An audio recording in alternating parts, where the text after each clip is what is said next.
I know that you think I'm a junkie, it's why you can't trust me, it's why you don't love me, yeah. I've been all alone on my own, that's actually a joke, but none of this fuck should be funny. And I'm double sipping Patron, stinging my throat, I feel that shit all in my tummy. And I'm always walking alone, there's nowhere to go, I'm feeling straight dead like a mummy. And I'm never tripping for hoes, I'm driving the boat, don't come me and that's about money. I guess that's the way life goes, so dense, so cold, can't count on nobody for nothing. Too lost in my head, I'm unknown, roll up in smoke, because I swear it's never sunny. I get high to bounce a low, just sick getting old, these people around me fucking judge me. Constantly I'm faded to forget about the hatred, not apparent to the public, cause my mind's too fucking dangerous. Just display myself in music, this is the picture I've been painting. I can never talk shit out because I get too fucking anxious. Fake love, internet text and a breakup, break trust. Tell me why the fuck I fucking hate us. Hate love, damage in my brain, I just need patience. You don't understand my situation, it's dangerous. Demons take my body, different types of occasions. Feel like I'm alone and I can never escape this. People talking about me while I'm talking to Satan. I'm talking to Satan.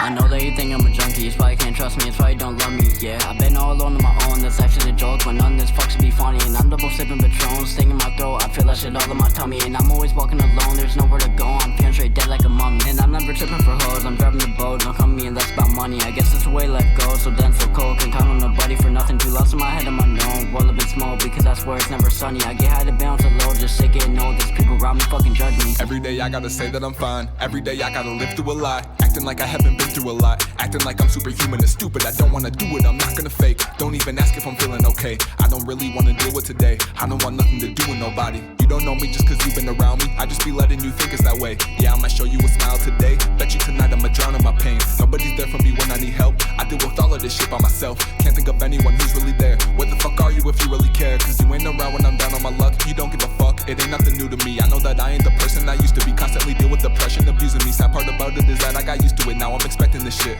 This ain't how I wanna live, but I think this is as good as it gets. But maybe I'm wrong, maybe one day I'll wake up and I'll really believe I belong. But until then I'll pretend that I'm strong, and just put all of my pain in my songs, hoping that somebody play it and hear what I'm saying and feel all the pain in my thoughts, I hope they feel all the pain in my thoughts. I feel like I'm talking to Satan, devil on my shoulder, think that angels on vacation, all with no consent from me. I hate this conversation, my brain's been invaded, demons in my thoughts all day. And now I feel like I'm talking to Satan, devil on my shoulder, think that angels on vacation, all with no consent from me. I hate this conversation, my brain's been invaded, demons in my thoughts all day.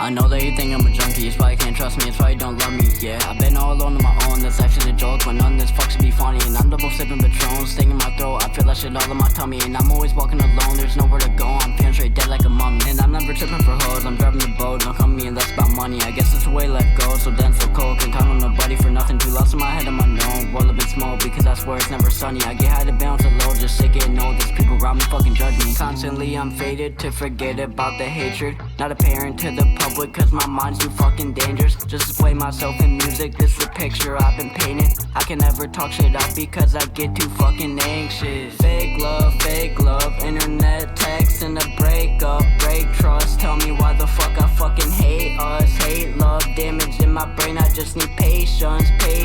You don't understand my situation, it's dangerous. Demons take my body, different types of occasions. Feel like I'm alone and I can never escape this. People talking about me while I'm talking to Satan. I'm talking to Satan.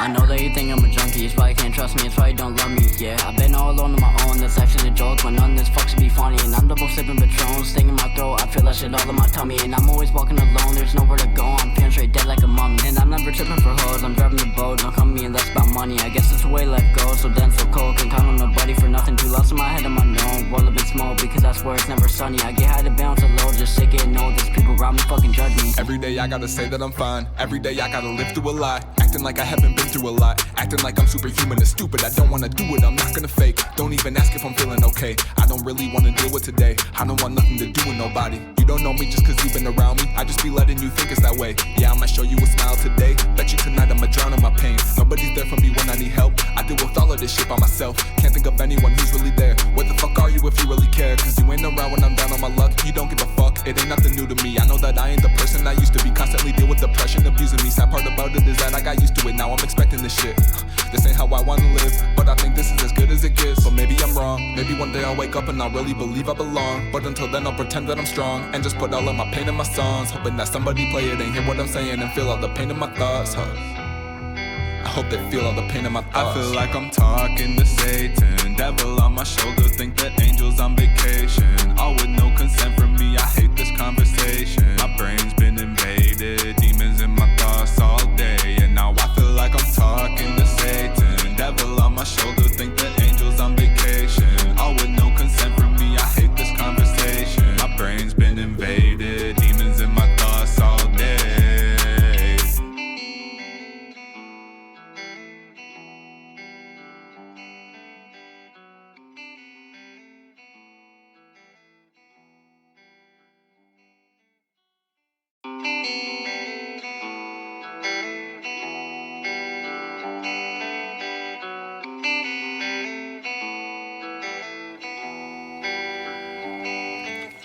I know that you think I'm a junkie, it's why you can't trust me, it's why you don't love me, yeah. I've been all alone on my own, that's actually a joke, but none of this fucks to be funny. And I'm double sipping Patron, stinging my throat, I feel that shit all in my tummy. And I'm always walking alone, there's nowhere to go, I'm feeling straight dead like a mummy. And I'm never tripping for hoes, I'm driving the boat, don't come to me and that's about money. I guess it's the way life goes, so dense, so cold, can't count on nobody for nothing. Too lost in my head, I'm unknown, roll up in smoke, because I swear it's never sunny. I get high to bounce a low, just sick getting old, there's people around me fucking judge me. Constantly I'm faded to forget about the hatred, not apparent to the public cause my mind's too fucking dangerous. Just display myself in music, this is a picture I've been painting. I can never talk shit out because I get too fucking anxious. Fake love, internet text and a breakup, break trust. Tell me why the fuck I fucking hate us. Hate love, damage in my brain, I just need patience.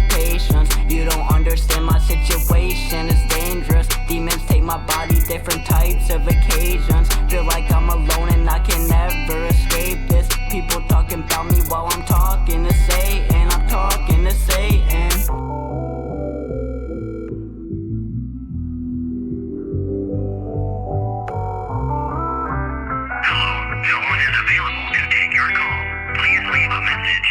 I know that you think I'm a junkie, it's why you can't trust me, it's why you don't love me, yeah. I've been all alone on my own, that's actually a joke, but none of this fucks to be funny. And I'm double sipping Patron, stinging my throat, I feel that shit all in my tummy. And I'm always walking alone, there's nowhere to go, I'm feeling straight dead like a mummy. And I'm never tripping for hoes, I'm driving the boat, don't come to me and that's about money. I guess it's the way life goes, so dense, so cold, can't count on nobody for nothing. Too lost in my head, I'm unknown, roll up in smoke, because I swear it's never sunny. I get high to bounce a low, just sick getting old, there's people around me fucking judge me. Every day I gotta say that I'm fine, every day I gotta live through a lie. Acting like I haven't been through a lot, acting like I'm superhuman and stupid. I don't wanna do it, I'm not gonna fake. Don't even ask if I'm feeling okay. I don't really wanna deal with today. I don't want nothing to do with nobody. You don't know me just cause you've been around me. I just be letting you think it's that way. Yeah, I'ma show you a smile today. Bet you tonight I'ma drown in my pain. Nobody's there for me when I need help. I deal with all of this shit by myself. Can't think of anyone who's really there. Where the fuck are you if you really care? Cause you ain't around when I'm down on my luck. You don't give a fuck, it ain't nothing new to me. I know that I ain't the person I used to be. Constantly deal with depression, abusing me. Sad part about it is that I got used to it. Now I'm expecting this shit. This ain't how I wanna live, but I think this is as good as it gets. But maybe I'm wrong, maybe one day I'll wake up and I'll really believe I belong. But until then I'll pretend that I'm strong and just put all of my pain in my songs, hoping that somebody play it and hear what I'm saying and feel all the pain in my thoughts, I hope they feel all the pain in my thoughts. I feel like I'm talking to Satan, devil on my shoulder, think that angels on vacation, all with no consent from me. I hate this conversation. My brain's been invaded, demons in my thoughts all day, and now I feel like I'm talking to Satan, devil on my shoulder, think that angels on vacation, all with no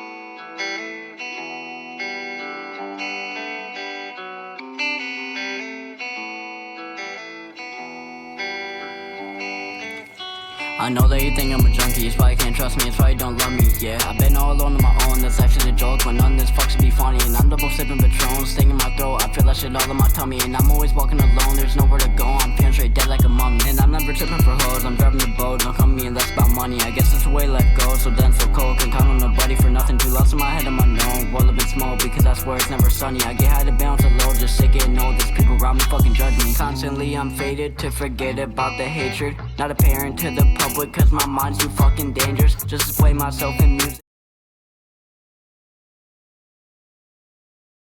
Yo, chat. Everybody get in here. We're doing sleep stream, bro. We're gonna be live all night, chat. We got YouTube videos all night. We're about to get started right now, bro. I'm tired, chat. We're about to get into it. Right now. If I can get my shit together here. Alright, about to get into it, chat. Have a good night. I love you guys.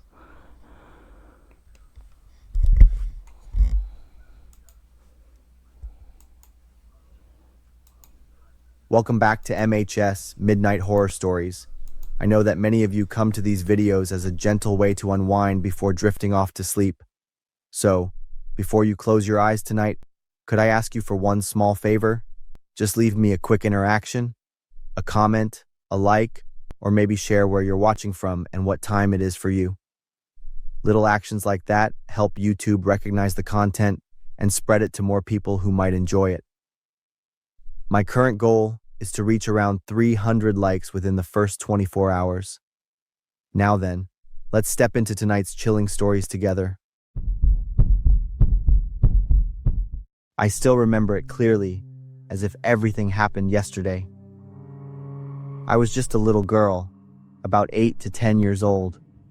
I was shivering from the cold, but couldn't take my eyes off the night sky, trying to spot Santa Claus. My mother sat beside me, holding me close. We lived in a small town, with only 2 neighboring houses nearby. Only Cindy's family was home celebrating Christmas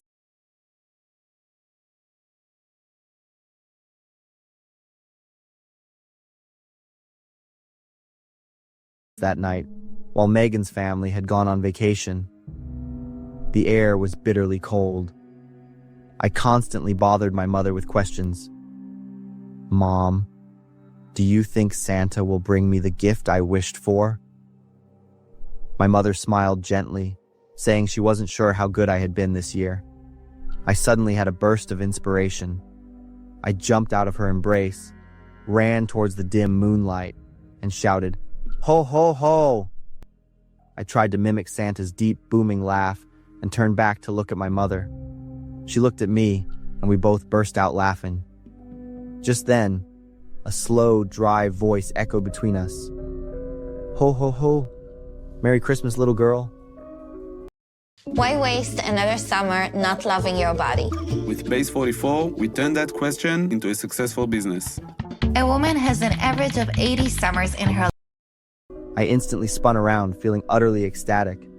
There he was, Santa Claus. His red suit looked a bit old and dusty, and his hat was tilted to one side, but I didn't care. All I saw was Santa Claus landing in my small town. I ran to him and asked loudly, "Did you bring my presents, sir?" Santa stepped closer. In the freezing air, I smelled an indescribable stench, and a strong odor of alcohol wafted over. Santa replied in a raspy, terrifying voice, "I've got blood right here, kid." I froze at the peculiar answer. Suddenly, I felt a strong pull from my mother. She picked me up, backed away towards the porch, and shouted, "Get away from here now." My mother's voice was trembling, which scared me more than Santa's words, because her reaction was so strange. When he stepped close enough, under the dim yellow light on the porch, I could see clearly. There were dark red dried streaks on his torn red clothes. His beard was scraggly, matted, and some parts were also stained red. He sneered, speaking slowly in a deep voice. "I'm just here to bring joy," and let out a dry, hacking laugh. He was about 3 heads taller than my mother. His enormous, hulking figure was overwhelming. My mother started running while still carrying me in her arms. We only managed a few steps. My mother tripped and fell forward, but managed to turn so I wasn't crushed. Santa quickly grabbed her ankle. She shoved me toward the house door and desperately screamed, "Run, honey! Get inside and call 911 immediately! Hurry!" I was stunned, not immediately reacting to my mother's demand. Santa began wrestling with my mother, trying to hold her down. He punched my mother hard in the face twice, making blood stream from her nose and eyebrow. He stood over my mother, looked straight at me, and laughed a horrifying laugh that echoed in the dark night. I panicked and ran toward the house, but he was much faster than I was. He ran past me and blocked my way. He laughed, his terrifying face leaning close. "What are you going to do now, little girl?" I looked toward the only neighboring house with lights on, Cindy's house. I saw Cindy's husband, Steven, running out. I screamed desperately, "He hurt Mom! Help!" As soon as I finished speaking, he knocked me down to the ground. Seeing this, Steven rushed over and loudly demanded that Santa leave. Very quickly, a struggle ensued. Santa was horribly gaining the upper hand. My mother staggered up, ran over, and kicked him in the back. She tried to push, pull, and hit, using all her strength to help Steven. I also ran over, my small fists barely penetrating his thick fur coat. But he didn't care at all. Steven was already unconscious. He pulled something shiny from his pocket and stabbed Steven's abdomen with vicious, heavy blows. Fresh blood flowed down, soaking into the white snow, spreading into a horrific dark red. My mother grabbed my hand tightly and dragged me away to run. I looked back, seeing him continue to stab Steven many more times in a frenzy.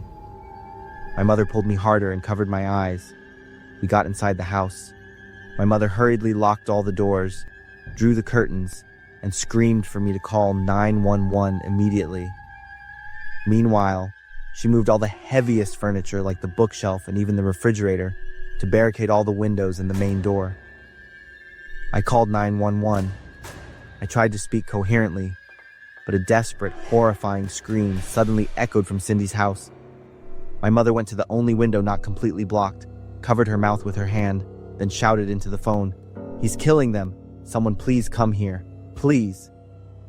After that, the screaming outside stopped, leaving only an icy silence. My mother put the phone down and hugged me tightly.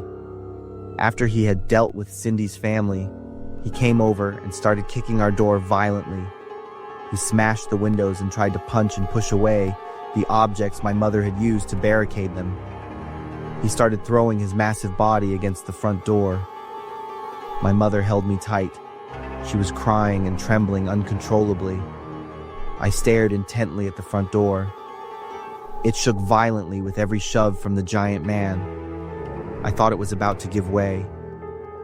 A loud bang sounded, and the protective wall my mother tried to create was breached. The main door flew open, and furniture shattered. Fortunately, the police car lights flashed. They had arrived. But he still didn't stop. The lunatic Santa still charged into the house, even when they used a taser to try and restrain him. Finally, the maniac Santa was subdued by the police and taken away. But the memory of that horrifying Christmas night became a deep scar, haunting me for the rest of my life. The man who attacked us was Joe Sticker. He wasn't a planned killer, but a man kicked out of his home on Christmas night by his wife because of his addiction.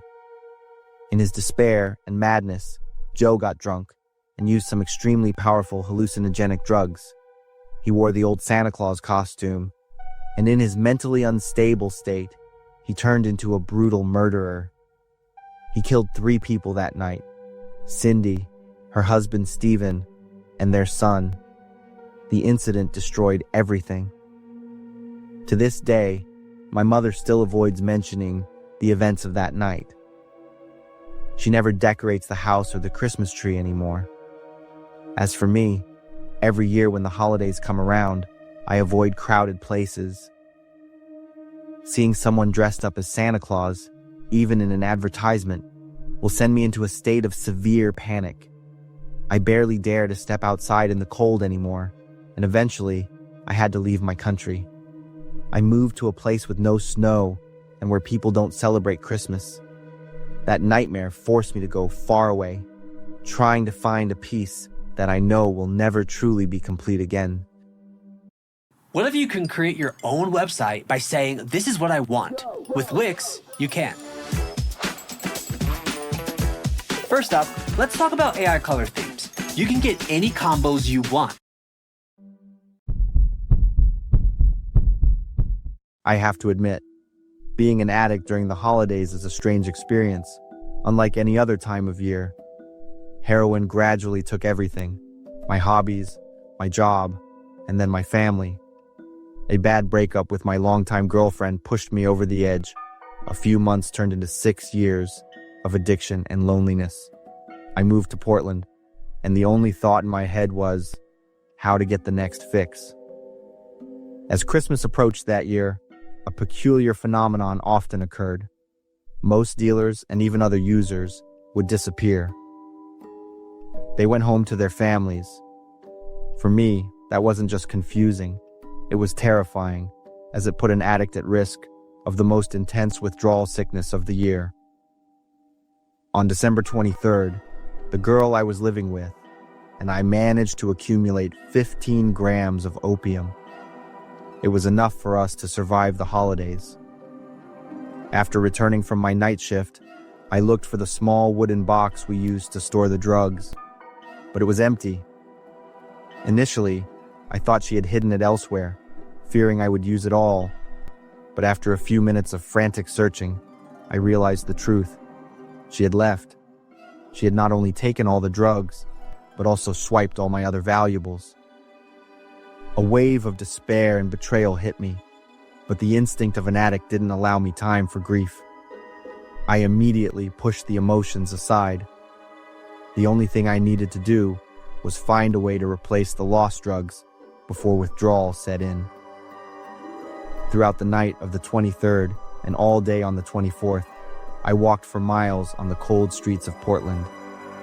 Snow was lightly falling. Warm Christmas lights hung everywhere. But for me, it was just a race against time. I called every lead. All my usual contacts were missing due to Christmas. I called the worst of the worst: Sketchy Kevin, Pissy Pete. But even these guys weren't answering. By December 24th, I only managed to scrape together enough drugs to stabilize for the night. Less than half a gram. Just enough to postpone the pain, not to satisfy the craving. On the morning of December 25th, the withdrawal started violently. My whole body ached, my muscles shook uncontrollably, and continuous nausea tormented me. I called again. Finally, Rat, a skinny dealer with a bizarre name, called me back. He said a guy named George would spot me a few grams if I met him. I immediately asked for the address before Rat could finish his sentence. I had no choice but to trust a sketchy deal on Christmas Day. When I arrived, I was completely surprised.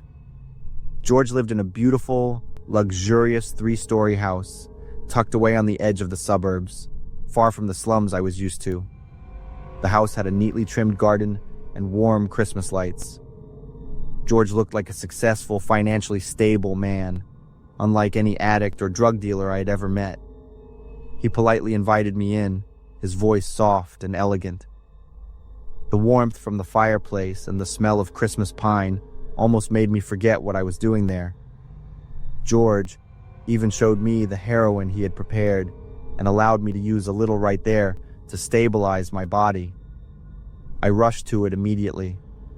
The familiar, warm, comfortable feeling quickly spread, blurring my mind and momentarily erasing all despair. After I took the drug and the physical craving subsided, George sat down next to me, gently placing his hand on my knee.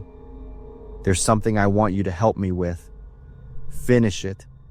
And the grams are yours, he said, his voice deep and calm. I didn't answer. I just looked at him, trying to guess what the favor was. George was silent for a few seconds, then smiled, stood up, and signaled for me to follow. We went upstairs. The long hallway was carpeted in red, lined with neatly framed family photos.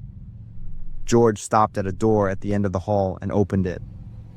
The room inside was meticulously decorated, but amidst the soft fragrance of perfume, I smelled the familiar pungent odor of heroin and another smell. It was foul, faint, but distinct, like decaying flesh. I was still looking around confusedly when George suddenly ripped off his coat and lunged, wearing only his underwear. His expression changed drastically. It was no longer polite, but craving, sick. "I've prepared everything for this Christmas night," George said, his voice husky, uttering bizarre compliments about my body. "Satisfy me, and the drugs are yours." Disgust hit me, stronger than the withdrawal sickness. I froze, then a shudder ran through my body. "I have to go," I stammered. This game, you're not ready for it.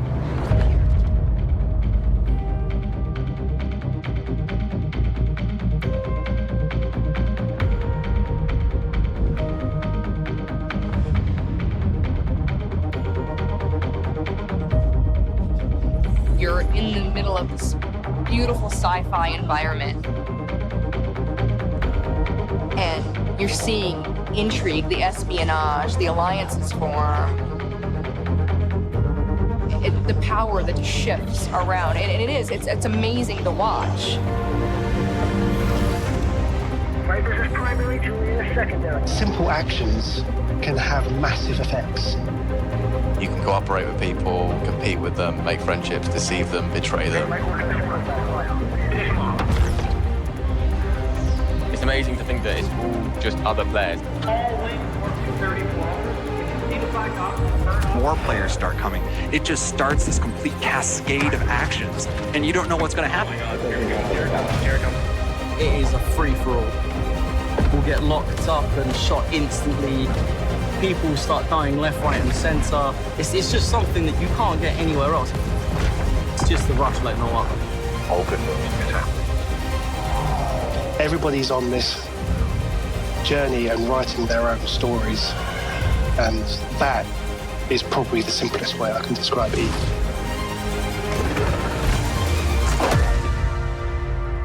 Things continue to change and evolve. It's awesome. I love it. Part of Eve.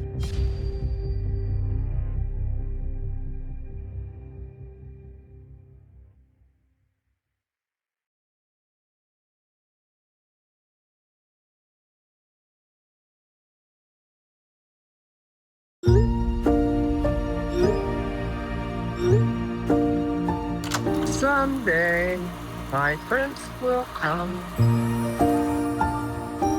One of the first things I remember is making a wish at Disney World. It's where I first believed magic was real.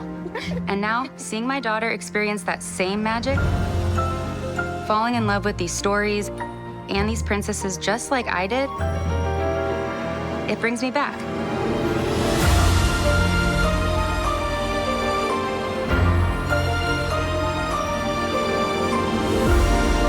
And they lived. Yeah. This is what I dreamed of.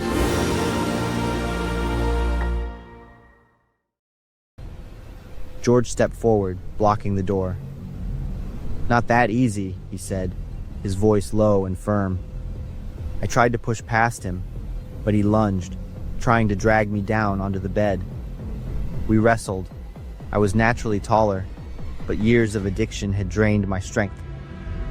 As I struggled to push him onto the floor, I suddenly noticed a foot sticking out from under the bed. I bent down and went into a state of extreme shock. A young man lay motionless beneath it, his face pale, eyes rolled back, and lips blue. The pungent smell of his corpse made me gag. Without thinking twice, I used all my remaining strength, punching George, who was scrambling to get up, sending him tumbling. I bolted out of the room, down the stairs, and ran out of that warm but death-filled house without daring to look back. Back at my miserable apartment, my hands still shaking, I picked up the phone and called the police. I concealed my identity, only leaving George's address, saying there might have been a murder. Ending the call, I sank to the floor, unable to breathe. I was disgusted, not just with George, but with myself. I was so desperate, I almost sold myself to a monster. The next day, the news reported that police had arrested a man named George Scott in connection with the death of an 18-year-old, suspected of a drug overdose. At the scene, they found a large amount of heroin, sex toys, and evidence suggesting multiple victims had frequented the house. George was sentenced to prison for multiple charges. The dignified appearance, the beautiful house, the Christmas lights were just a facade for a monster who preyed on the weakest. Addicts. I followed everything from afar. I didn't tell anyone I had been there, but I never forgot those horrifying moments. That Christmas night woke me up from my stupor. The death of the young man under the bed was a rock bottom I would never forget. I was more afraid of death and loss of dignity than of withdrawal. I began the difficult, painful, and prolonged journey of recovery. Now, I have been clean for almost 3 years. Every Christmas, I still recall the blank eyes of the young man under the bed and George's craving. I remember the desperation that almost made me sell myself for a single dose. I'm telling this story not to ask for pity, but to send a message to anyone who is thinking of just trying once. Heroin is never just once. It will take everything and never give anything back. I still can't forget the way that man looked at me when his coworker was lying unconscious below the cliff. It wasn't the look of a grieving friend. It was the look of someone trying to hide something. Today, when the police called to say that the man below the cliff had finally woken up after 6 months in a coma, I knew the truth would be revealed. It all happened 5 years ago. It started on a September morning in Groveland, California. My name is Anna. At the time, I was a trail guide. That day, I was guiding a team-building trip for a company from San Francisco. There were 4 men and 3 women. The trip lasted for 2 days and 1 night. The group of visitors started the first day in a very excited mood. They brought expensive cameras with them. The morning went normally. We walked through the trails. I talked about the area's terrain and history. The group was quite friendly. The only thing I noticed was that 2 men, Brad and Mike, seemed to have some tension between them. Brad was tall, about 6'2", with short brown hair and cold blue eyes. Mike was smaller. He had black hair. He had a friendly personality. That night, when everyone had gone to their tents to rest, I was still up. I was looking over the next day's schedule and checking the equipment. That's when I heard an argument from Brad and Mike's tent. The voices sounded pretty intense, but I couldn't hear the content clearly. I only caught Mike's last sentence. "Oh, that's all? You want me to get out of your way?" His voice sounded sarcastic and angry. Then everything went silent. I thought they had resolved everything, so I didn't pay any attention to it. The next morning, they were both acting normally. At noon, we stopped to rest on a small clearing near a cliff. I was checking the map when Brad and Mike said they wanted to go take some pictures near the edge of the cliff. I reminded them to be careful. They nodded and took their cameras with them. I continued to chat with the rest of the group. I explained the area's geology. A few minutes later, a scream came from the direction of the cliff. I turned my head. Brad was running toward us. His face was pale.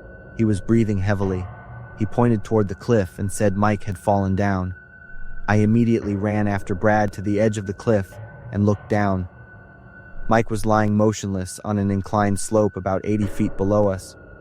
It wasn't a vertical cliff, but the height and slope were enough to cause serious injury. Brad said he couldn't stop it. Mike just wanted to take pictures closer to the edge. Then, Mike slipped and fell. I told the rest of the group to stay in a safe place. Then, I ran along the edge of the cliff to find an easier way down. Brad insisted on coming with me to help. We found a steep trail that we could use to get down. We started to climb down carefully. On the way down, Brad kept asking if Mike was dead.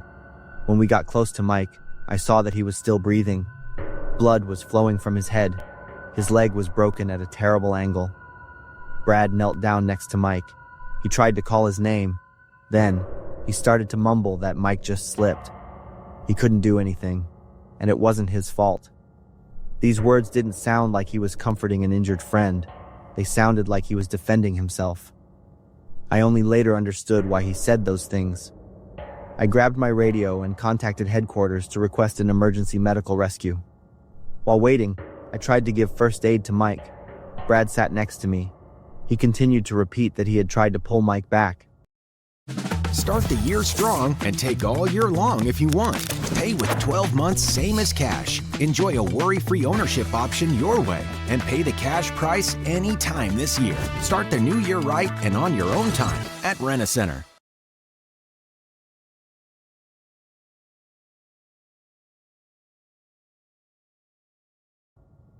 But it was too late. This made me wonder. Before, he said Mike slipped on his own. Now he was saying he tried to pull him back. The rescue team arrived pretty quickly. The park rangers handled Mike's injuries professionally. They put him on a stretcher and took him up to the helicopter.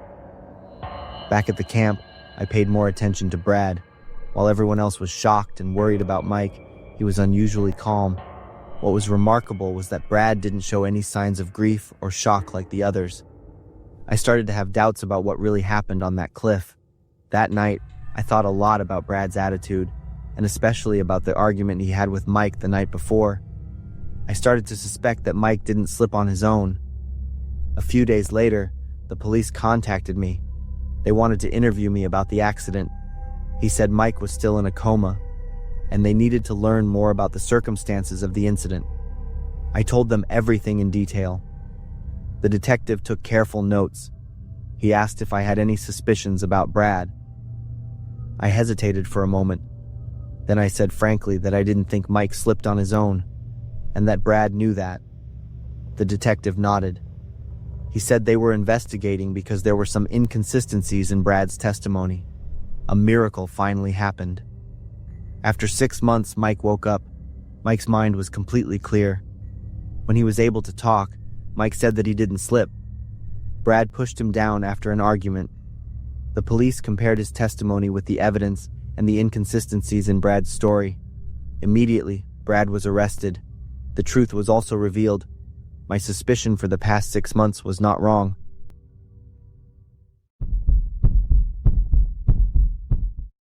I'm Jake, a 26-year-old born and raised in Montana. From a young age, I've been fascinated with exploring the wilderness. Alaska was always a dream of mine, the last great frontier. Last October, I decided to take my dream trip to the Brooks Range near the town of Coldfoot, Alaska. That morning, I carefully drove my adventure bike on the slippery road. My breath formed white clouds in the cold air. I had checked the weather forecast. The snow was supposed to stop in the afternoon. Everything was going smoothly. I felt pretty confident in my skills. Around 10 a.m., I was driving at 30 miles an hour around a gentle curve on the side of a mountain. The snow was still falling steadily. Snowflakes stuck to my helmet visor. I was just thinking about stopping for a break when I suddenly saw something move. A huge black mass slowly came out of the bushes on the left side of the road. At first, I thought it was just a large log rolling down, but then I realized it was moving at a steady pace. It was a huge brown bear. The bear continued to walk into the middle of the road. I reacted immediately. I slammed on the brakes. The motorcycle started to slide uncontrollably on the ice. I completely lost control of the bike. I just closed my eyes and braced for impact. There was a loud crash. I felt myself fly off the seat. My head hit something very hard. Everything quickly went dark. I don't know how long I was out. Pain. That was the first feeling when I opened my eyes. I was lying face down. I tasted the salty, metallic flavor of blood on my lips. I couldn't move my left arm. My right leg hurt. I guessed it was broken. I looked around. I saw my bike lying on its side a few yards away. Then I heard breathing. It was heavy and raspy. I turned my head to the right. My heart stopped. The giant brown bear was lying pretty close to me next to my bike. Its hip was bleeding. It lifted its head and looked at me. Its dark brown eyes were full of annoyance. The bear's growl woke me up. I had to figure out what to do. Okay, Jake, here's the situation. I'm hurt, the bear is hurt, and we're both grumpy. Don't move quickly. Absolutely not. I had read somewhere that bears can run faster than a horse, even though this one didn't look like it could run right now. Slowly, very slowly, I tried to crawl backward toward a rock a few feet away. Every time I moved, the bear looked at me with a watchful eye. And then, I realized the bear was crawling after me. It tilted its head. It occasionally panted. My leg hurt. Its hip hurt. We were both crawling and staggering. Cold sweat started to pour down my face. Every time the bear growled, I stopped and imagined it getting up and pouncing on me. I thought, is this where I die? My family will probably write on my tombstone, Jake died from not paying attention while driving. Just as I reached the rock, a car horn sounded in the distance. Both the bear and I turned our heads. A pickup truck stopped. A big man jumped out and yelled, asking if I was okay. I tried to talk about the bear. My voice was hoarse. He helped me get into his truck and drove me to the nearest hospital. Once I was safe in the truck, I looked back and saw that the bear was no longer moving. I figured it must have broken its ribs. On the way to the hospital, I contacted the rescue service. I borrowed the owner's phone and called the local emergency number to report the location of my adventure bike. I also reported the injured brown bear so they could contact the wildlife agency. The doctor diagnosed me with a broken leg, a mild concussion, and a torn muscle in my right thigh. Luckily, there were no serious internal injuries. The next day, the rescue team called me to say they had retrieved my bike and gear, but there was no trace of the brown bear. I couldn't help but worry about the fate of the brown bear. After all, it was my fault. You, just you, building your app on Base 44. Describe it. And it's real. One thought leads to more thoughts. Layer by layer, taking shape. When you need your tools, bring them in. They just click. Okay, kick it up a notch. Create something smarter, something powerful. Style counts, so give it your touch. Big or small. Next idea hits at 2 a.m.? Of course it does. Keep building. Ask yourself, wait, I built this? Damn right. Base 44. Build it your way.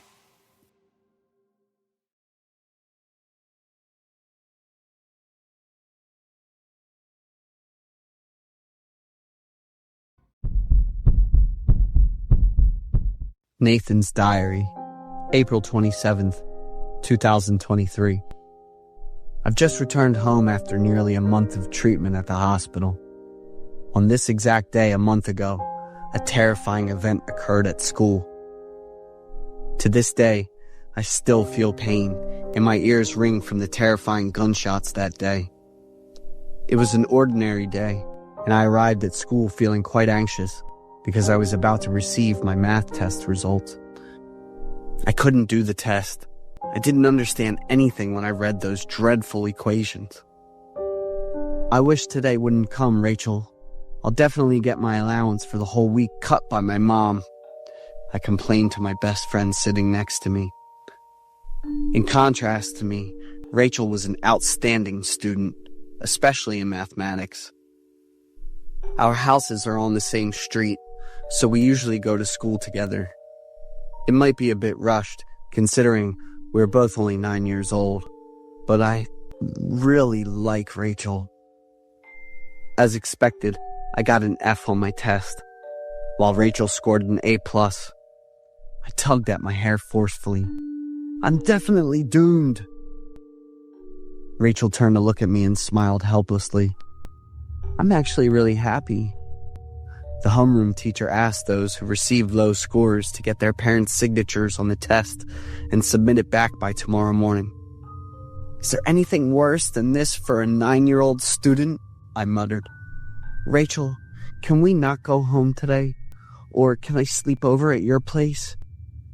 Stop talking nonsense, Nathan, Rachel said, slightly annoyed. Suddenly, we all startled and looked at each other because the noise was so loud.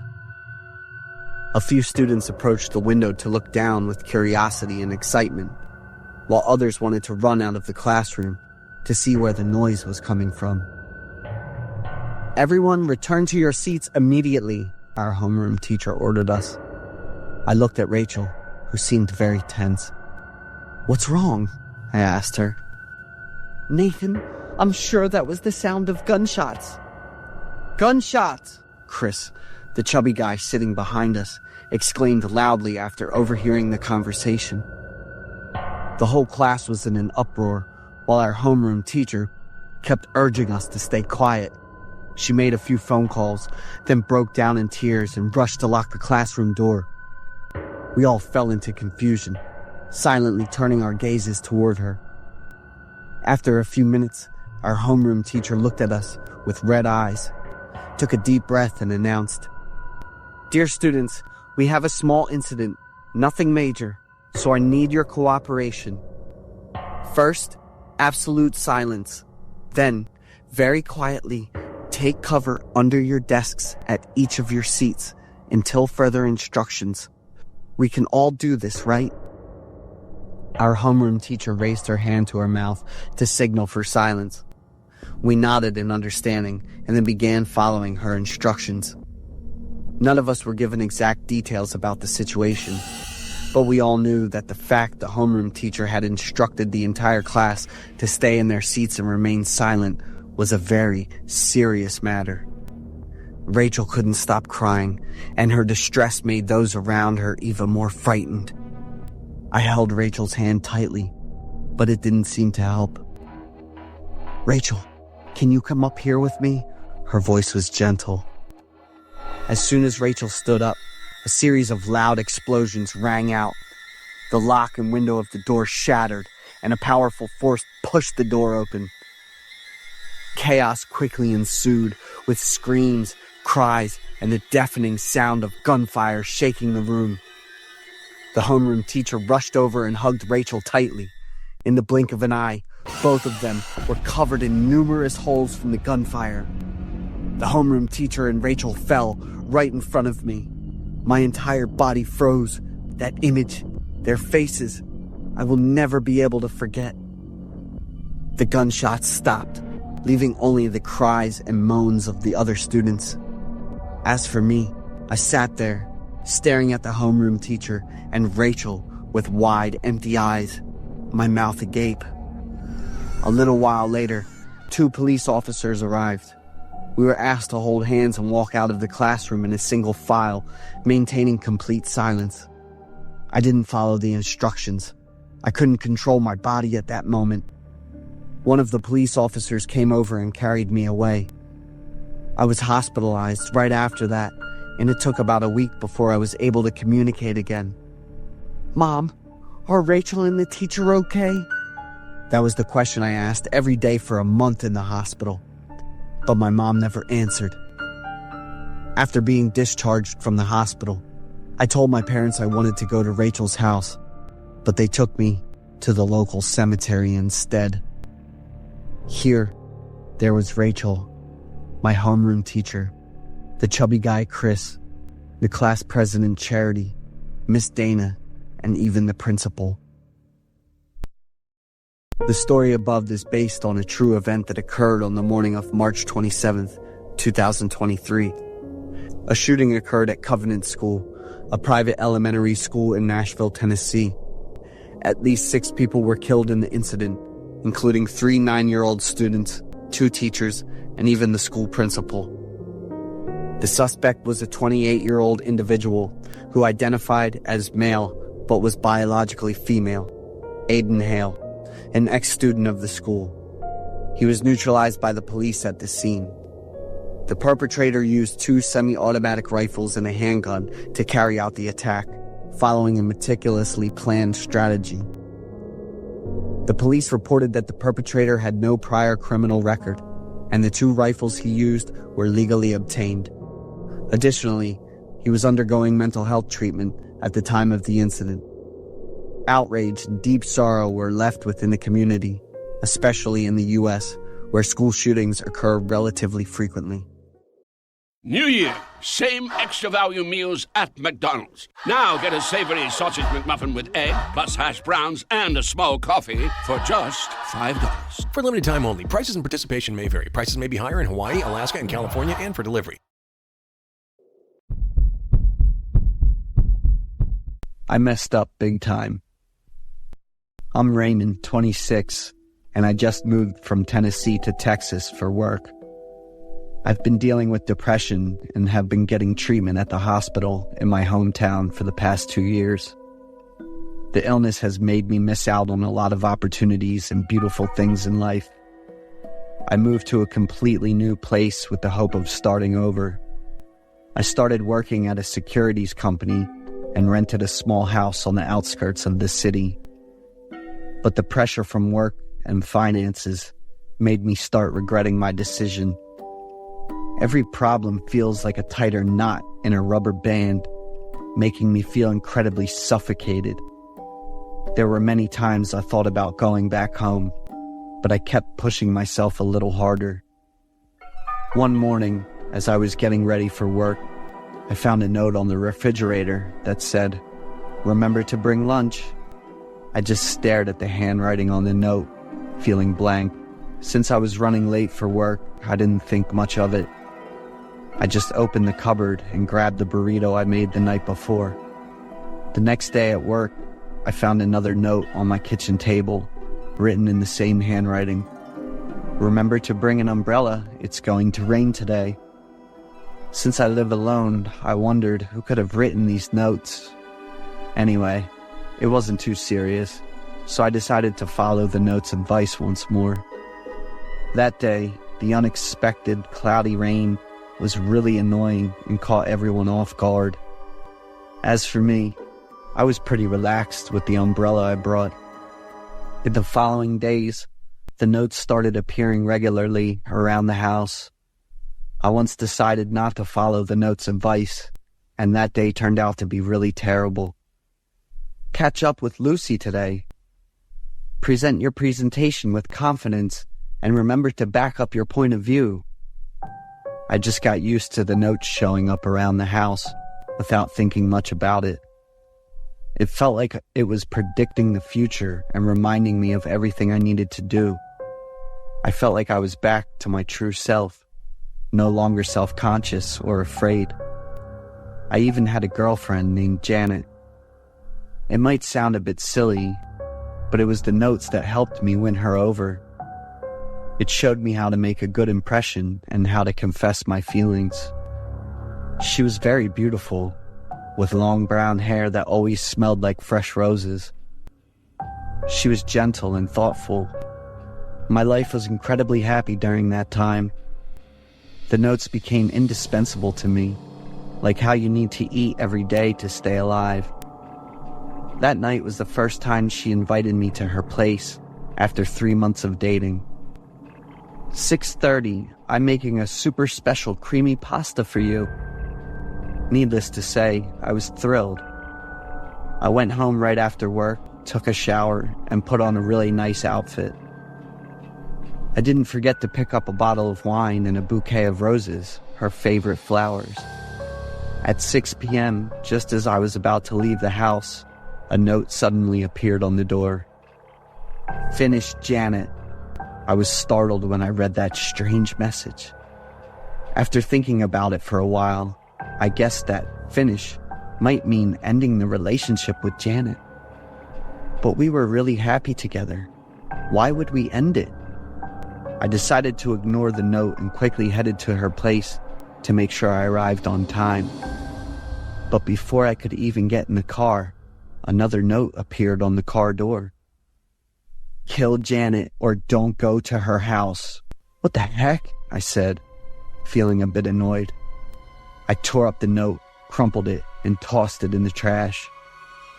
I got into the car planning to place the bottle of wine and the bouquet of flowers on the passenger seat.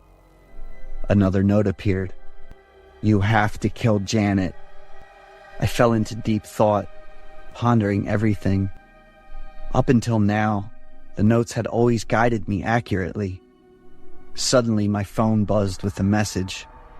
Honey, everything's ready. Are you on your way? I texted Janet back and quickly drove off.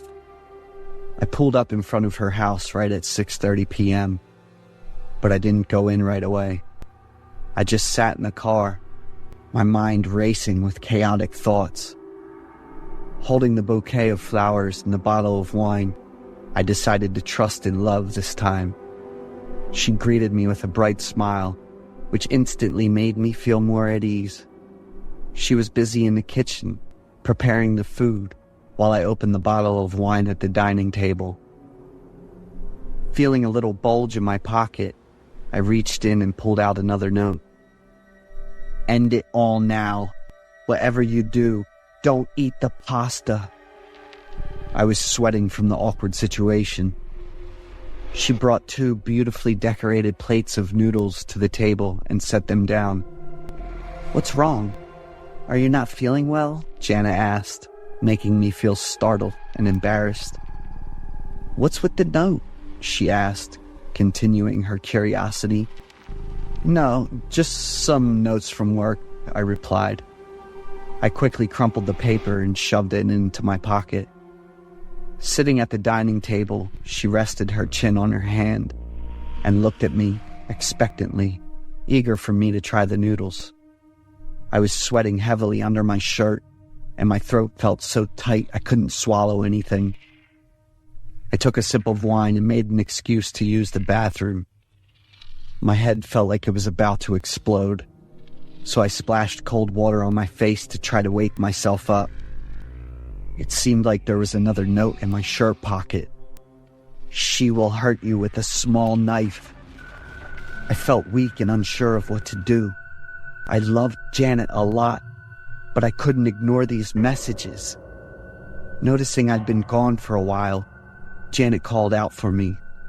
I quickly walked out, startled to see her holding a small knife with a bright smile, while her other hand held a half-peeled apple. My mind was racing. I rushed to grab the knife from Janet's hand, and her panicked screams were loud, and the creamy pasta was covered in a layer of dark red and fishy liquid. Janet screamed and ran out of the house, while I sat on the floor in a daze, with my hands covered in red. A moment later, the police arrived and restrained me, despite my numerous explanations. I pulled out countless notes from my shirt and pants pockets, but they were completely blank. She was rushed to the emergency room and fortunately survived. The police took me back to Tennessee, and I ended up getting treated in a mental hospital. There were no notes predicting the future. I'd been living in a hallucination caused by my depression the whole time. My girlfriend has passed away, but she still frequently messages me. Colleen, my girlfriend, had an accident when her car collided with 2 other vehicles and passed away just minutes later. We've been together for 5 years. I had plans to propose to her just 3 months into our relationship. Colleen, on the other hand, did not have a relaxed view on the topic of marriage. I loved her more than anything, so I went along with Colleen's decision. But I still held on to the hope of changing her mind.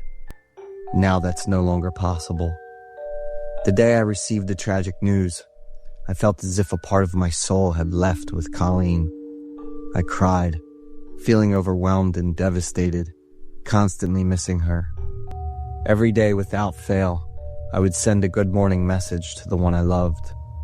Good morning, my love. Wishing you a wonderful day. Have a cheerful morning. I love you. No matter what happened, I would always text Colleen first to share it. The project I told you about has succeeded beyond my expectations. I wish you could witness it, Colleen. I have Colleen's personal account password and frequently access it.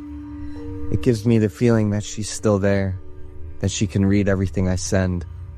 It's just that Colleen doesn't reply to me anymore. I also shared Colleen's social media account with her mother, Aunt Emma. I understand the pain Aunt Emma feels when her only child is taken away so suddenly. 13 months after Colleen left, she sent me her first message. Hello. I felt shocked when I read that message, but a few seconds later, a sense of joy and hope washed over me. It was ridiculous, but I briefly thought that Colleen might still be alive. But then I convinced myself it was Aunt Emma. That was the only logical explanation, or so I thought. A few days later, Aunt Emma confirmed that she was not the one who had messaged me from Colleen's account. What if it was one of her friends? I suggested, another theory, which also seemed quite convincing. Colleen knew a lot of people, and it could have been a prank from one of her tech-savvy friends. Hello? Hello? That was the phrase Colleen used to text me the most, until I finally ran out of patience and replied, This is really crazy. How can you enjoy it? Not only that, Colleen's account started tagging me in posts. This was really exhausting for me. It was both Colleen and not her at the same time. I witnessed my girlfriend's body being brought home from the accident, endured the days of mourning, and my heart shattered as her coffin was lowered. But now, she's messaging me. There were times when I was truly convinced it was Colleen, because the words she used matched exactly what we had planned together.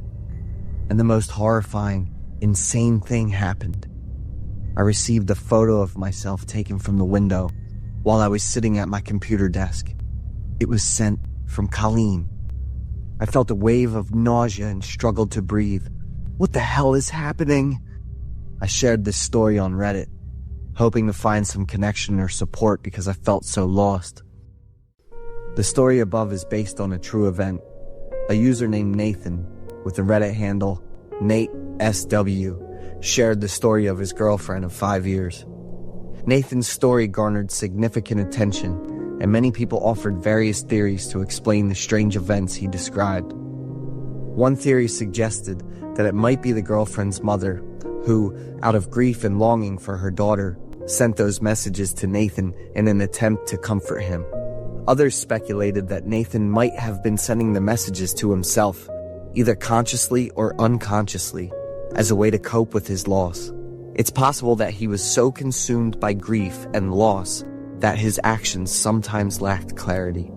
Absolutely, regardless of the theories, it's the ones left behind who bear the deepest pain and longing.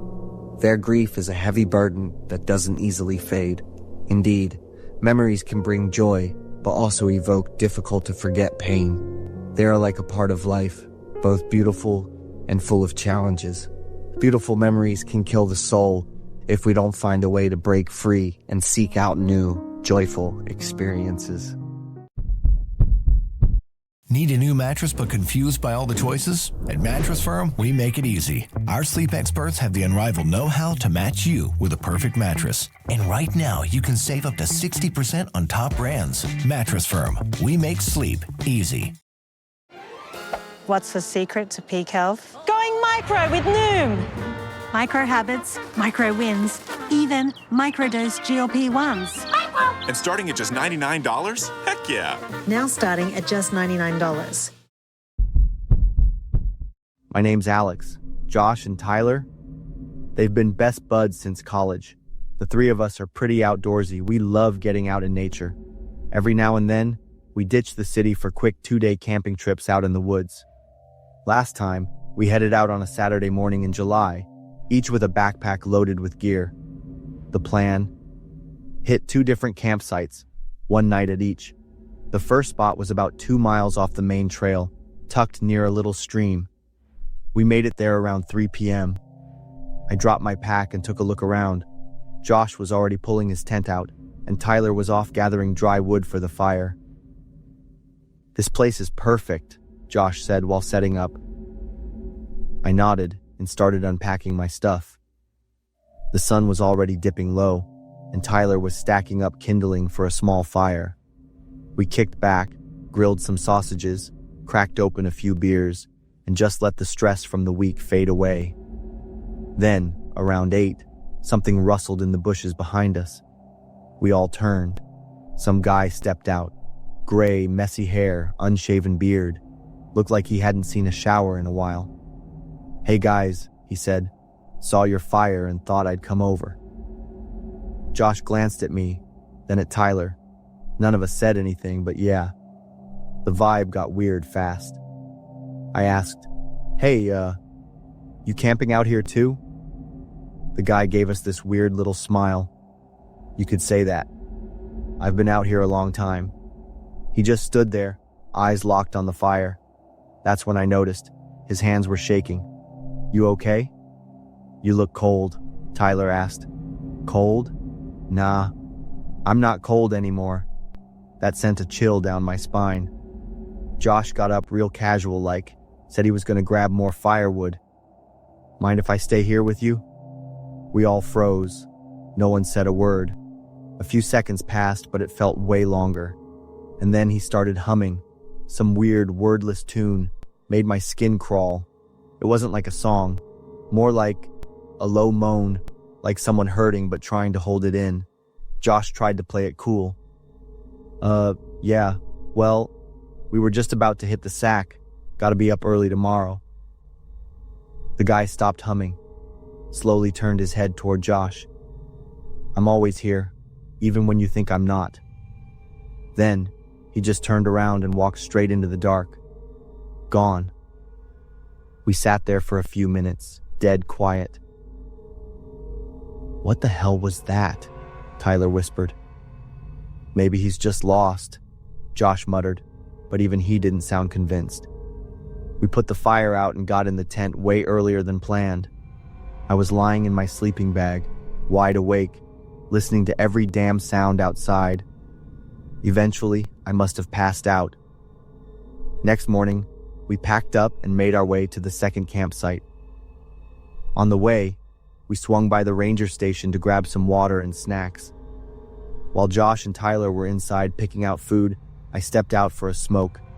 A big old bulletin board covered in missing person flyers. Most of them were sun-bleached and curling at the corners, but one stood out. The face on it made my stomach drop. Thomas Gray, 58, missing since last September. May have mental health issues, last seen in this area. It was him, the guy from last night. No doubt in my mind. I called Josh and Tyler out. As soon as they saw the flyer, the color drained from their faces. We called the number on the flyer. Cops said they'd send someone out to check the area. Thanked us for the heads up. They told us to be careful, report back if we saw him again. Josh looked at me. "Should we just head home?" I shook my head. "I mean, yeah, he's got issues, but he didn't seem dangerous." You could get instantly approved for up to $4,000. Shop for anything you want in-store or online, up to $4,000, all without using credit. Go on, get happy instantly. So we kept going. The second campsite was a good 5 miles out, way more remote, pretty much off the grid. We pitched our tent by this small lake. The afternoon went by like any other. We fished a bit, cooked some dinner, played cards, just hanging out. But once the sun went down, the vibe shifted. Around midnight, I jolted awake. That humming sound was back. Same weird tune from the night before, except this time, it was clearer, closer. It echoed all around our tent, like it was circling us. Josh sat up and grabbed my arm. "Did you hear that?" Tyler was awake too. We just laid there listening. The humming would stop, then start up again. "It's him," I whispered. "How the hell does he know where we are?" "Beats me!" I reached for my phone to call the cops. No signal. That creepy hum kept going all night. None of us slept a wink. By morning, we were done. No way we were staying another minute. As we packed up, I noticed something. Footprints, all around our tent. We didn't waste any more time, just grabbed our stuff and hit the trail back to the car. We were about a mile out when we heard it, a loud shout from behind us. Alex, Josh, Tyler. It was his voice, clear as day, calling each of us by name. We stopped dead in our tracks, turned around, and there he was. He was waving at us like we were old friends. Huge grin on his face, like he was thrilled to see us. We ran, full sprint, no looking back, until we spotted the car, dove in, and fired up the engine. Josh gunned it down the mountain like a bat out of hell. How the hell did he know our names? Tyler asked, still catching his breath. No one answered. When we got home, we called the cops again and told them everything. About a week later, they found Thomas, but not alive. They found pieces of him in a deep cave. The medical examiner said he'd been dead for several days. Could have been the weather, could have been animals, or maybe something got to him before all that. We never went camping again after that. Sometimes Josh brings it up, says maybe we were just freaked out, tired, paranoid. Maybe we imagined stuff. But me? That one question still keeps me up at night. How the hell did he know our names?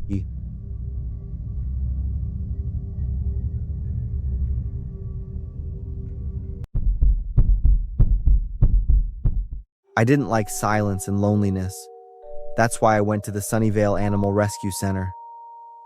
Initially, I intended to adopt a dog, but as I walked down the hallway, my eyes met a pair of intelligent black eyes behind the bars, an African gray parrot with ash gray feathers and a bright red tail. The small sign read, "Jack, 8 years old, needs a quiet home." The rescue worker smiled sadly. He's been here for almost a year, hasn't said a word since he arrived. I pressed my hand against the cold metal bars, and Jack tilted his head, looking at me. There was something in those intelligent eyes, a deep sadness that I recognized immediately. "I'll take him," I said, my voice firm. On the way home, Jack sat silently in his cage. Occasionally he flinched whenever I accelerated or when a car horn blared. His toes gripped the perch tightly, his eyes constantly watching through the car window. Arriving home, I placed Jack's cage in the living room next to the large window. I didn't force him out of the cage, just opened the door and waited. For the first week, Jack barely touched his food when I was watching. He only ate when I left the room or late at night. Sometimes, I woke up to a soft rustling sound and saw his silhouette moving in the darkness.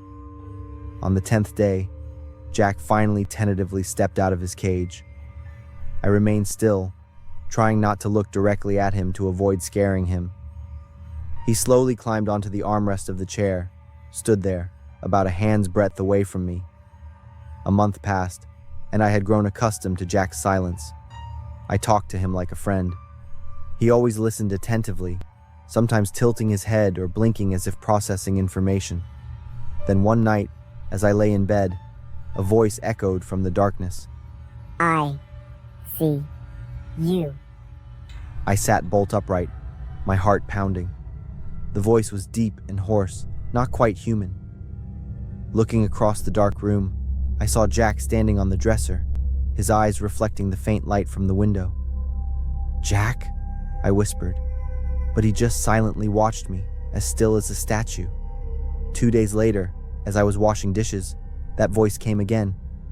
"I smell you." I spun around. Jack perched on the back of a chair, his head tilted to one side, his eyes unblinking. Shop your new mattress your way at Ashley. Browse our wide selection online from the comfort of your home, or come in and see what feels good at one of our conveniently located stores. Shop Ashley in-store or online today.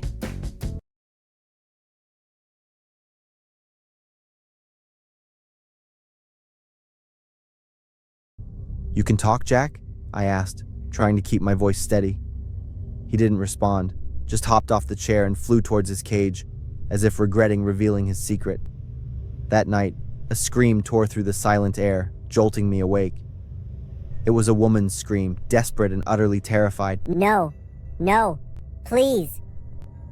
I stood frozen in the middle of the living room. The scream had come from Jack's cage. I turned on the light. Jack stood there, his head lowered, his feathers raised defensively. He suddenly blurted out a string of words in a drunken man's voice. Shut up! I'll kill you. Shut up! Then the woman's scream again, followed by sobbing. The next morning, I called the staff at the rescue center. Helen sighed heavily. I should have told you sooner. Jack came from a complicated household. The police confiscated him during a domestic violence investigation. The husband killed his wife. And Jack witnessed it all? African Greys can live up to 70 years, and they remember everything. We were hoping that with time, he would forget those memories. 2 days later, as I was working, Jack flew in and landed on my desk. For the first time, he had actively approached me like that. Are you okay? I asked gently. He tilted his head, then said, Lisa. Scared. Lisa. Scared. Who's Lisa? Lisa. Dead. Lisa. Dead. I started searching for information about Lisa's case. According to the news, her husband, Robert, had murdered her in a drunken rage, then committed suicide when the police arrived. The case was closed, but there were many ambiguous details.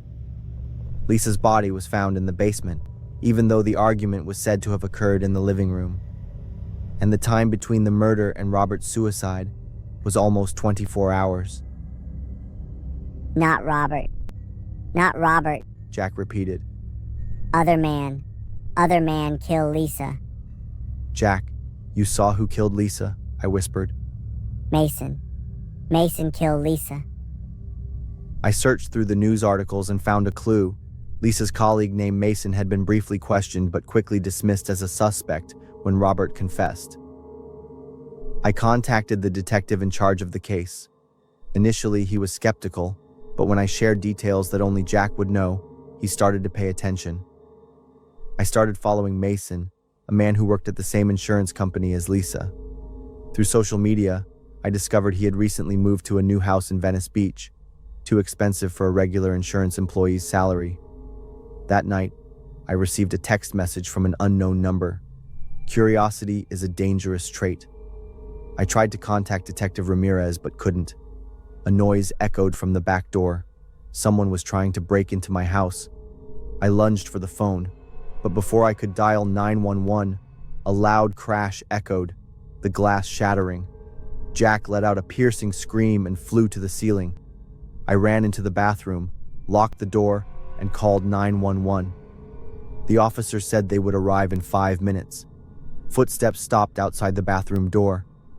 I didn't intend to hurt you. I just wanted to know what you've discovered. Mason! I exclaimed in disbelief. Suddenly, Lisa's scream came from Jack's beak, along with Mason's words from that fateful night. Shut up! You know too much! Damn parrot, Mason whispered. Without thinking, I flung open the bathroom door and lunged out. Mason was reaching for Jack's cage, a gleaming knife in his hand. No! I screamed and threw myself at him. We crashed to the floor, wrestling for the knife. Mason was much stronger than me, and soon I found myself pinned down, the blade pressed against my throat. In that desperate moment, Jack suddenly swooped across the room and flew straight into Mason's face. His sharp claws and hard beak attacked mercilessly. Mason screamed, releasing his grip on my throat to cover his face. The knife clattered to the floor. Blood flowed from multiple wounds on his face as Jack continued his furious assault, flying around his head like a black whirlwind. Mason roared, swinging his arms wildly. I lunged to the corner of the room, grabbed the lamp. Mason had gotten to his feet, blood streaming down his face, his eyes wild. As he lunged towards me, I swung the lamp with all my might, hitting him in the head. Mason staggered but didn't fall, still advancing. I backed away, hitting the wall, with nowhere left to go. Just then, the wail of police sirens filled the air. Mason's face contorted in rage and desperation. He turned, intending to run out the back door, but Jack swooped down again, his claws tearing at Mason's eyes. Mason screamed in agony, stumbled, and fell. his head hitting the corner of the coffee table with a sickening thud. Police officers rushed in, guns drawn. I slumped to the floor, exhausted and trembling. Jack flew to my shoulder, a feathered comfort. "You're safe now," an officer said. Half an hour later, my house had become a crime scene. Mason was still alive, but severely injured. Detective Ramirez arrived, his face grim as he took my statement. Mason was the beneficiary of a large insurance policy Lisa had taken out, a detail overlooked in the initial investigation. So Robert wasn't the killer? We believe he was murdered, and it was staged as a suicide. When the police officers left, I sat down on the sofa, feeling exhausted, but strangely at peace. Jack flew over, landing beside me. For the first time, he nuzzled his head against my hand, an affectionate gesture he had never shown before. "Thank you," he said in his own voice. Movado is harmony, design in perfect balance. An iconic dial, reimagined in a fluid bracelet silhouette. The Museum Bangle by Movado. San Diego's always hot in July, but I'd never felt this cold in my life. 2 days later, the cops found my daughter Lily in a storm drain near the pier. My neighbor had seen Lily with some guy on the beach. That's what kicked off the manhunt. Only took 3 days before they tracked him down. Roland Cooper, 43. The forensics team said Lily died from asphyxiation. Her lungs were full of water. At least she didn't suffer too long. I kept telling myself that, like it would somehow help. Every night I held onto her clothes, breathing in what was left of her smell before it vanished for good. I didn't say a word unless I absolutely had to. Didn't sleep unless I was dead tired. The trial kicked off on a gray, miserable morning at the San Diego County Courthouse.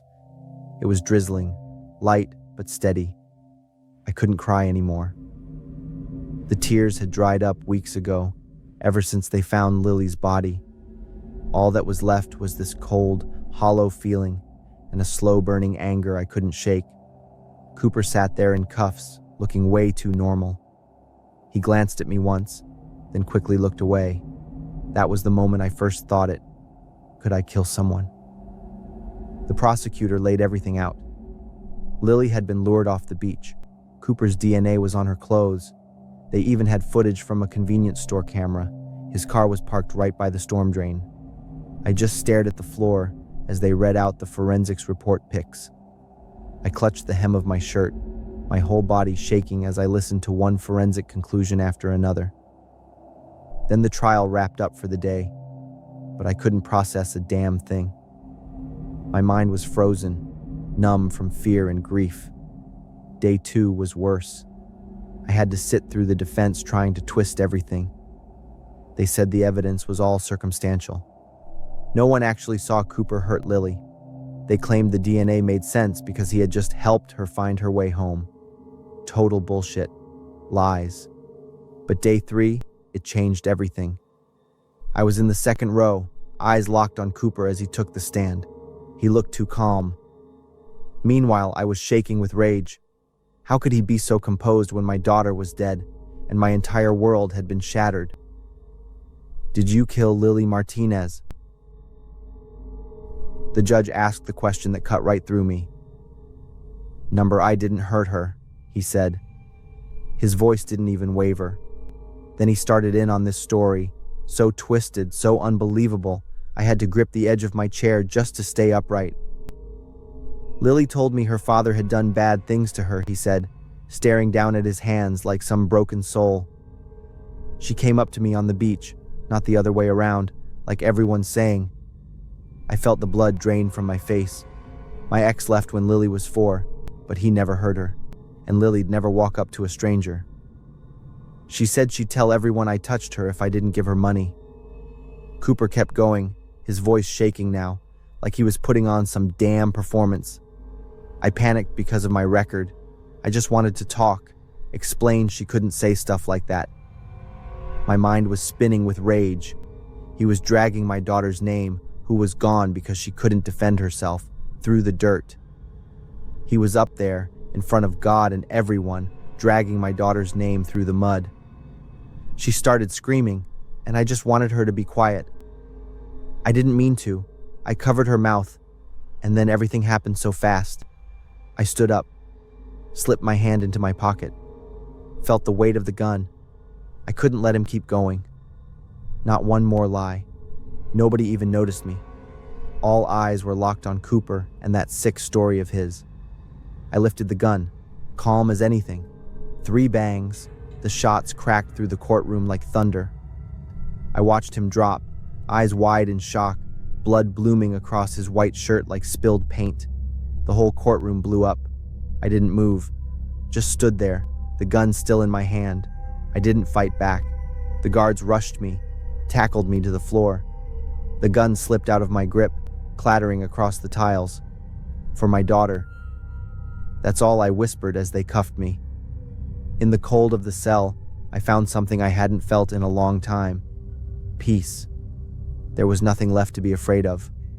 All the worst things I ever feared, they already happened. There was nothing left that could break me more. Time didn't feel real behind bars. Days blurred together. I thought of Lily almost every night. I'd picture her running down the beach, laughing, the waves chasing at her heels. That laugh of hers, it still made me smile. I didn't regret what I did, wasn't proud of it either. But I got it. Love and hate, they're not that different. They both come from the same place, deep down, where the heart breaks and still keeps beating anyway. This story is based on real events. In 1980, in Lübeck, Germany, a 7-year-old girl named Anna Mary was kidnapped and murdered by Klaus Grabowski, a man with a long history of abusing children. He lured Anna into his home and killed her. At his trial in 1981, Grabowski claimed Anna had blackmailed him, saying she'd lie about being abused by her father. Feeling healthy by leaps and bounds. Making a dinner that makes their whole day and giving your best friend the best nutrients for their best life. Science did that.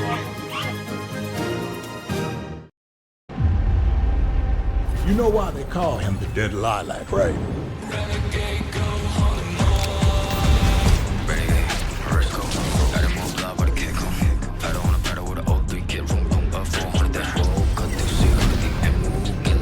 It's the purple flash you see before you die.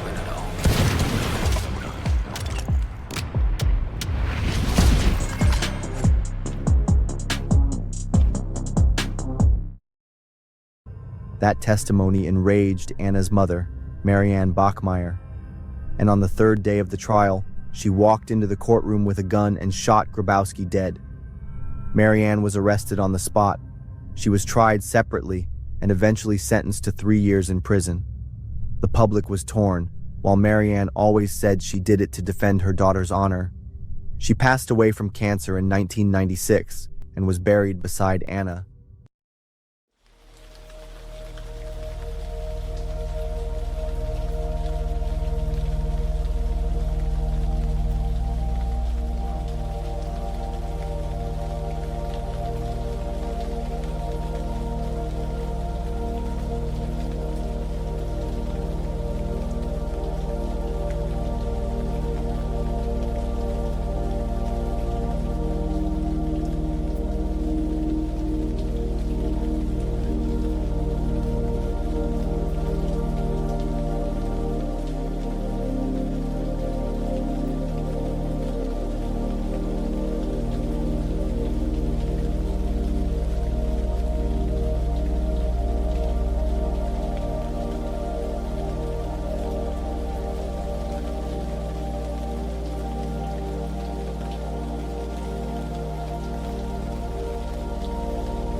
Welcome to MHS Midnight Horror Stories. I know that many of you choose to watch videos on this channel to relax and ease yourself into sleep. That's why we've included calming background music after 10 horror stories, helping you drift off more comfortably. If you enjoy the content on this channel, don't forget to support us by leaving a like or drop a comment letting us know where you're listening from and what time it is for you. Your support means everything to us and is the biggest motivation for this channel to keep growing. And now, let's step together into tonight's terrifying stories.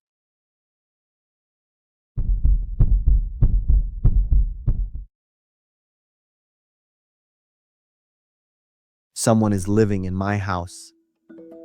I moved into a small house in the suburbs of Portland back in February. It was a cute white house with a picket fence and a nice front lawn. After my divorce, I kept the house and moved there to start a new life. At first, everything seemed fine. I enjoyed decorating every room and organizing the space exactly how I liked it. In the beginning, things were peaceful, but slowly, strange things started happening in small corners of the house.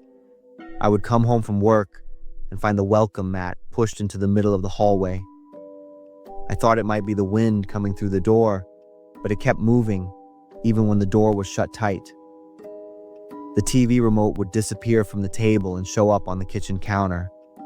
I kept my garage keys in a drawer, but I would find them sitting on top of the fridge.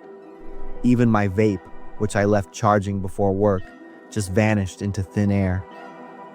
I started to doubt my own memory. I figured the stress of the divorce was just making my brain foggy. But then, the signs became clearer and much scarier. One night, I opened the fridge and realized the sandwich I bought that morning was half eaten. Worst of all, there was a deep dent in my pillow, as if someone had been lying on my bed for hours while I was out. I stopped being able to sleep. I would lie in the dark, listening to the wooden floors creak, imagining the worst possible horror stories. The breaking point happened on a day I stayed home with the flu. Around 10 in the morning, while I was making tea in the kitchen, I heard the front doorknob turn slowly. Then, I heard the metallic clicking of someone trying to pick the lock.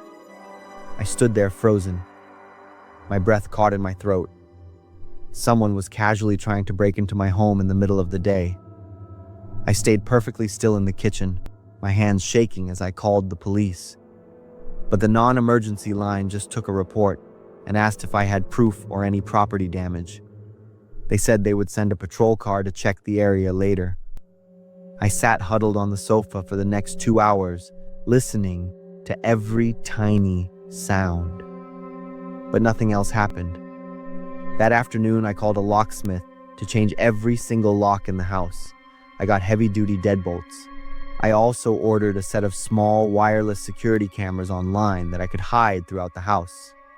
I put one in the corner of the living room facing the front door, one in the kitchen looking at the back door, and one in the hallway leading to the bedrooms.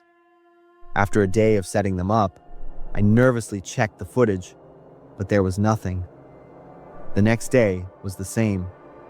But on the afternoon of the third day, while I was at my office, my phone buzzed with an alert. Movement detected. I opened the app. On the screen was a man standing at my front door. He was tall, thin, and wearing a dark blue windbreaker and jeans.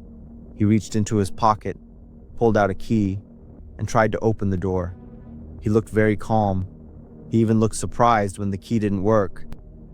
Finally, he looked around, walked down the steps, and disappeared from the camera's view.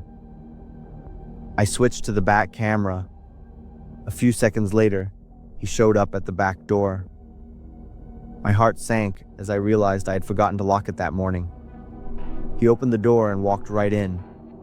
I couldn't believe my eyes. He wasn't rushing or acting scared. He took off his shoes and walked into the living room like he lived there. Then, he went into the kitchen, opened the fridge, took out my leftovers from the night before, and started eating right there. I sat like a statue, staring at my phone screen. I felt cold all over.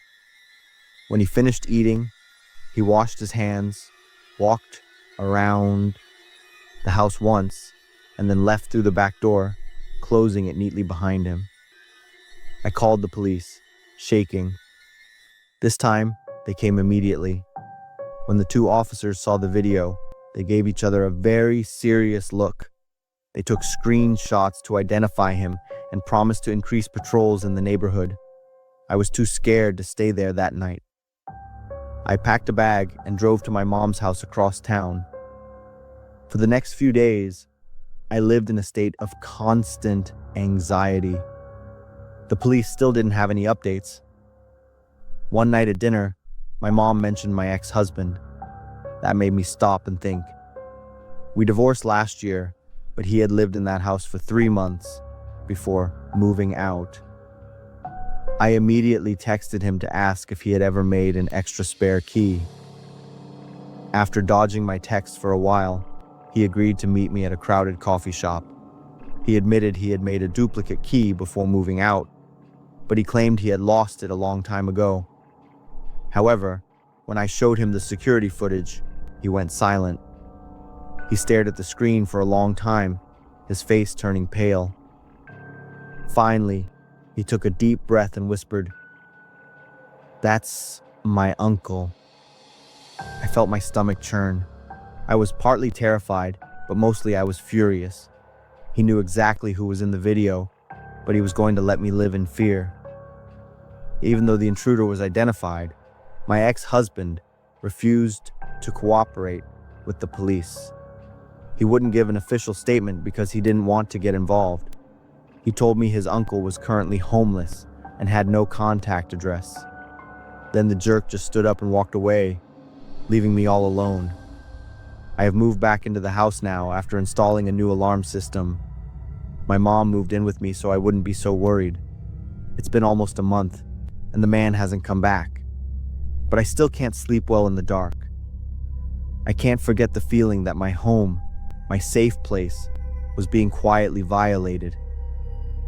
I hate my ex-husband for being so selfish and cowardly.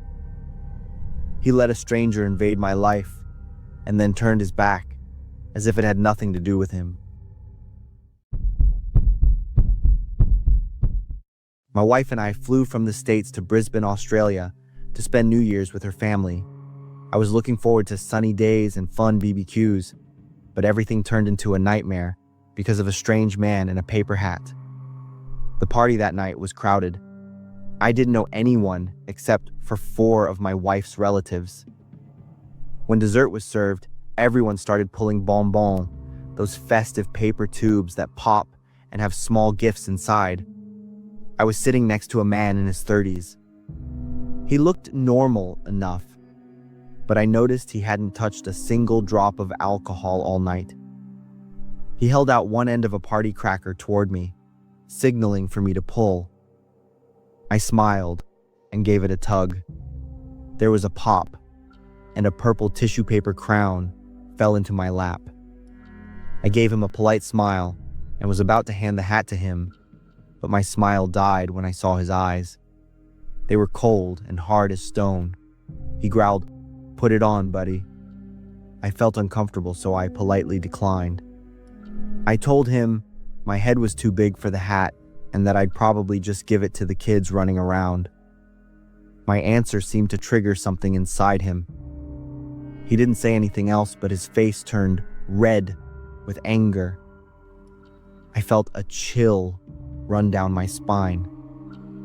I quickly got up to find my wife and ask about him. She didn't really know him. She just said people called him Callum. When I looked back at the table, Callum had stood up. He walked around the room, talking to guests while constantly glancing at me. He kept mimicking the motion of putting on a hat and making disgusted faces. While I was talking to my brother-in-law, Callum suddenly appeared. He looked at me like I was trash. He complained that I was a party pooper who didn't know how to have fun. As he walked past me to leave, he leaned close to my ear. His hot breath hit my neck as he whispered, "You're going to wear that hat, even if I have to put it on your dead head." In that moment, I knew I was dealing with someone who wasn't stable.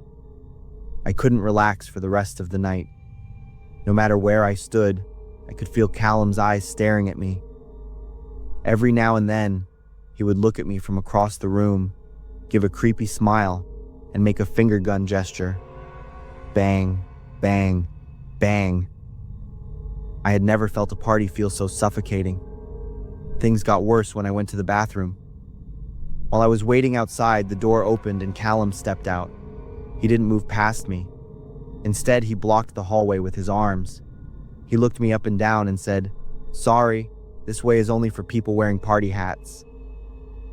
He stood there with a crazed, defiant look on his face. After a few seconds of terrifying silence, he smirked and moved his arm to let me in. I had only been inside for a few seconds when a massive boom shook the room. The bathroom door rattled on its hinges like someone had rammed into it with all their strength.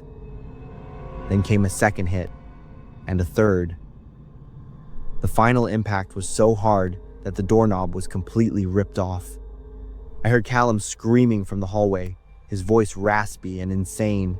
"Put the hat on. It's a party. Put it on right now." Then everything went silent. I could only hear the muffled music coming from the living room. I stood there in silence for a while before opening the door, ready to defend myself. When I finally stepped out a few minutes later, Callum was gone. Another guest asked if I heard someone banging their head against the bathroom door. I didn't stop to explain. I grabbed my wife and we left the party immediately, making up an excuse that I wasn't feeling well. But it didn't end there. Around 3 a.m. the next morning, we were woken up by loud banging on the front door. It wasn't a normal knock. It sounded like metal hitting wood. I crept to the door and opened it, but the porch was empty and surrounded by darkness. Then, I saw it. The purple tissue paper hat from the night before was nailed to the front door with a large, heavy nail. We couldn't stay another minute. That very morning, my wife and I booked the earliest flight out of Australia. Sitting on the plane, I still couldn't shake the terror. I kept wondering whether one day he might show up at my home in the US to fulfill his wish. Sometimes, human madness is far more terrifying than any ghost I've ever known.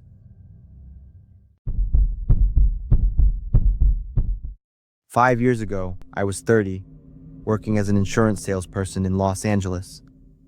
This job often required me to work late, meeting all types of clients in various areas, and that evening was no exception.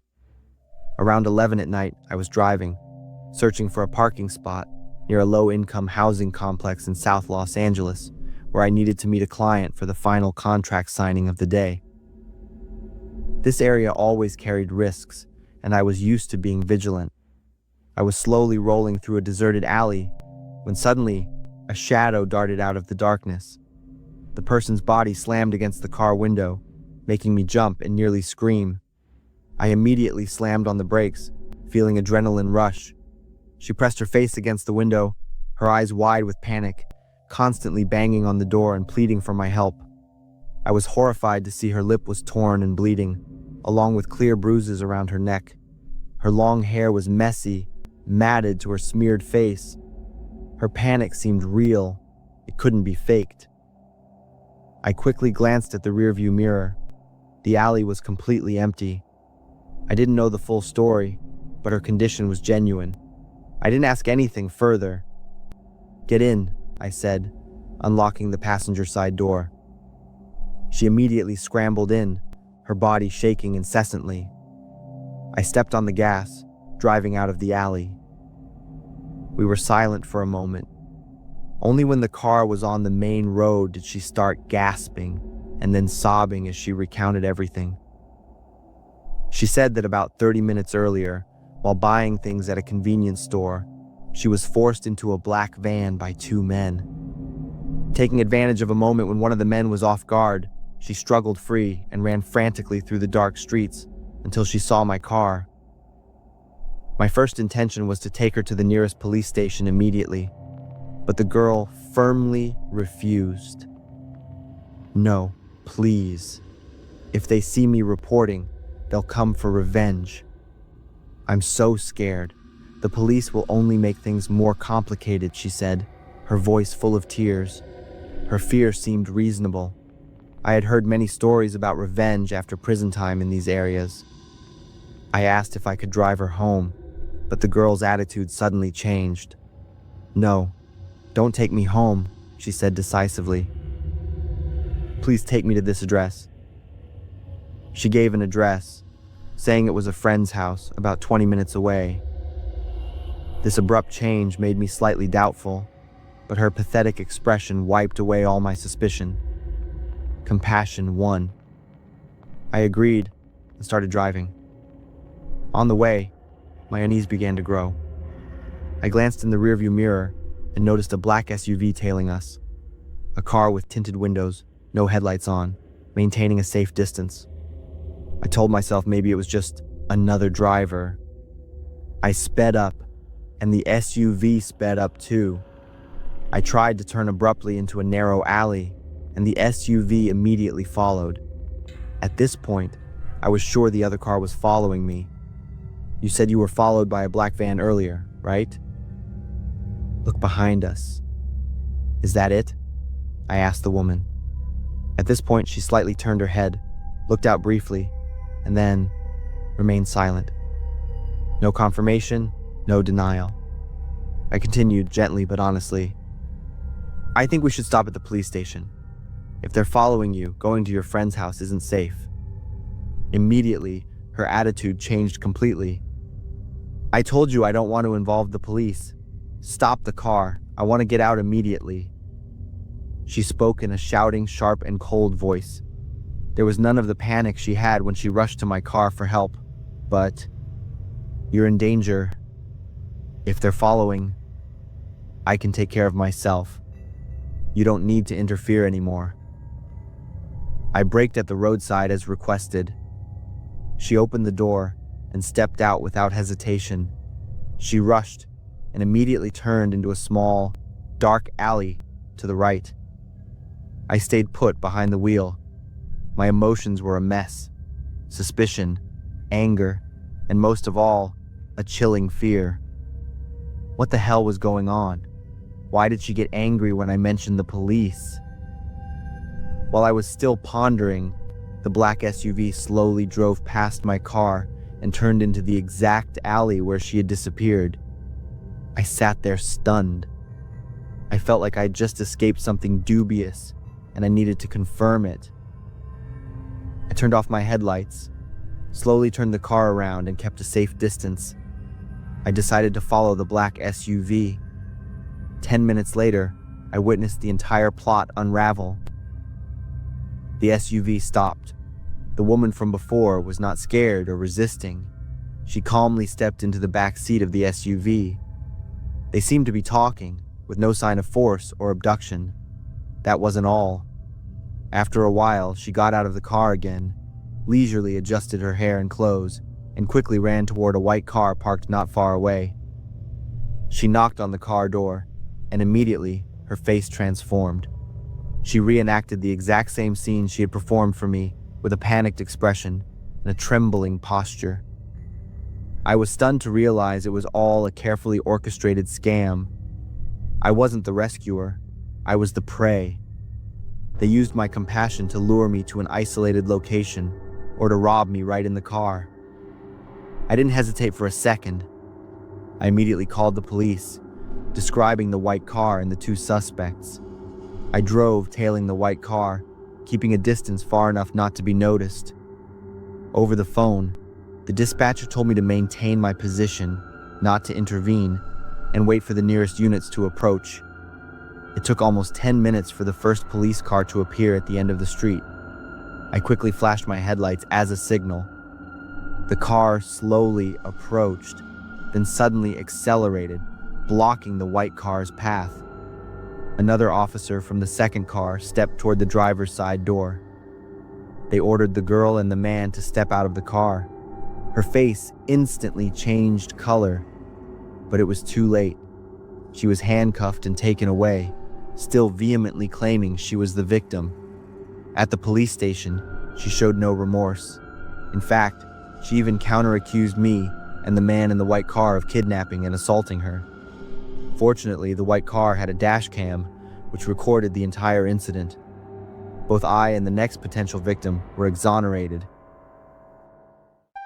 A few days later, curiosity led me to drive to the address she had claimed was her friend's house. It was not a house, but an abandoned building, cordoned off for construction months ago. I could finally conclude her real goal was to lure me to an isolated location, completely separate from the residential area. It could have been for kidnapping, robbery, or extortion, but it was certainly a dangerous scheme. Everything, from the fake injuries, the pleading eyes, the change of address, to the constantly tailing SUV, was part of a meticulously planned script, likely part of an organized crime or scam ring. From then on, I never took unexpected pleas for help lightly again. Not everyone who looks desperate is truly a victim. That night, I not only escaped a scam, but also learned a costly lesson about trust.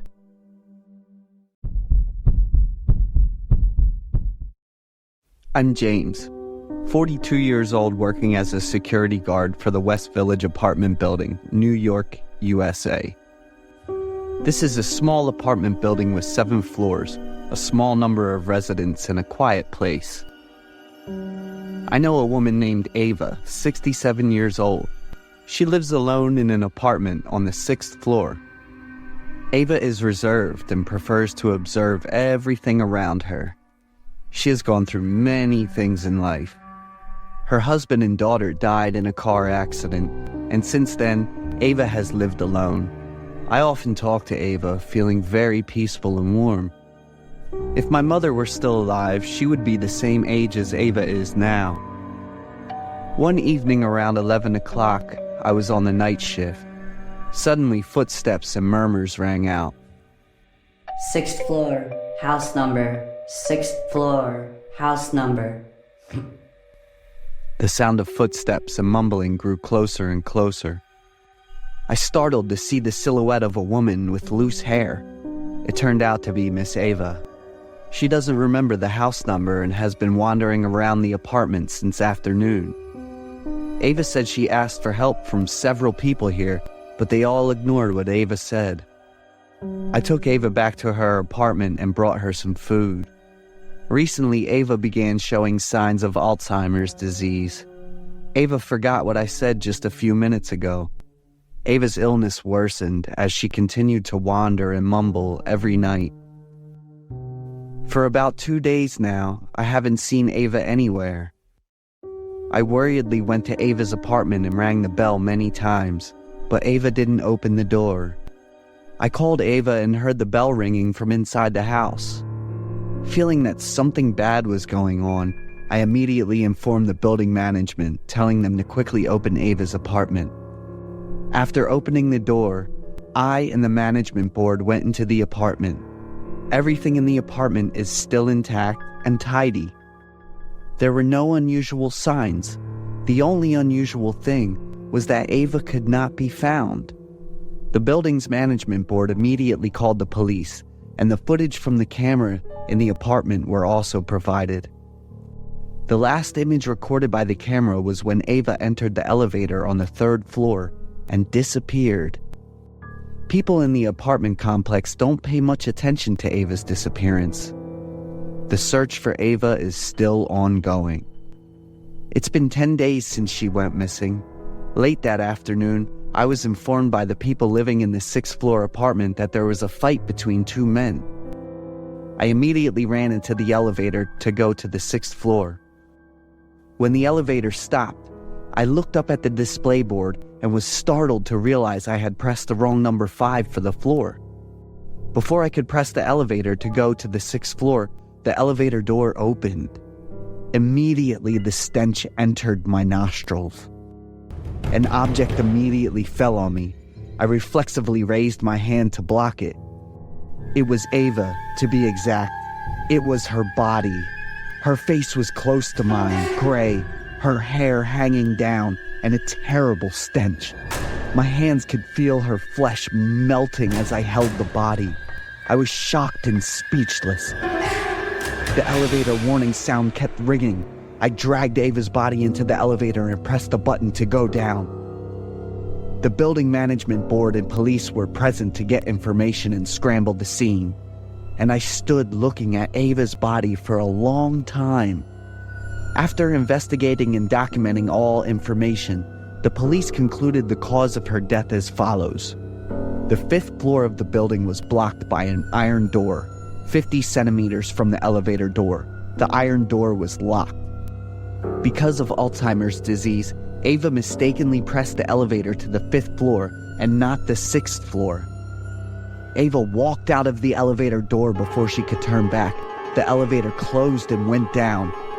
The 5th floor is an area that was acquired a few months ago, so no one goes there anymore. So she had been stuck here for the past 2 days of her disappearance and all the days of searching. The police tried standing at the location where Ava was stuck and yelled, which was clearly heard by part of the area on the 4th and 6th floors. So why didn't anyone heed Ava's plea for help?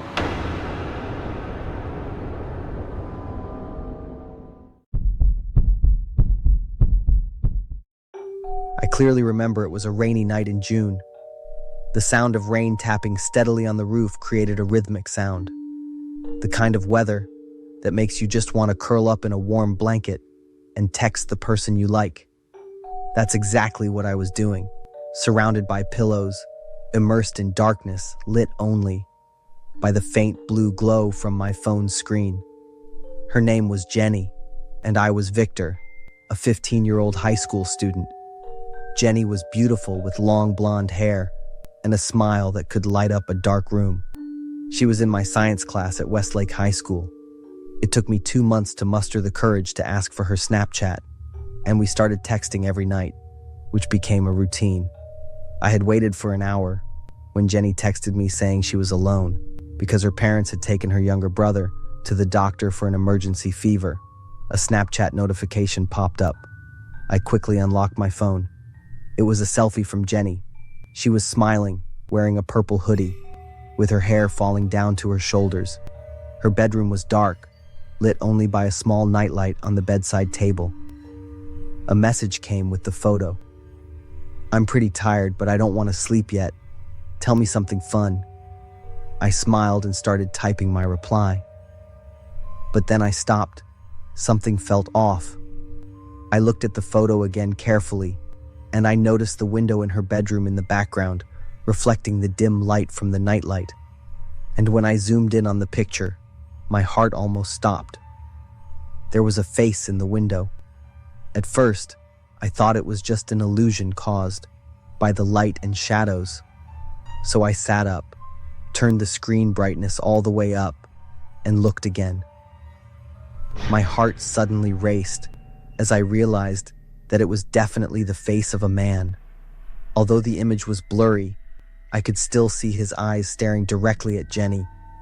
My hands began to shake. The phone nearly slipped from my hands. I could hear my heart pounding in my chest.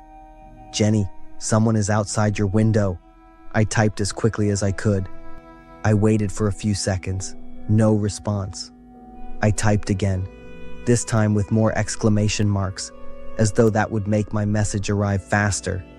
"Jenny, someone is watching you through the window. Call your parents now." 3 minutes passed, no response. Should I call the police? But what would I say? We had just met at school. I knew she lived in Oak Ridge, but I didn't know her exact address. My phone buzzed. Jenny was calling me on video.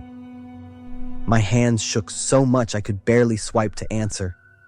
When I did, I saw Jenny's face appear on the screen, pale and tear-streaked.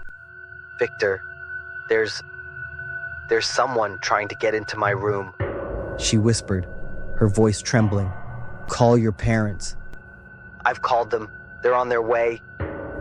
Then I heard it, the scratching sound on the glass. Not from the window in my room, but from Jenny's side. I could see the terror on her face. It's trying to open the window," Jenny whispered. her voice so quiet I could barely hear. I didn't know what to do. A sense of helplessness washed over me. I was here, safe in my room, while Jenny, the girl I liked, was facing a real nightmare. Can you run out of the room or lock the door? I can't move. The scratching continued. Then a new sound, the sound of metal. He was trying to open the window from the outside. Jenny turned the camera toward the window, and there was a shadowy figure outside, faint behind the glass. A hand was pushing. The window was slowly opening. "Jenny, run! Run now!" I yelled, tears starting to stream down my face. The camera shook violently. As Jenny got up, I heard the sound of hurried, heavy footsteps as she ran through the room. The sound of the door opening, the heavy breathing. She was running down the hallway. "I'm running downstairs. Victor, if anything happens..." "No, nothing's going to happen. Your dad's almost home, right? Just hide. Go to the kitchen and find a knife to protect yourself." The camera continued to shake as Jenny ran down the stairs. I caught a brief glimpse of the dark living room, then the kitchen. "Victor, I think I hear footsteps on the stairs." "Jenny, hide. Hide now. I'm in the kitchen cupboard under the sink. Your dad will be home soon. Just hide and stay quiet." For a moment, we just sat there in silence. I could hear Jenny's breath, tight and labored. Part of me still couldn't believe this was happening. Just 10 minutes ago, we were texting like normal, sharing stories about the day at school. Now, I was watching extreme fear unfold before my eyes, and I couldn't do anything to help. Then I heard it through the phone, the slow steps coming into the kitchen. The footsteps stopped. I could hear Jenny's breath becoming more frantic. "Jenny Miller." A voice spoke up, making both me and Jenny jump. "I know where you are. Why don't we talk?" Jenny put her hand over her mouth to stop her breathing. I could see her tears in the dim light from the phone screen. "I've been watching you for a long time, Jenny.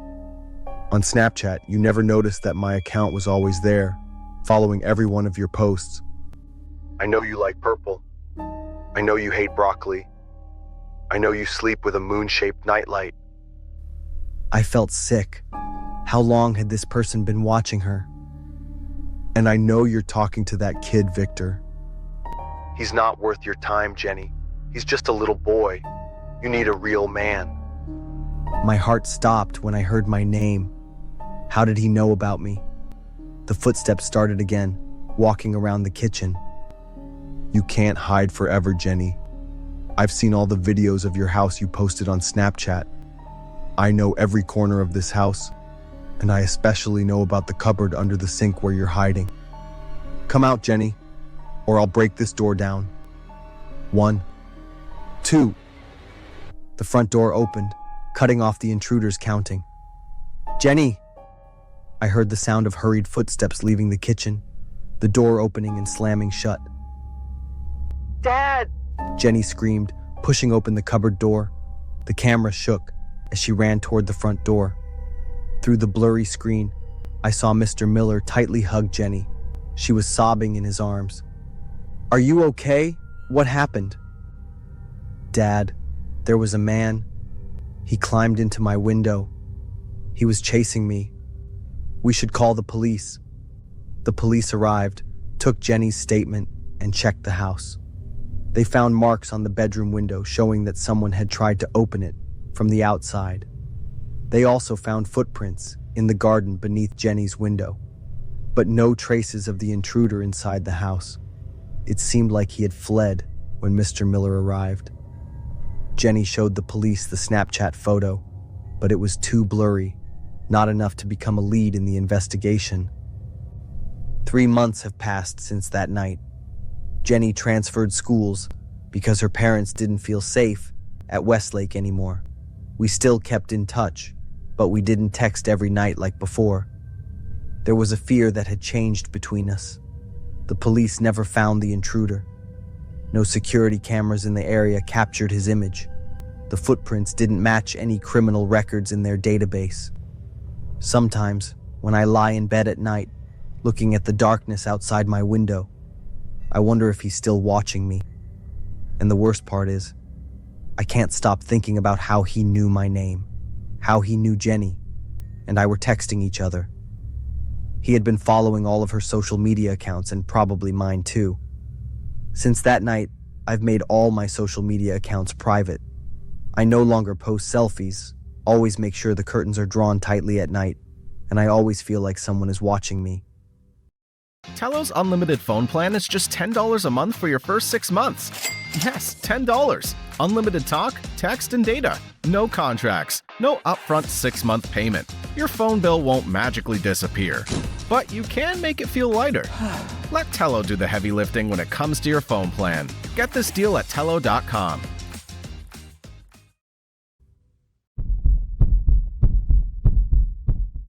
I'm Logan, 36.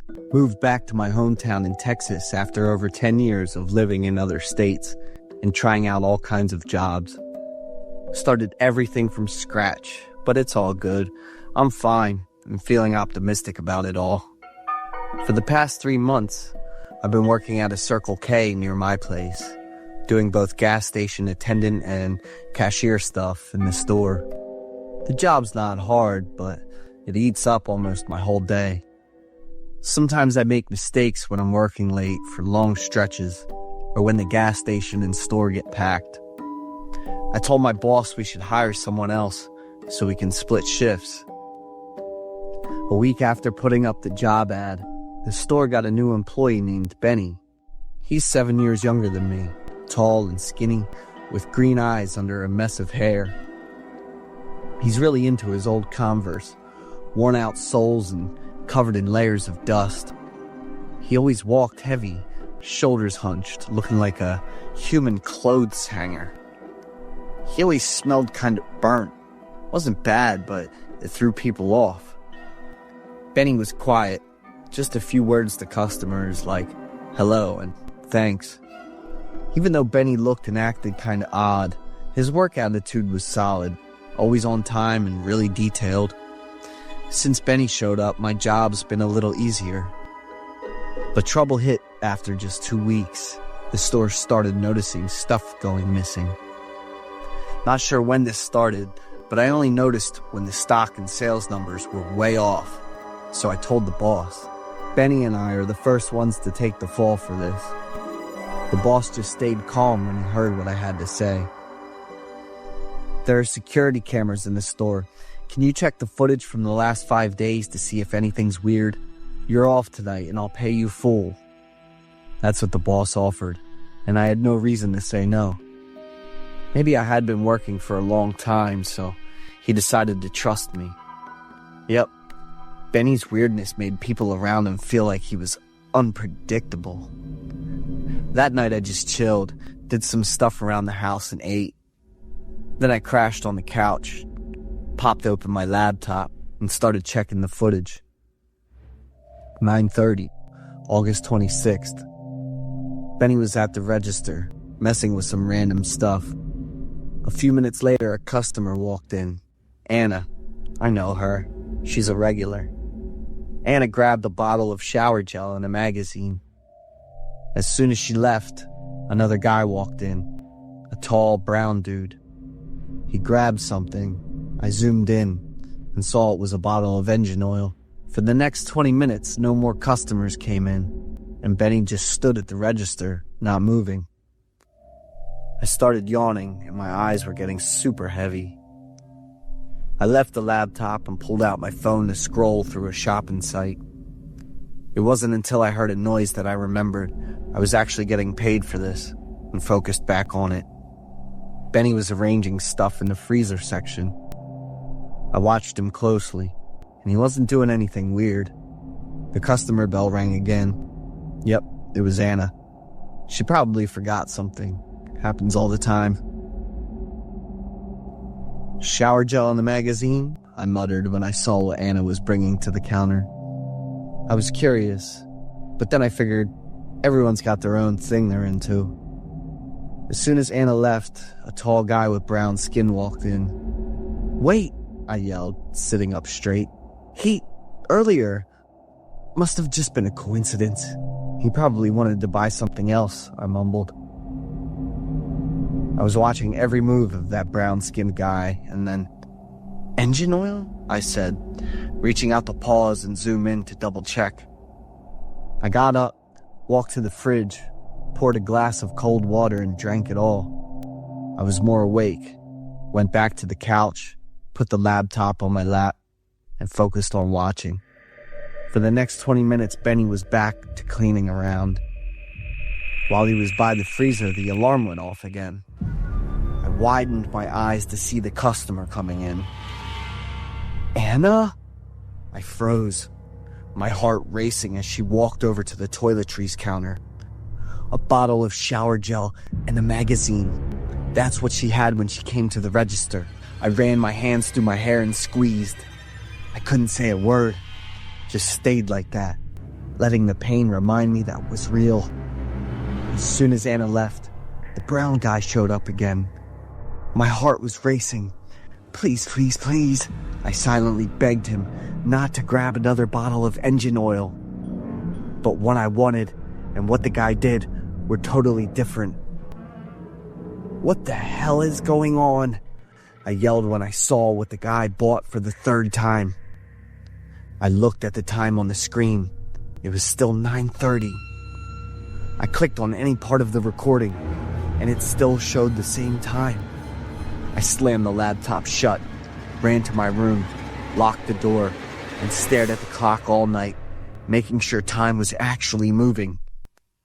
As soon as it was daylight, I was both excited and panicked, rushing to the store. Benny didn't show up to work today, and the boss couldn't get a hold of him either. I played the recording for him to see. Once again, the boss and I were stuck in some crazy time loop. The only people we could count on at that point were the police. While we waited for the police to figure things out, the boss and I took turns running the store and the gas station. I was always distracted, just constantly staring at the clock. 2 days after the boss reported it, the police showed up at the store. Based on what you told us, we looked into this young guy named Benny Mason. He's 27. The address he put on his resume is your store. Didn't you catch that? 6 years ago, this place was home to a family of 6. Sadly, the house caught fire and everyone inside died. The oldest son in the house was the only one they couldn't find. When the police checked the tape again, they noticed something weird. With each loop, Benny's shadow on the floor kept getting shorter until it just disappeared.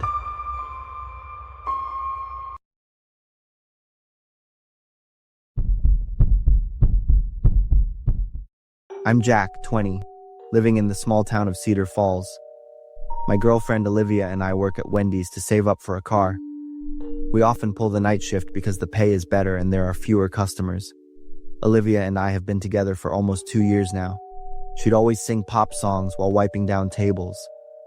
I loved hearing her laughter echo through the empty restaurant. Last week, my buddy Mike called to warn me about a serial killer operating in the area. He was targeting people working late at fast food joints. 3 cases had already happened in the past 2 months in neighboring towns. Be careful, Jack. He usually attacks right before closing, Mike said over the phone. I wasn't too worried. Cedar Falls is a safe town. Tonight, Olivia felt sick and left early. I was cleaning up the restaurant alone. The clock showed 11:30 p.m. Outside, my car was the only one left in the parking lot. I was mopping the floor when my car alarm suddenly blared, piercing the quiet. I looked up and peered outside. A man was standing next to my car.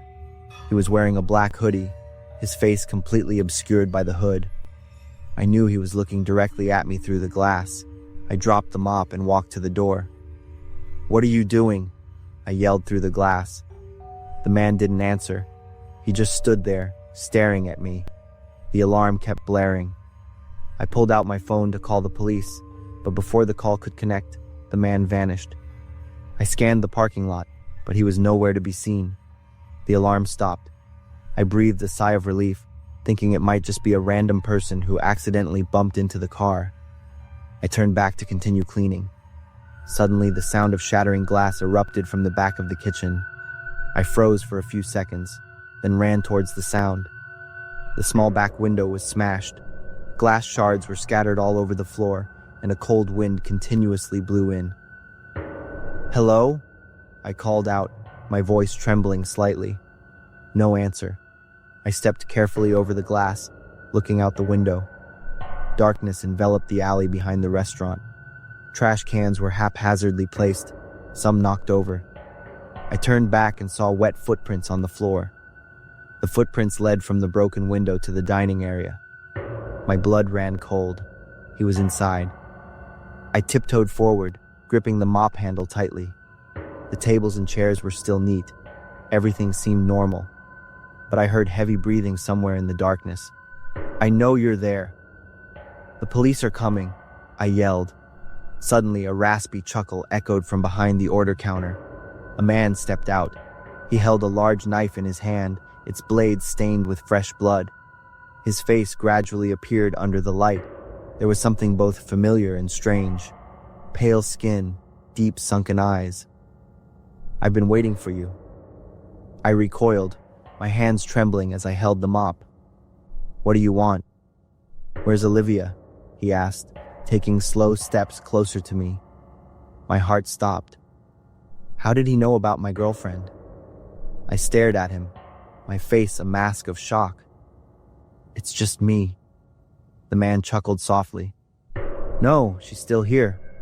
I looked at him with a skeptical gaze, my heart suddenly beating faster and stronger. I pulled out my phone and called Olivia, but the line was just a long beep without any response. Suddenly, the man burst into laughter. He pointed towards the cold storage. I followed his gaze and then ran towards it. The freezer door was slightly ajar. I trembled as I pushed the door open and saw Olivia lying on the floor, blood seeping from multiple stab wounds on her body. My eyes and mouth widened as much as they could, my body shaking uncontrollably. I knelt beside her. "Olivia! Olivia!" Rage surged through me.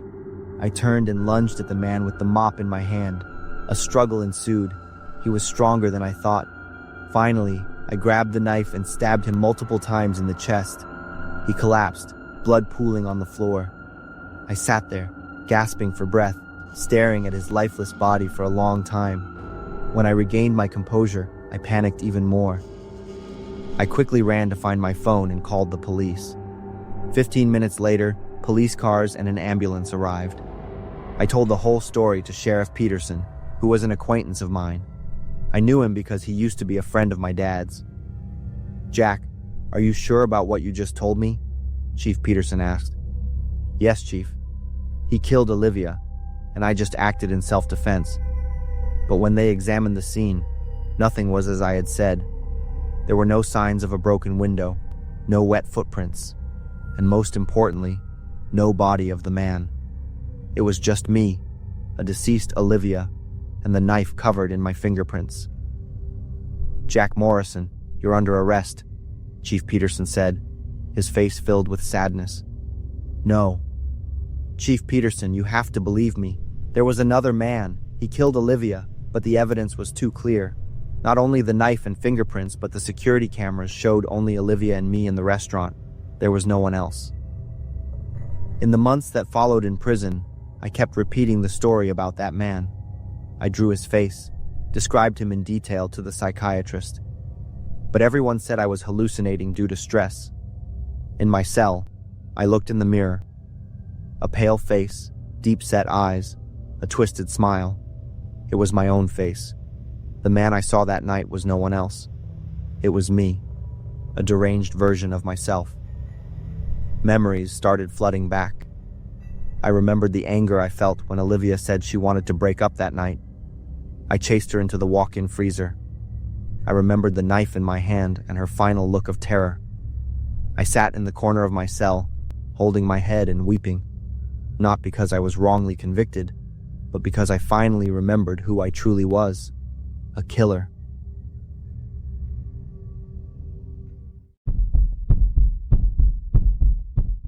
I'm Baron, a 28-year-old lawyer. I barely escaped death. It was really terrifying. I'm still in shock. I'm thinking about moving to a new city once my health is in a better place. I left my job a couple of months ago because I didn't see any chance for promotion. After a gap time, I started looking for a new company. With my experience and qualifications, I got an interview just 3 days after sending in my resume. To see how I stacked up, I sent my resume to a local government agency. The day of the interview, I was extremely confident, partly because of my experience and knowledge, and partly because people said I'd got an 8 out of 10 look. Interviewing me that day was an Asian woman named Gail. She came off as pretty serious and distant. I prepared really well for the interview, but Gail didn't ask me any questions. She stared at me for a long moment. "Do you relate to Asians?" I was a bit surprised by her question and took a while to answer. "My grandfather is an Asian." When she heard my answer, Gail's face slowly relaxed. Her eyebrows raised, and she looked pretty satisfied with my answer. Gail asked me for some personal info, then stared at me for a while. I felt really uncomfortable. There was something really strange about that woman. She told me to go home and wait for the results in 3 days. A little over a day later, I got an email about the interview results. The weird thing was, I passed the first round without even showing what I could do. The email included an appointment to discuss the job with the state's mayor before I accepted it. Honestly, I was about to turn down the job because I kept thinking about the interview the other day. I just think I'm not a good fit for the work environment. But when I saw the meeting appointment with the state mayor, I decided to go. It was a huge honor for me. I arrived for my appointment 10 minutes early. The door opened and I was surprised to see Gail. She looked at me, gave a small smile, and introduced herself as the state mayor. At this meeting, she had a completely different vibe, much happier and more relaxed. I have changed my mind since then. After going over all the details about the job, I agreed to take the position as an in-house lawyer. Gail gave me a blank piece of paper and a red pen. She asked me to sign and write my full name in the lower right corner of the paper. I just did it without asking any questions. Gail showed me to the office and introduced me to everyone. They looked at me with strange and surprised eyes. After saying hi, I went to my seat and started working. A colleague came over to chat with me. His name was Thomas, and he's a state legal expert. Thomas was very friendly and talkative. He made me relieved. At the end of my first day, I left with Thomas. It turned out we lived in the same neighborhood. Thomas talked a lot about work, but as soon as I asked about the mayor, his attitude totally changed. She was very nice, but that was long ago. Since her daughter died in a car accident, she seems like a completely different person. What Thomas shared made me even more curious. Before I could ask him anything else, the mayor showed up, and Thomas went pale. He quickly jumped in his car and left without saying a word. She looked at me and smiled gently. I can see that Gail wasn't like what Thomas said. At night, I dreamt about meeting a girl. I couldn't see her face, but I remember her tiny figure and gentle voice. The next day at work, I went to the office to say hi to everyone, but no one responded. Not even Thomas. He's been avoiding me, and even seems scared of me. While I was working, I heard someone calling and looked around, but everyone was still focused on their work. I thought I must have heard wrong, but then the call came through again. I heard a girl's voice calling my name, really softly. I looked around the room, confused. There weren't any female employees here. I put on my headphones and continued my work. Over the next few days at work, I kept hearing a woman's voice calling my name. When I asked everyone in the office, they all looked at me like I was crazy. I always feel like the air around me is really cold, even though it's just autumn. One time, I was digging through the archives looking for some documents. I saw my stack of documents stored here. I was curious, so I opened it and took a look. Inside the file, a paper I had signed with a red pen fell out. I flipped the paper over to check the back, but before I could see it, Gail yanked it away. She told me in a cold voice, "Just do your job well." I got chills when I looked into Gail's eyes, so I left right away. In the following days, I was a bundle of nerves. I kept hearing a girl calling my name, and it was happening more and more often. Whenever I turn over at night when I'm trying to sleep, it feels like someone is lying next to me. Startled, I jumped up, tossed the blanket aside, but there was no one there. My colleagues always avoided me and looked at me like they were unsure. I couldn't focus on work, so I went to the bathroom to splash some water on my face. Looking in the mirror, I was shocked by how my face looked. Did I really look that pale and haggard? There were times when I felt like I couldn't see or understand anything around me, like I was completely out of it. One evening, after taking the sedative the doctor prescribed, I fell asleep more easily. But I woke up again and found myself in a really sharp suit with a flower on my chest. In front of me was a girl in a bridal dress, standing with her back to me. She softly called my name. It was the same voice that had been haunting me for days. She slowly turned around. Her injured face was still bleeding, and the beautiful white wedding dress highlighted the long crimson streaks. She reached out her bloody hand to me, missing some fingers and joints. I was really scared, but I couldn't stop myself. I put the ring on her finger, which only had one knuckle left. My chest felt heavy, so I jumped up, looked around the room and gasped. I put together everything that had happened. When I got to the company, the first thing I did was look for my file. Holding it in my hand, I nervously flipped through the papers to find it. I was stunned when I saw the back of it. It was a marriage certificate, with the bride listed as Julia and the groom as me. It wasn't just an ordinary marriage certificate. There were all these weird characters written on it. It's kind of like a talisman, I guess. I'm not really sure. I went straight to Gail and asked her about it. The woman went totally crazy, laughing and crying all at once. She talked about her poor daughter, who passed away on her wedding day. The wedding ceremony was just as happy and warm as any other couple's. They got in the car and drove off, with everyone cheering and wishing them well. But not long after the car left, there was a terrible accident. The car crashed head-on into a container. Julia died instantly, and her body was badly damaged. Her husband survived, but he had to live the rest of his life in a vegetative state. Gail is trying to find someone to marry so her daughter's soul won't be lonely. When she met me, she thought it was fitting that I'm partly Asian. I ripped up that damn marriage certificate and burned it while Gail screamed desperately. I called the police, and Gail got arrested and sent to a mental hospital. I quit my job right away, but obsessing over that girl turned my life completely upside down. I don't blame Gail anymore. I just feel sorry for her and sympathize with what she went through. It was all because of the immense pain she felt after losing her daughter.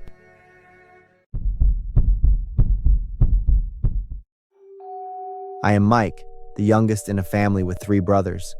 10 years ago, when I was 8 years old, my family moved to Forest Hills because my father was transferred for work. The new house was located in a peaceful, spacious, and quieter area. I felt quite comfortable and tried to adjust to the new environment, while my 2 older brothers took more time to get used to it. What fascinated my 2 brothers and me the most was the treehouse, which was located down a dirt path behind our house. It was a simple wooden house, looking like it had been built quite some time ago. The grayish silver tiled roof, although partially decayed from the rain and sun, still maintained its structure. In the faint light of the setting sun, it looked like a silent ghost, exuding a sense of loneliness. After learning that the treehouse had no owner, my 2 brothers and I were incredibly excited. The way up to the treehouse was not easy.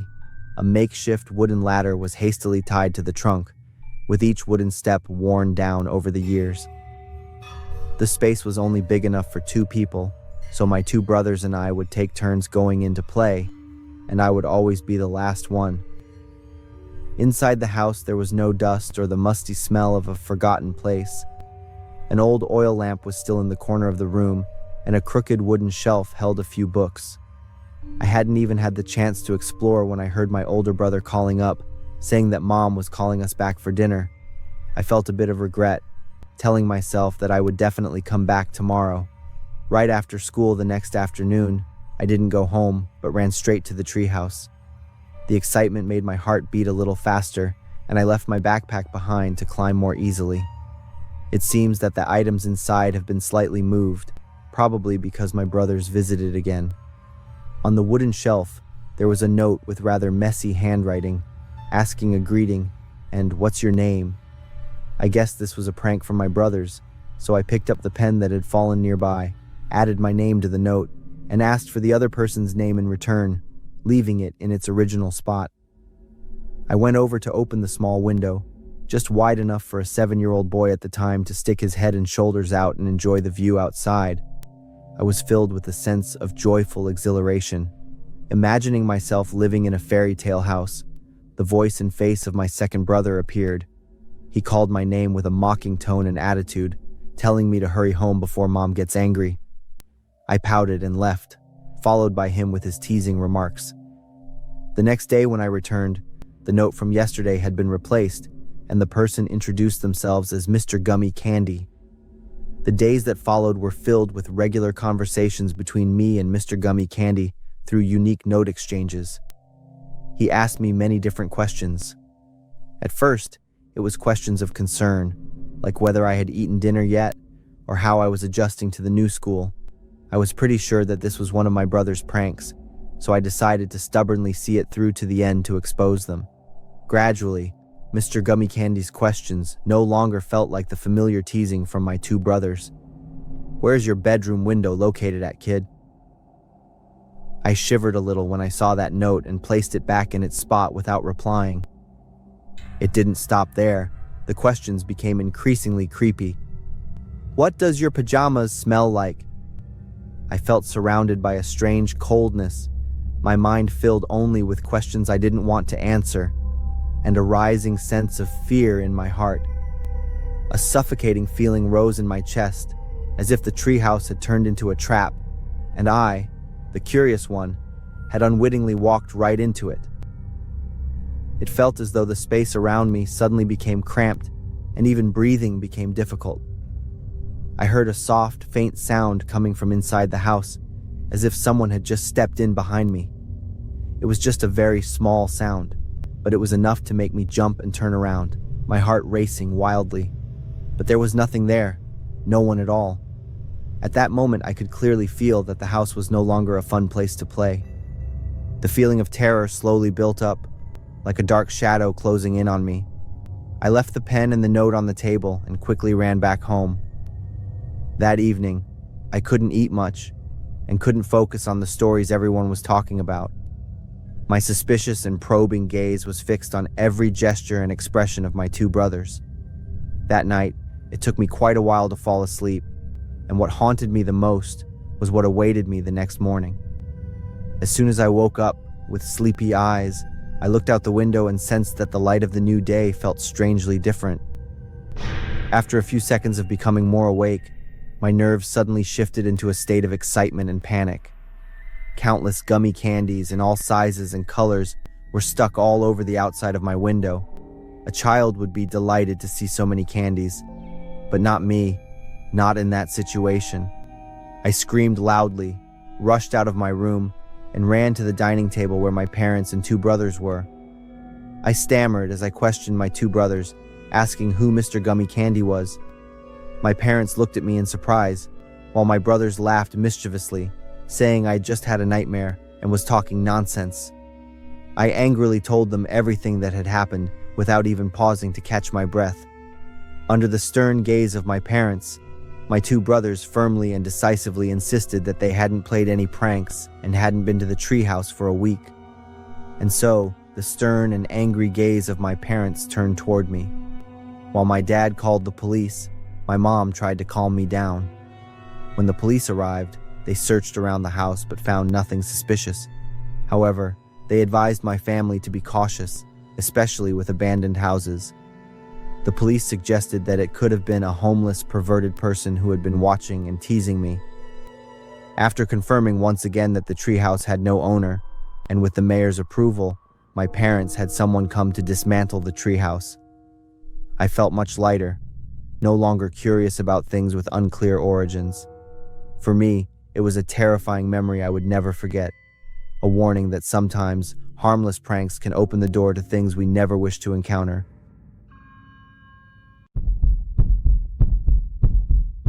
I don't go camping alone anymore. The back window of my car in the garage still has a crack that I haven't fixed. 7 months have passed since Labor Day weekend last year, but I'm still haunted and terrified. I'm Lucy, 26 years old, and I work at an accounting firm in Columbus, Ohio. Every long weekend, I usually escape the city for somewhere quiet. Kayaking has been a hobby of mine since college.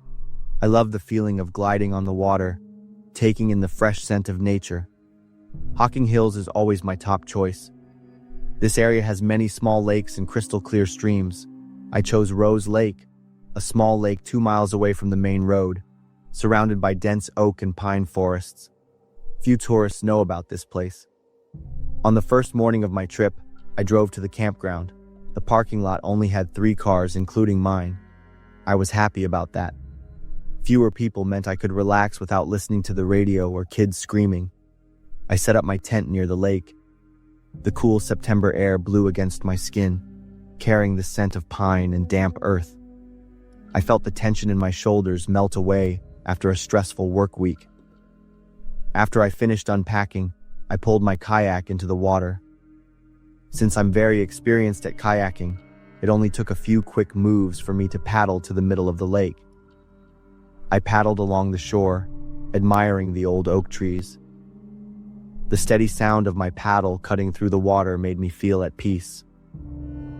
A while later, as I was paddling near the eastern shore, I heard the rustling of dry leaves. I glanced over and saw a man walking out of the woods, standing on the shore about 30 yards from me. He was middle-aged. He suddenly waved and smiled widely. I froze for a few seconds. The smile wasn't friendly, as his teeth were yellow, and he was staring at me too intently. I'm polite to everyone, so I nodded back and quickly changed direction. The man stood still, with his hand on his hip, watching me. I paddled faster, heading toward the opposite shore. When I looked back, he had disappeared into the woods. I breathed a sigh of relief, thinking he was gone. A few minutes later, as I was enjoying the silence, I suddenly heard a noise behind me. The distinct sound of a breaking branch, followed by rustling leaves. I turned my head to look back. The man was hiding behind a tree. He was crouched low, moving from tree to tree. His eyes were still fixed on me like a predator. My heart started to pound. Was he following me? Was he stalking me? I tried to stay calm and paddled slowly as if I hadn't noticed him. My hand trembled as I reached for my phone in my jacket pocket. The screen showed no service. I cursed under my breath. All I could do was keep paddling, hoping he would get bored and leave. But every time I glanced back, he was still there and always kept me in his sight. He moved skillfully, his movements practiced as if he had done this many times before. Fear began to spread. Stories of women being attacked while camping alone flooded my mind. I swallowed hard. I had to do something right now. I turned my kayak toward him and yelled loudly, "Hey! I know you're watching me. I'm calling the police." He stopped but didn't answer. He just stood still behind the tree, watching me. I picked up my phone, my hand shaking as I pressed the call button and put it to my ear. "I have something to report.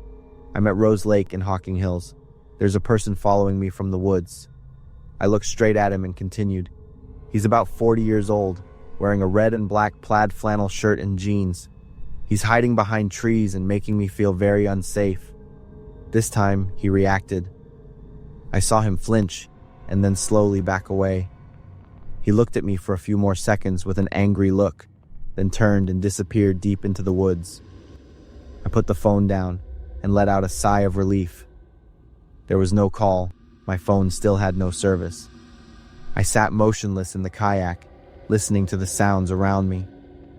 There were no more noises, but I didn't dare to believe that he was completely gone.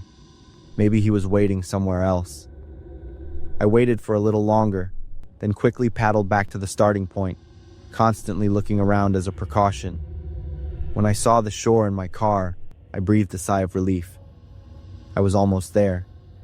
But as I paddled closer, I saw something was wrong. The back left window of my car had been completely smashed. From a distance, I could see shattered glass scattered everywhere. I didn't dare to get close to the car and tried to be as quiet as possible, pulling the kayak onto the shore quickly and running into the woods to find a place to hide. With a shaking hand, I checked my phone. I was so happy I almost cried when a faint bar of service appeared. I immediately dialed 911. When the operator answered, I whispered about the situation and asked them to send the police right away. They told me to hide and absolutely not approach the car until help arrived. Almost 20 minutes later, I finally heard the police sirens. When I was sure I heard their command, I ran out of the woods. One officer was taking my statement when another officer near my car suddenly yelled that there was someone inside and told everyone to back away. My heart felt like it was going to jump out of my chest. The police drew their guns and ordered the person in the car to come out with their hands up. The back door slowly opened. It was him, slowly crawling out of the back seat. He raised his hands, his face was pale, and his eyes darted around like a cornered animal. He was immediately handcuffed. The police found a long dagger in his pocket. He had smashed the window to get into the car, waiting for me to come back. If I had gotten into the car without noticing him hiding in there, the consequences would have been unimaginable. I was speechless. My legs were shaking, and I couldn't stand up. The police gave me a ride home, and my car would be sent to me a few days later. The day I got my car back was the day I found out about the police investigation. His name was Dale, 43 years old. He frequently appeared at campgrounds in Ohio and Pennsylvania. I was the first victim he decided to act on. The police praised me for trusting my gut feeling and for my clever way of handling the situation. As for me, I still get shivers whenever I talk about it. 7 months later, the kayak is sitting in the garage, covered in a thick layer of dust. I haven't been camping again. Whenever my friends invite me to go on an outdoor weekend trip, I decline with different excuses, because I'm still haunted by his smile and the dagger in his pocket. I think about what could have happened if I hadn't been calm enough to trust my instincts and act wisely. Never ignore your gut feeling, because it can save your life.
Does it ever feel like you're a marketing professional just speaking into the void? But with LinkedIn ads, you can know you're reaching the right decision makers, a network of 130 million of them, in fact. You can even target buyers by job title, industry, company, seniority, skills, and did I say job title? See how you can avoid the void and reach the right buyers with LinkedIn ads. Spend $250 on your first campaign and get a free $250 credit for the next one. Get started at linkedin.com/campaign. Terms and conditions apply.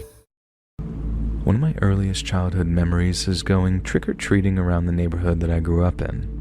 I didn't have much of a costume because I only decided last minute that I wanted to join my big brother. I've been terrified at the idea of all these miniature monsters walking around outside, but that fear was gradually and eventually outweighed by the promise of a huge haul of Halloween candy. My mom used some leftover monster makeup to paint my face like a skeleton, and then I wore a torn-up trash bag like I was some kind of garbage ghoul. And I must have looked pretty silly compared to some of the other kids in their Batman and Superman costumes, but that didn't really bother me. All I was interested in was getting my fair share of candy, and boy was there lots of that. My brother was 13 at the time, so he agreed to escort 9-year-old me around the neighborhood with him and his friends from middle school. And I couldn't believe that I'd been so frightened by the whole thing, because actually being out there, knocking on doors and showing off our costumes, it was some of the most fun I'd ever had in my entire young life. People were giving us a ton of candy. And not just candy either, they were giving us all kinds of things. One house we knocked at, I think it was the town dentist, gave us all toothbrushes and then reveled in our looks of disappointment because they revealed that they were just kidding and gave us some real candy. Another place gave us all these miniature Charlie Brown comic books. But at one point, a man told me to open up my candy bag and then drop something small and white into it before walking off. I didn't realize Halloween was like Christmas, only spookier, and by the time me and my brother arrived back home, I think it had fast become my favorite holiday. The next thing I remember, our mom asked us to empty out our bags of candy at either ends of the kitchen table. Her plan was to take maybe 3/4 of what we'd gotten, then put it somewhere safe so we couldn't eat ourselves into a diabetic coma. But shortly after emptying my bag onto the table, Mom came over to divide up the spoils and took one look through my candy and then immediately started to freak out. She kept pointing at this one particular item and asking me, "Honey, where did you get this? Who gave this to you?" Then when I told her I didn't know, she kept yelling at me to think harder, that I had to remember who put it in my bag. I remember getting upset and starting to cry, and then crying even harder when my mom picked up the phone and told the operator to put her through to the police, because in her words, this was an emergency. Now 30 years before, back when my mom was around my age, all the kids in the town we grew up in went trick-or-treating on Halloween. One little girl went out with her friends, but didn't just come home with a bag full of candy. She returned home with a little white doll stitched out of cloth rags. The girl's mom didn't think anything of it and let her daughter keep the little white doll. But just a few days later, there was an incident in a public park. The girl's mom took her to the park, someplace that had like a sand pit and a jungle gym, and while her kids were off playing with the other children, she strikes up a conversation with one of the other moms. The whole time, some guy had been leaning on the fence surrounding the jungle gym. The lady figured that he must have been one of the kids' fathers, maybe even grandfathers, just watching on as his kids or grandkids played with all the others. But then, as the mom's looking on, she sees the guy get her daughter's attention, call her over towards the fence, and then starts talking to her. Again, this all appeared perfectly harmless, but then the mom watches as the guy who's wearing a long coat, hat, and a scarf, just covered up so his face is slightly obscured, reaches out and asks for her hand. The mom watches as her little girl gives the man her hand, and then when the guy leaned forward and appeared to start smelling her little girl's hand, she starts walking over to intervene. She tells her kid to get away from the strange man, then starts asking him what his business is talking to children like that. The guy didn't say a word. He just turned around and walked off before the mom could actually confront him. Naturally, the mom wanted to know what the man had said to her little girl, but when she asked her, The answer she got back raised more questions than they answered. First off, the little girl said she couldn't understand what the man was saying to her, but when her mom asked how she knew to walk over and give the man her hand, all at his direction, she acted very confused and then said she didn't know. The girl also said that when he raised her hand to the man, he hadn't sniffed it, like her mom thought he had. Instead, he'd said something to it, something which again the little girl couldn't understand. The girl's mom then asked if she knew the man from anywhere, like if she'd seen him around town, and the girl replied yes. It was the same man who'd given her the little white doll while she was trick-or-treating. As you can imagine, the mom was terrified, and in discovering the connection between the doll and that creepy man, she rushed to inform the police. The cops put out some APB on the guy, and almost every cop in town was out looking for him, but after no one caught sight of him, they figured that he'd been a drifter that had skipped town at the first sight of trouble. None of the moms from the park recognized the guy, which, in a town our size, usually meant that he was an out-of-towner. So when 48 hours went by, and there had been no sightings of the guy from either civilians or law enforcement, everyone just kind of figured the guy had moved on. It took just days before they realized how wrong they were. One morning, a young mom walked into her daughter's bedroom to wake her up for elementary school, only to find that she wasn't in her bed. She looked around the house a little, then when she realized her daughter was nowhere to be found, she alerted her husband, who in turn called the cops. And within 24 hours, almost every cop in the state was out looking for this missing girl. But while a whole army of cops and volunteers are out searching the fields and woods surrounding town, a team of state police detectives performed a search of the girl's bedroom, I'm guessing to see if they could find any clues. And guess what they found? Tucked into the missing girl's pillowcase, a little white doll, one that looked like it had been stitched out of old rags. The police then held a press conference asking if anyone else's kid was in possession of one of these little white dolls. Only one set of parents came forward saying their little girl also had returned home from trick-or-treating with a little white doll in her candy bag, and that little girl just so happened to be my mom's best friend. I bet you thought I was going to say that little girl was my mom, didn't you? I can't blame you. And so did I when I first heard that story from her. But even so, she was half traumatized by the whole thing because not only did her friend and her parents almost have a nervous breakdown out of fear, but they also ended up moving out of town because their kid just couldn't feel safe there anymore. Mom said that she and everyone at school was convinced the man would come back in the middle of the night and snatch her up out of bed just like he'd done with that missing girl, who, by the way, was never found. No corpse or remains ever showed up anyplace. There were no credible witness sightings of her anywhere despite all the public appeals, and they didn't even find any articles of clothing or anything like that. It was like that little girl just vanished off the face of the earth, and that only gave credence to the theory, propagated by local kids, that the child snatcher had been some kind of boogeyman who targeted children with little white dolls on Halloween before eating them alive on the nights that followed. Obviously, that's not what happened, but it also wasn't like adults could tell their kids the whole truth. All they could say was that the girl was lost and that everyone hoped she'd come home safe one day. But no one believed that. Not really, anyway. In fact, a quick death would actually have been one of the more merciful options available, given the circumstances of a grown man abducting a little girl from her bed at night.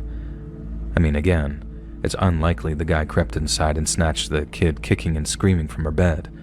The dolls were to win the kid's trust, so when the time came, they'd come quietly, not loudly, and go quietly she did because, as I said, no one found any trace of this girl or her abductor, and she was declared legally dead around the same time I graduated college.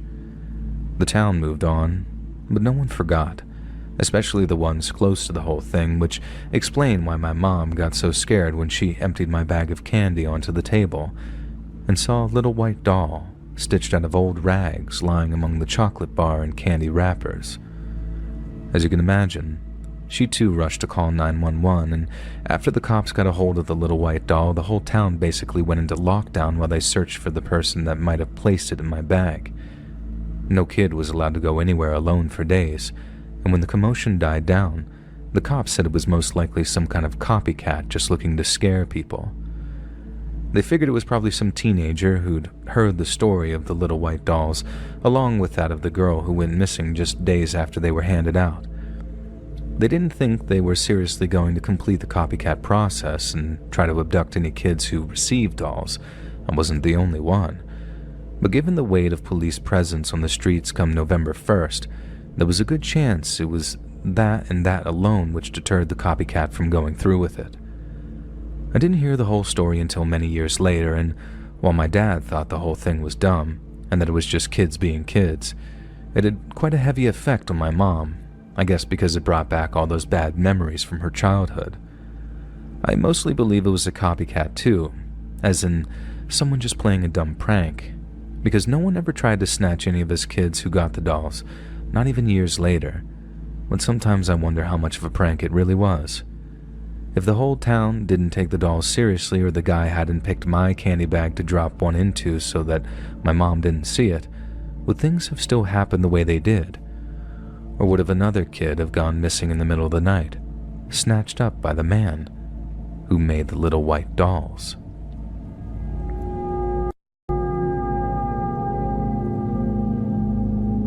Halloween has unfortunately never been a big deal out here in Scotland, and that's always bummed me out because I love Halloween. But after this year, I think I'll be happy never celebrating it again.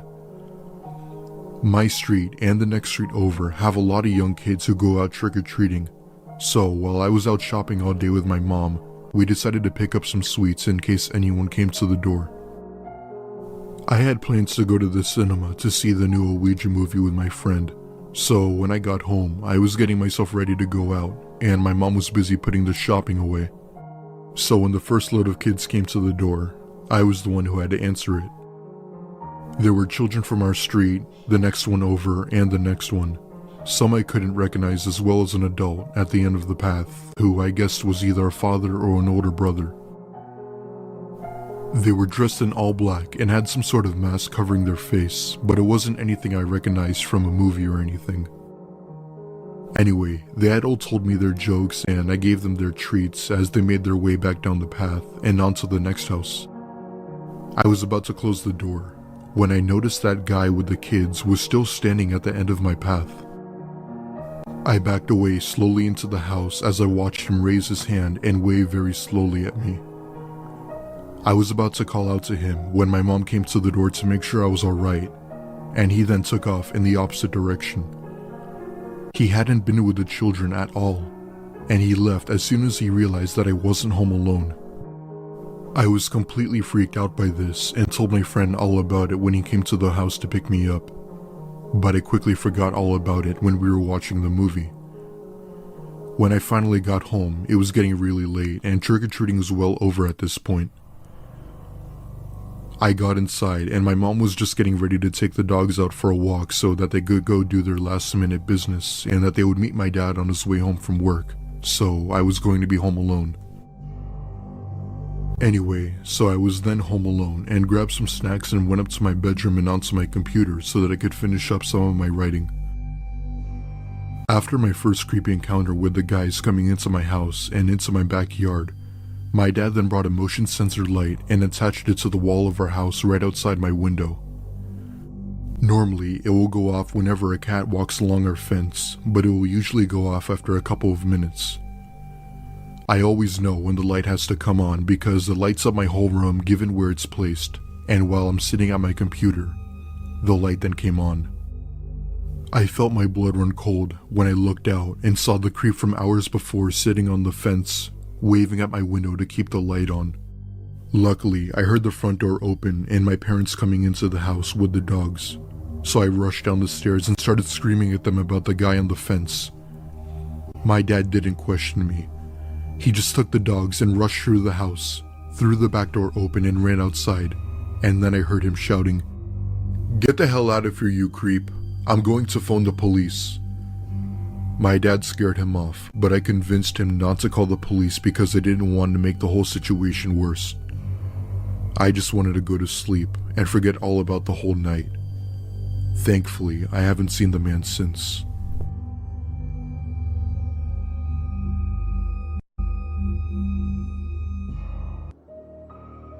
This happened to me when I was 24 years old while home alone, primarily on Halloween night. During this time, I was still living with my parents as I was still a college student that didn't have a job with any money. My parents had to take my younger brother, who was around 10 at the time, to one of his friends' Halloween parties to have their fun. I had been invited to a Halloween party myself, but decided not to go as I'd came down with a mild fever earlier that day and didn't want to risk it going back up. Therefore, I was left at home to hand out candy for the trick-or-treaters, which I didn't mind even though some kids would be annoying. Throughout the night, I'd constantly be sitting on the couch, either playing some video games or watching Netflix, and would pause it once there was a knock at the door. Fast forward to around 10 p.m., Halloween started to die down. People stopped answering their doors and turning off all the lights until everyone was gone. Just as I was about to turn off the TV and get some shut-eye, I heard yet another knock at the door. In my mind, I thought it would be more of those pesky trick-or-treaters, but when I opened the door, I was greeted as someone who was at least 6'5", definitely not a kid. They had on what looked to be a zombie mask of some type, which I must admit was pretty creepy. The design was on point and the mask seemed very well detailed. I also noticed that he had a handgun sticking out of his back pocket, but at that point I completely dismissed it as a prop. "Oh, hey there, happy Halloween," and proceeded to grab the bowl so he could take some candy. The only problem was that he either didn't acknowledge or care about the fact that he even said anything. In fact, I noticed that he didn't even have a candy bag with him. He just stood there motionless, slowly tilting his head to the side to, I guess, create more suspense. At this point, I'm a bit creeped out and told him that I had to go and to have a nice night, while closing the door and making sure it was locked. I looked through the people, and to my surprise, he was still standing by the stoop like a statue.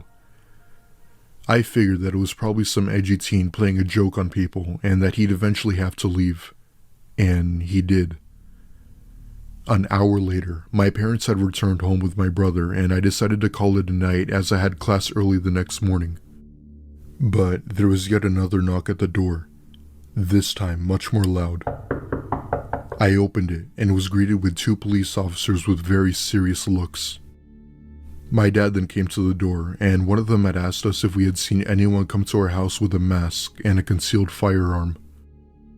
At first, I didn't know what they were talking about, but then I remembered about my encounter. Their description matched the person I saw almost perfectly, and it was no doubt him. They went on to explain that the person I saw supposedly murdered his girlfriend and had dumped her body in a nearby lake. He was put in a mental institution a few years back and was released on, quote, good behavior. My heart dropped into the pit of my stomach as they said this. A few days later, my mom found a letter in our mailbox that wasn't in any sort of envelope.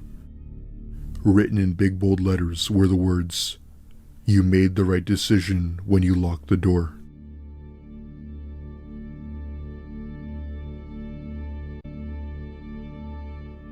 In 2014, something happened to me on Halloween night that made me not ever want to celebrate it again.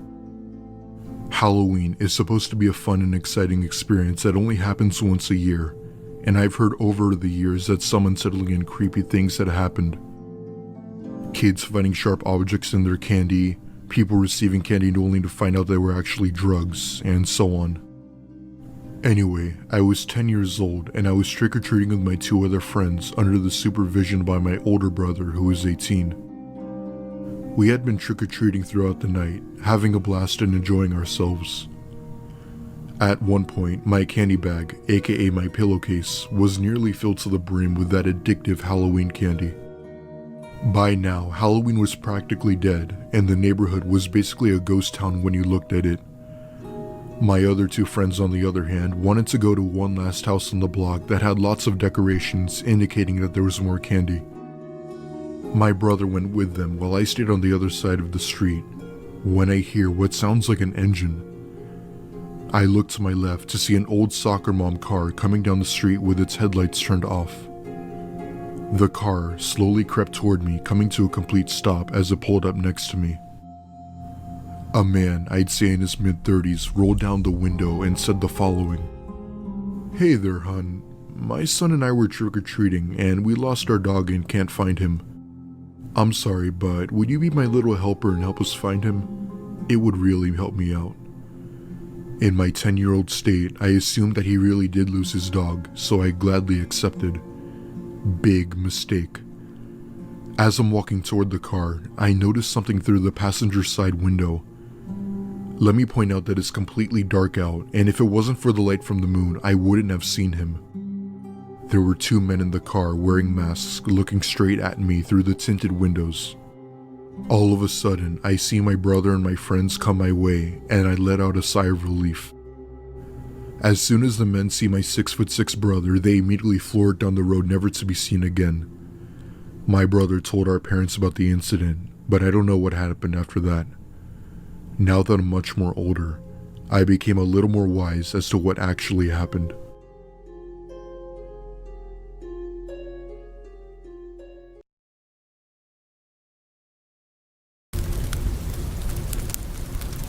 On the evening of December 22nd, 1989, the Harris family of Dryden, New York, received the final visitor of their lives.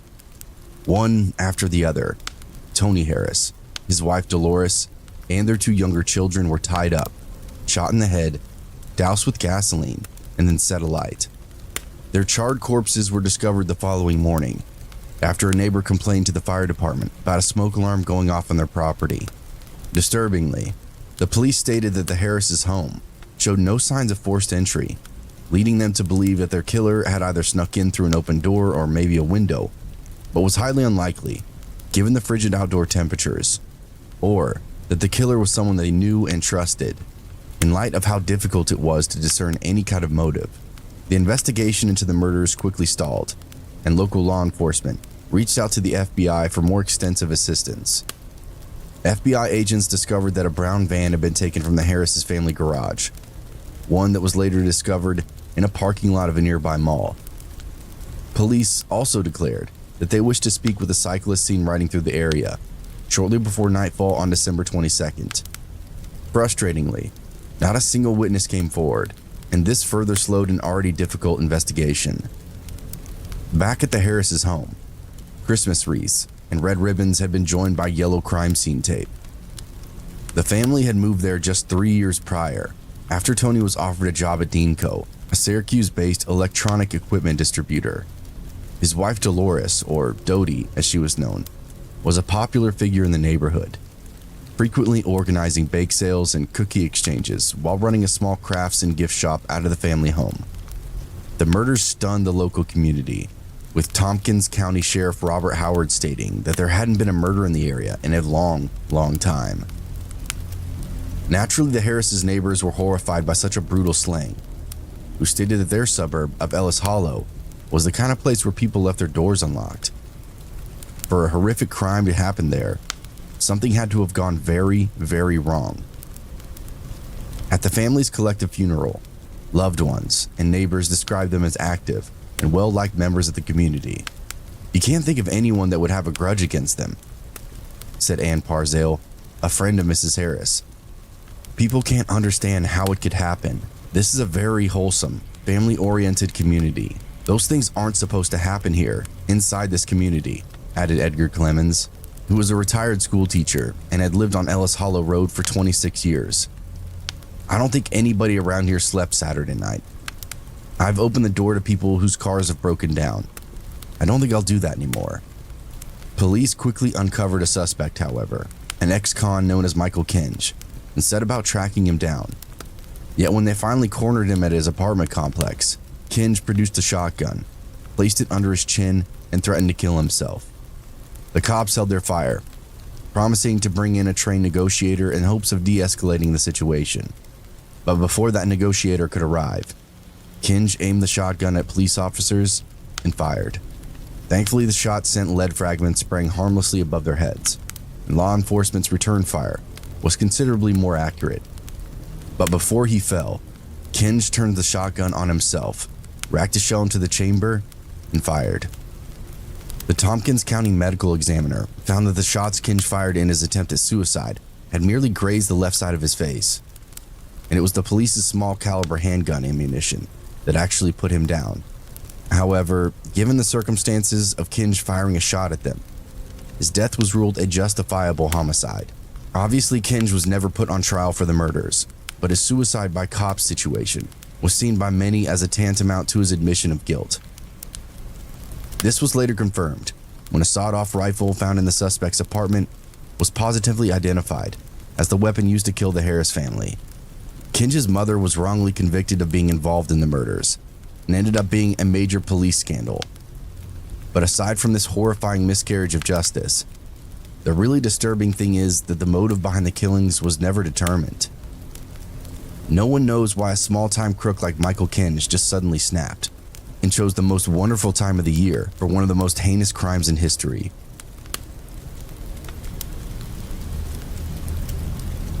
I've known for a while that I wanted to submit this story, but I felt odd about it since I'm still friends with some of the guy's family and would feel like a total shitbag if it was ever seen.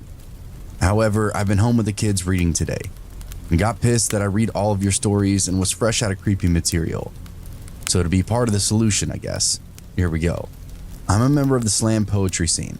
Basically, it's an excuse to get people to listen to a performance poetry by adding a competitive element to things. After running through the small scene in my city and wanting to branch out and push my career further, I started visiting places within driving distance that I could spit. This led me to Charlotte, North Carolina. I started on their local team venue, where you compete to be a part of a squad that goes to a national competition every year. I was doing well and was accepted into the local crew pretty readily. This led to longer stays and features at some of the other venues in the city. I started going to one that was particularly popular. It was good for selling CDs, and this is where I met this guy.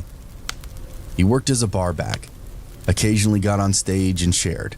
Frankly, it was always shitty poems. He was the brother of the host, and everyone knew and liked him. He began flirting with me more and more. Although in my loose days, searching for acceptance and love everywhere, something always kept me leery. I gladly accept the drinks he sent over, smoke his weed with the group in the stockroom between sets, and hang out at parties and other events. But I always had this tickle in my gut, warning me to not get close. But over a year or two, we continued to become friends.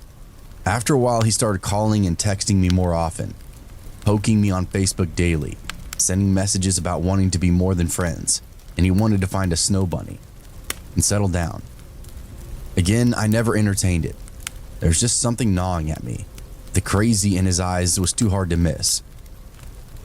Eventually, I moved to Denver to take a position teaching poetry and work at a friend's. Mike Capel here, Patriot Software's founder. My first successful startup was in the basement of a factory. But prior to that, I tried starting other businesses in my spare bedroom in the evenings. But the state of Ohio sent me a nice letter telling me that I couldn't operate a business out of my home. Thank you, bureaucrats. That's why I created Patriot Software, to help entrepreneurs follow payroll regulations so they don't get shut down by the government. That's patriotsoftware.com. Law firm. The second Christmas that I was there, I got a call. One of my friends from Charlotte relayed the following message. He'd found his white girl and gotten married. They seemed happy at first, but slowly began fighting more and more. It spilled over into the venue, and often they had to be separated by friends from physically attacking one another in public. One friend, later thinking back, remembers the last time that she saw them together. Him pushing his wife, following by her throwing a drink in his face and scratching his neck deep enough to draw blood. She said after the couple had been dragged away from each other, she sat with him and smoked a cigarette. She says she laughed and said, "You guys are going to kill each other." Around Christmas of last year, his wife stopped coming to the bi-weekly events they both attended regularly. He explained it away that they were on a break. Time goes by. No one really questions that they hadn't seen or heard from her in quite a while, thinking she was breaking from the whole scene in order to put distance between herself and her husband. Her parents, however, hadn't heard from their daughter since Thanksgiving dinner. They would call him, and he would say everything was fine and blow them off. This continues until a week after Christmas, knowing their daughter would never miss a holiday, at least without a call. They call the police and send them over to the couple's home for a well body check. The cops arrive. They knock on the door and are let in. They ask him where she is. He replies that she's still in the bedroom. He shows them to the room where she lay there, dead for weeks, rotting in their bed. Oh, and he killed her little dog too. During this time, he'd been attending events, hosting hip-hop nights, and even publishing a blog on making a marriage work on one of the local organization sites, never once letting on that every night he was going home and sleeping with his murdered wife. The sickest part of all of this, he is a child from another relationship, a daughter whom he gets to celebrate with every other holiday. That Christmas, they opened gifts, had dinner, cuddled up on the couch, and watched movies, less than 100 feet from her decaying stepmother. I don't know what would have happened if I'd ever taken him up on the offer to date. But I do know me and my gut are going to stay on speaking terms, and I will always listen to it.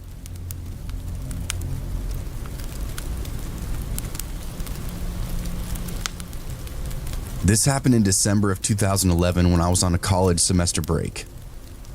I grew up in rural Texas with about 1,000 people in my hometown. Shortly after my parents divorced, I moved to a larger city for college and made it a tradition every year to visit my family for the holidays in the boonies of Texas. After the divorce, my mom had recently moved to a nearby town, only 100 people, where her house was located. It was on the very outskirts of town, surrounded by miles and miles of cornfields in almost every direction. There was a side paved road that was about 100 feet off of her house that basically was a dead end until you reached a certain point. Then directly across the other side of the road was in fact miles of fields of corn. The only neighbor that she had was half a mile north of her house, who was a truck driver and was basically never home much of the year. I'm telling you all of this so you know how secluded my mother's house really truly was. The closest town from here was 15 to 20 miles away. This winter break was different because my mother and brother were going to travel to Boston to visit my grandparents. My mom needed someone to sit the dog. After a few days of having the house to myself in the middle of nowhere, I'm getting kind of bored. So I decide to put the harness on my dog and take a walk out into the area in no particular direction. We end up following that dead-end road and then turn back as it starts to get darker. The wind's picking up because a cold front was coming through. At this time, I'm slightly more frustrated with myself because I could start to smell the rain. My dog can be particularly stubborn. He likes to walk me instead of the other way around. Anyway, as we start walking back, it's getting colder and colder. Now it's drizzling, and I'm walking a bit faster. We're damn near almost to a jog, heading back to the house, when all of a sudden, my dog stops abruptly. Initially, I just think it's him being stubborn, but he starts leading me in the direction of the cornfield. I'm thinking this is one of those cases where he just locks onto a scent and just cannot let it go until he directly goes up to it, or I have to pick him back up and lead him back on track. I don't allow him to get very far, and we're directly in front of the fields. And then all of a sudden, he starts barking, similar to how he barks when he sees another person, and he's not friendly to other people. I finally get tired of all this. I pick him up and we run back home, both now damp and cold. Once back inside, I dry up and take a bath. It's now evening time. I make something to eat, and my dog and I start winding down for the night. We watch a bit of TV in the living room, and by 10 p.m., we call it for the night. It's still very much windy outside this time though, and that storm never really died down. We go into the bedroom. My dog burrows underneath the blankets, and I pass out shortly after. Several hours later, I wake up to my dog growling on my bed in the direction of the window. I hear rustling outside, and I think it's likely just another animal. But I'm still kind of drowsy, so I get out of bed and pick up my dog to corral him to the living room, where I turn on the TV to drown out those rustling noises. My dog burrows underneath the blankets again, and I'm just about to fall asleep when I hear a thud outside. I'm like, what the hell was that? And of course, my dog is now wide awake again, barking and growling underneath the blankets. I'm wide awake now. I'm getting annoyed with my dog. I turn up the TV, trying to drown out all those noises outside once again. 25 minutes later, at 1:30 a.m., I hear a knock on the back door. Now all hell breaks loose with my dog. He's literally about to jump off the couch and dash to the door. I caught him last minute, and just to hold him in place while we're both freaking out. I'm hoping to God that I didn't hear that, hoping that it was just my imagination. My dog started to calm down, I'm thinking maybe I did imagine that. Maybe I blacked out. Maybe there's a period of time where I just don't remember anything. Shortly thereafter, I don't hear any more rustling leaves coming from outside. My dog goes back to being silent and burrows underneath the blankets once more. Cue the doze off to slumberland, only to wake up 30 minutes later to another knock. But now, it's on the front door. I literally feel my heart pumping so damn fast. I grab the landline and dial 911. My dog is now at the front door barking ferociously. I reach the adjacent town's 911 emergency service and frantically state what's all happening and why my dog is freaking out. The police from the adjacent town was on their way, but it was going to take a while to get to my house. I stay on the phone with the dispatcher and things start to calm down again. And I tell them that I'm pretty sure I can handle it from here at least until the police arrive. I hang up and very carefully look out the side window, only to see a man standing directly in front of the door. No movement from him at all, just a blank stare at the door. I grab the mace and my dog and state very loudly to him, the police are on their way. I get no response back. I'm thinking this guy has to be on drugs at this point. I end up going to the front door. I yank it open, and the doors in this house have a secondary door with a windowed screen. It's locked and would take some effort to get inside because the screen is triple pane. I look into his face and ask what the hell he wants. Told him the police are about to be here. He just stares blankly, paused for what must have been the longest 20 seconds of my life, opens up his mouth and asks if I want to play a game with him. After that, I immediately shut the door and yell back ferociously, absolutely not. I waited in the bedroom, watched him on my front porch for about 5 minutes, just staring blankly at the door. No movement whatsoever.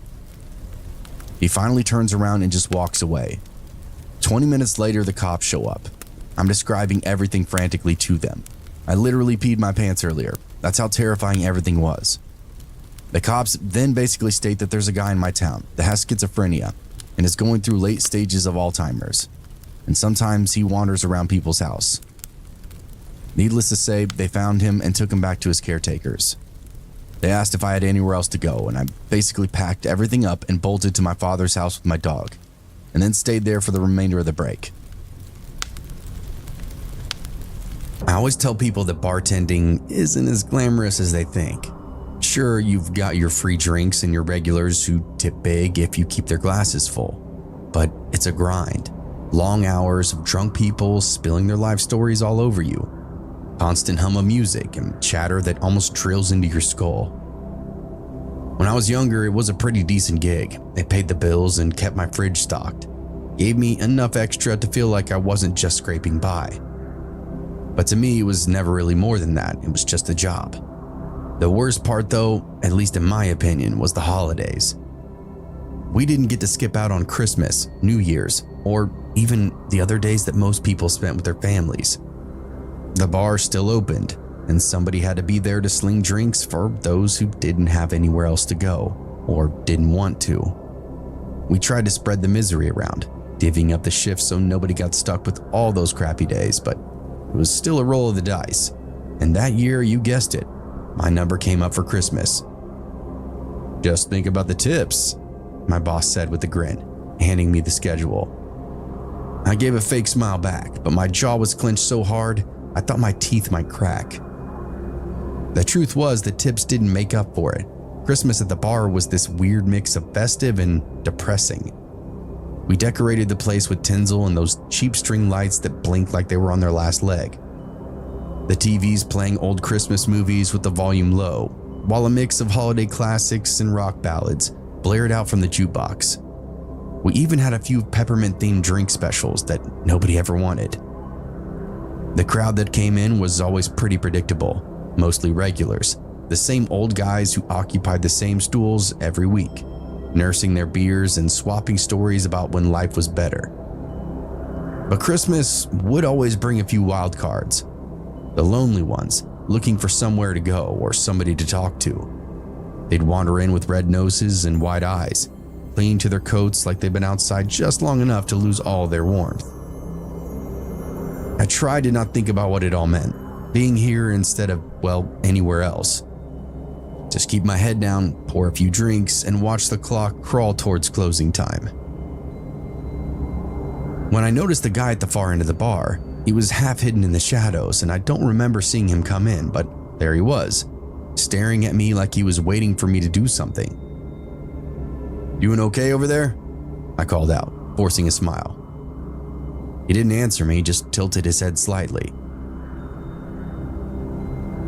The night dragged on, the usual lull that followed the initial holiday rush. People were drinking slowly now, most of them looking at their watches, ready to leave to go wherever the night was going to take them. But that man didn't move. He continuously watched me from the end of the bar, and it was starting to get under my skin. His eyes almost seemed to never leave me, dark and unreadable. I kept busy, wiping the counter down, pouring drinks, and trying my best not to glance over at him. But it was like he was pulling my attention and forcing it back to him. I tried to brush it off, but the longer I worked, the more uncomfortable I started to feel. Finally, I couldn't stand it anymore. "Can I get you anything else?" I asked, setting the glass down that I'd been cleaning. His voice was low and there was an edge to it. "You got any of that special drink you were talking about earlier, the peppermint one?" "Yeah," I said, forcing a smile. "We got a few, they're on the specials menu." He gave a single nod and still didn't break eye contact.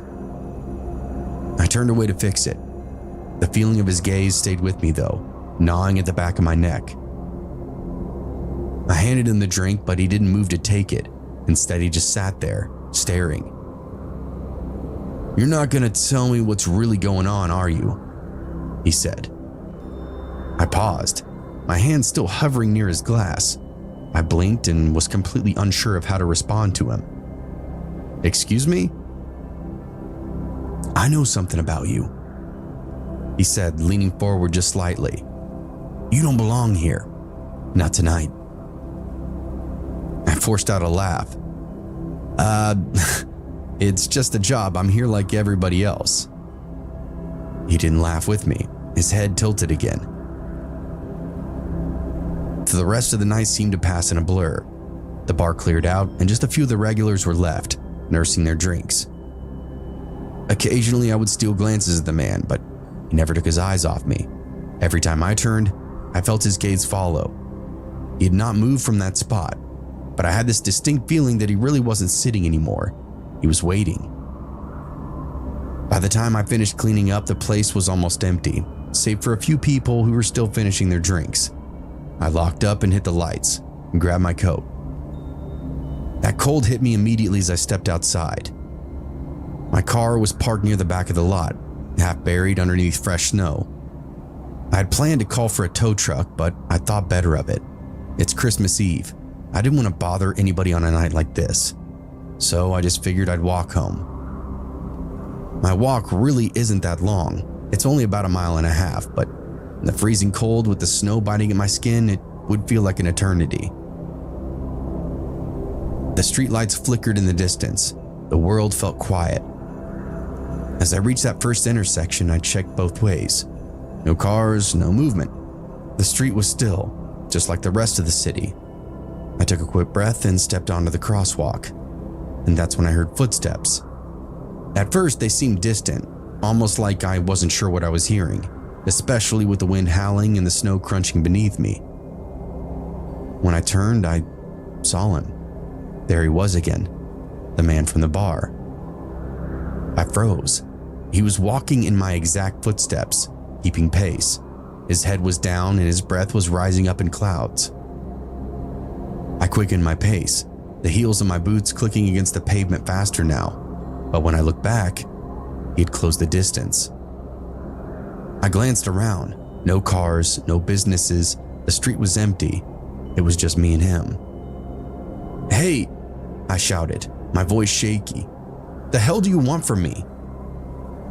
He didn't answer me. My pulse pounded in my ears as I walked faster. He was still behind me, matching every step. I was almost home now, though. Just a few more blocks. But then I heard him shout. "You don't belong here," he yelled, his voice harsh and twisted. "You never did." I was close enough now that I could see my house at the end of the block. His footsteps were still behind me, closing in, and I could swear that I heard his breath now, heavy and shallow. Before I could make a move, I felt his hand on my shoulder. My scream was in my throat, but it caught in my chest as I was shoved hard against the cold brick of a building. His breath was hot against my ear, his body pressing in close around me. "Please," I gasped, struggling to free myself. "Get off me, what do you want?"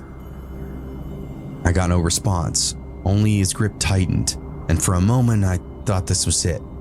I would be left out here in the dark, no one to help and no one to stop him. And that's when I heard another shout. I looked up, trying to focus through my panic. Across the street, I saw 3 men walking toward me, their eyes wide with alarm. They were carrying something, cases, musical equipment maybe. They set them down in the snow and quickly rushed toward us. "Get off her!" one of the men yelled, his voice deep and pretty commanding. The man who'd been holding me stepped back and muttered something under his breath. He turned and quickly ran down an alley before the trio of men could even reach me. Those men stayed with me as I shakily called the police. They were kind, offered reassurance while they kept their eyes on the alley.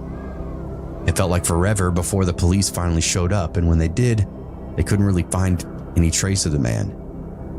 I still didn't feel safe, even with them there. Those men insisted on escorting me home, making sure that I got inside without any more incident. When I finally closed that door behind me, I breathed a sigh of relief, but even then, I couldn't shake the feeling that I was no longer alone. The man had seen something in me, and something that I couldn't quite explain. But thankfully, I never saw him again.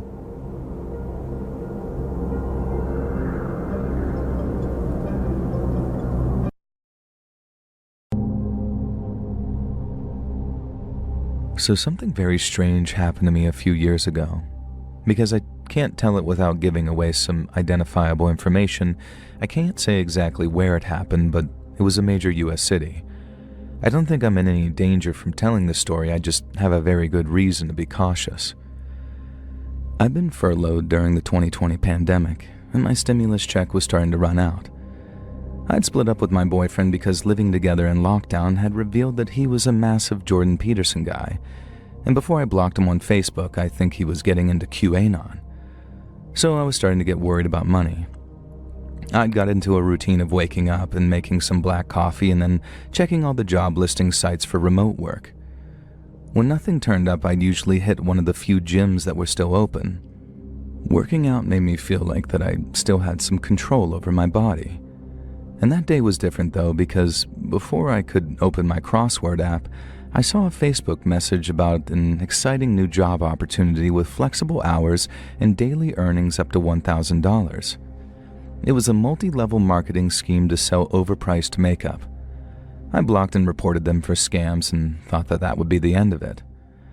There was a new girl at the gym that day, but she seemed to be more interested in her phone than working out, probably trying to choose the right selfies to post. I tried to ignore her and worked on my arms. After showering and changing into a strappy top and leggings, I went to the nearby Starbucks for a frappe.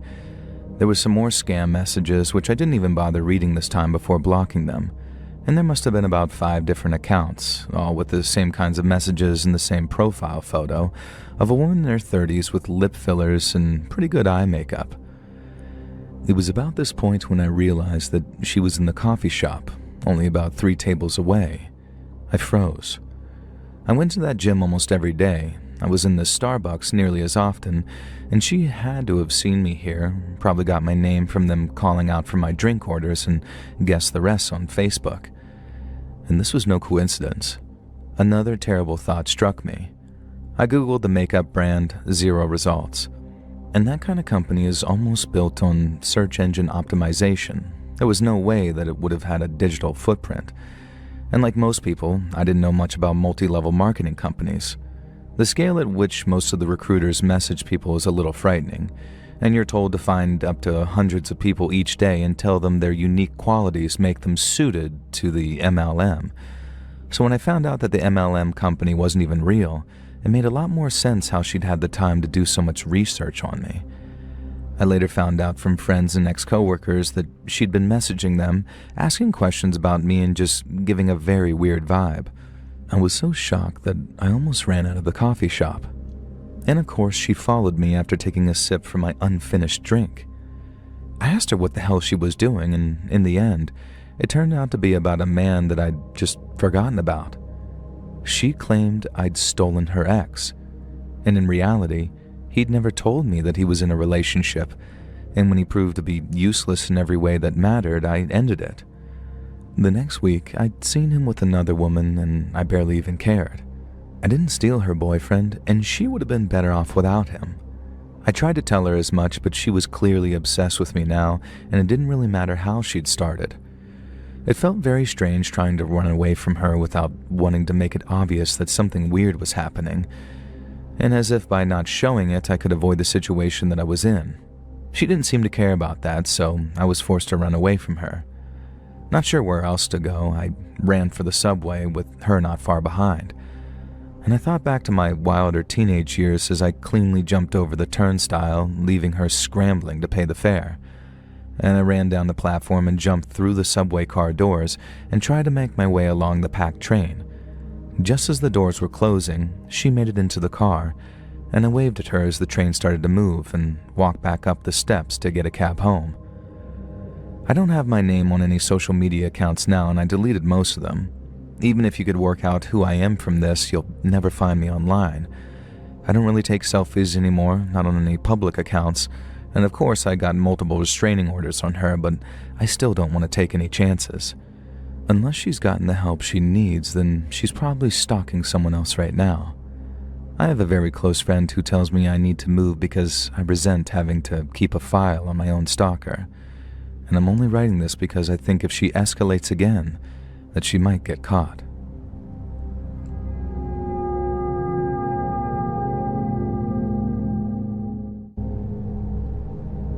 I'm from Old Blighty, and I've got a proper corker of a yarn to share with you today, old chap. Just kidding, we don't actually talk like that, but that was the first message I received from the girl that I'll call Handcuffs.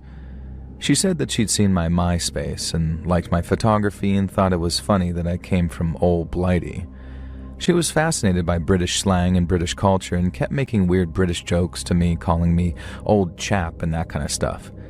And I found it pretty enduring that a hot alternative Californian chick was impressed by my Britishness. And I figured the rumor was true, that American chicks dig British guys despite our awful teeth and love of bland cuisine. And I was even more impressed when Handcuffs told me the site that she'd worked for. You can't actually say the name on YouTube, but let's just say that it's a modeling site that still exists to this day, which could be known as Unalive Lasses, if you catch my drift. And you probably get it by now. Handcuffs told me that she was an unalive lass, and sent some photos that did indeed suggest that she was such. And I could see her on the public version of the website, but a number of the photos were definitely from the paying members only area, if you catch my drift. And of course, it didn't really occur to my dumb hormone-fueled self that someone could have just subscribed to the site to save those photos and send them to me. The inclusion of some candid personal photos sealed the deal for me, and again, stupid as I am, I didn't really consider that whoever Handcuffs really was, they could have just found other photos of this unalive lass who was a public figure. Me and Handcuffs talked for a while, and then she confessed her love for me. And I believed this, obviously, because I was an arrogant little sod who thought that I was a great catch for a Californian glamour model. And I started getting more suspicious, however, when she became dead set on flying me out to Cali to meet her. And that seemed too good to be true, but hey, what's the worst that could happen? A free trip to California? Then she said that because of the way the exchange rate works, she could only buy a ticket from the UK to California using GBP, and her bank account didn't allow her to exchange dollars for pounds. Therefore, I'd have to send her the ticket price in pounds, and she'd send it back in dollars. And she knew my bank account would automatically convert it because Lloyd's Bank did that apparently. Why a Californian unalive lass was supposed to have insight into the functions of Lloyd's Bank is something I'll never know. But hey, At least it was a good tell that started to open my eyes. I asked her if she could possibly send the money first because I was a little strapped for cash after getting my Peugeot modded. At first she said that was fine and even claimed that she'd done an international transfer, so I should send the money over in the meantime and her transfer would appear in my account later. Yeah, no thanks. I told her I'd have to wait until her transfer came through, and she started ranting about how I didn't really love her and how I wasn't gonna get some if I didn't make the effort and try to appeal to my, baser instincts. And as much as I wanted to believe that I'd be sinking into the bed of an unalive lass, I also wanted to believe that I'd have money to live, so I told her that I genuinely could not send the money back until I had it. Of course, no money showed up, and then she surprised me by saying it was fine. She'd managed to buy the ticket anyway, so I didn't need to worry about the money. I asked her if the plane tickets would be arriving at my house, and she said no. She hadn't been able to arrange that, so I'd have to pick them up from the airport on the day of the flight. I told her that I'd prefer to have the ticket in hand before driving all the way down to Heathrow, or at the very least, could she email me the receipt for the ticket so I knew everything was kosher. And again, she flipped out at this, screaming over instant messenger and hurling some of the worst written abuse I think I'd ever seen in my life. Hell, at this point I didn't even care if she was genuine, Californian hot girl or not. Never stick your head in crazy, as they say. And so I told her to have a nice life, blocked her, and moved on thinking that I was no worse for wear. I did kind of miss her, or miss the things that I'd imagined getting up to with her, but it was whatever. And a few days later I was strolling through town with a couple of the boys when I heard a female voice yelling my name with some absolute venom. I turned to look, and an ex-girlfriend from year 8 came bounding across the high street. Lucy was a large Wiccan girl who had been a smaller, quiet girl when we dated. We just kind of drifted apart after just a few weeks, simply not vibing, and I'd never even thought about her since. We were in 6th form college now, and I saw her around at times, often being quite loud and mouthy, and was always glad that I'd dodged a bullet with that one. And now she was storming over to me, swinging her big woolen black bag, pentagrams jangling around her neck, mascara smeared around her eyes.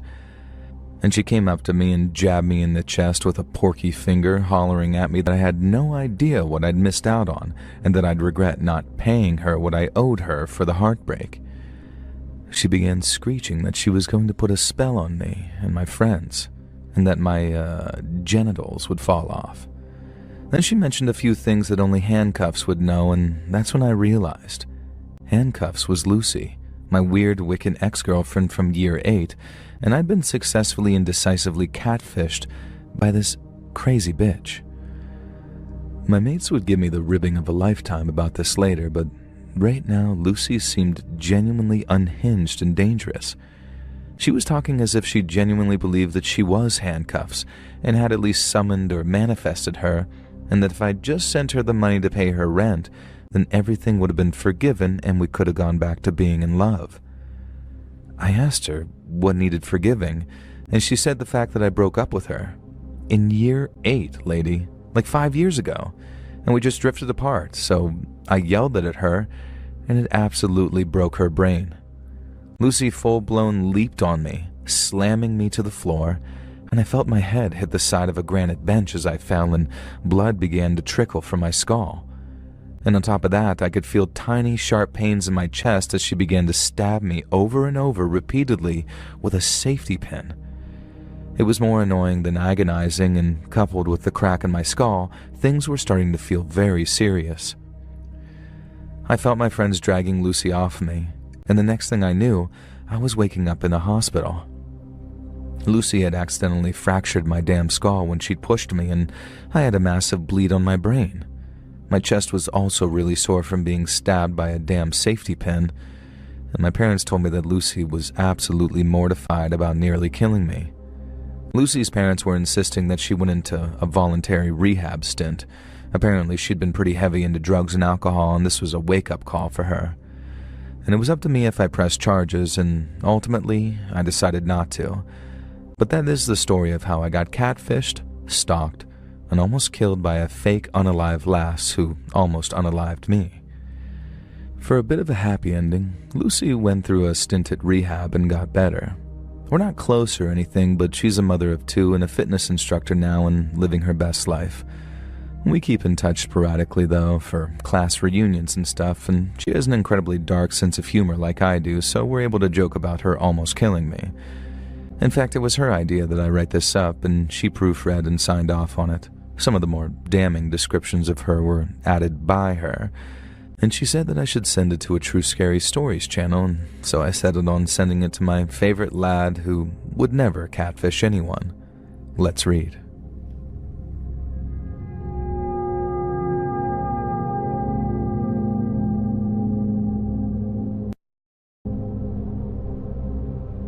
So I've been a listener for a long time, and I've come into your live streams sometimes, and I'm ashamed to say that I've left a few comments laughing at some of the submitting authors for being idiots. I've always felt a bit guilty about it because deep down I know that I'm just projecting. As about 8 years ago, I got myself into a situation with a weird internet creeper, and I know it really was my own doing. I guess it's easier to take out my frustrations on others than admit fault. My friend Allison warned me about this guy named Jeff, and yeah, it was my own stupid fault. I admit that up front. And Allison told me, "Hey Shan, I met this guy on such and such Facebook group, and he started being all weird and intense with me." And she told me he was into swords and horror and all sorts of edgelord things. She told me that Jeff had mentioned me a few times and that he thought I was interesting. She said she thought he'd been trying to hit me up next. And she was right. He did. And my bored, stupid self, against my better judgment, allowed him to strike up a conversation with me. If you've ever been on the internet at all anytime between the 2000s and the late 2010s, you'll know guys like Jeff. Intense, serious, quick-to-anger anime fans who love The Killing Joke, Sin City, Firefly, and Arma. They hate the MCU and any mainstream superhero thing. They claim to be huge comic book fans, but get all their information from the Nolan Batman movies. They're an embarrassment to genuine comic book fans and nerds and people who understand why the Joker actually is a cool character, instead of why meme lord incels think he is. True ones understand. And Jeff was not a true one. His favorite game of all time was BioShock Infinite, and this is not to insult that game, but it is relevant and will come up later.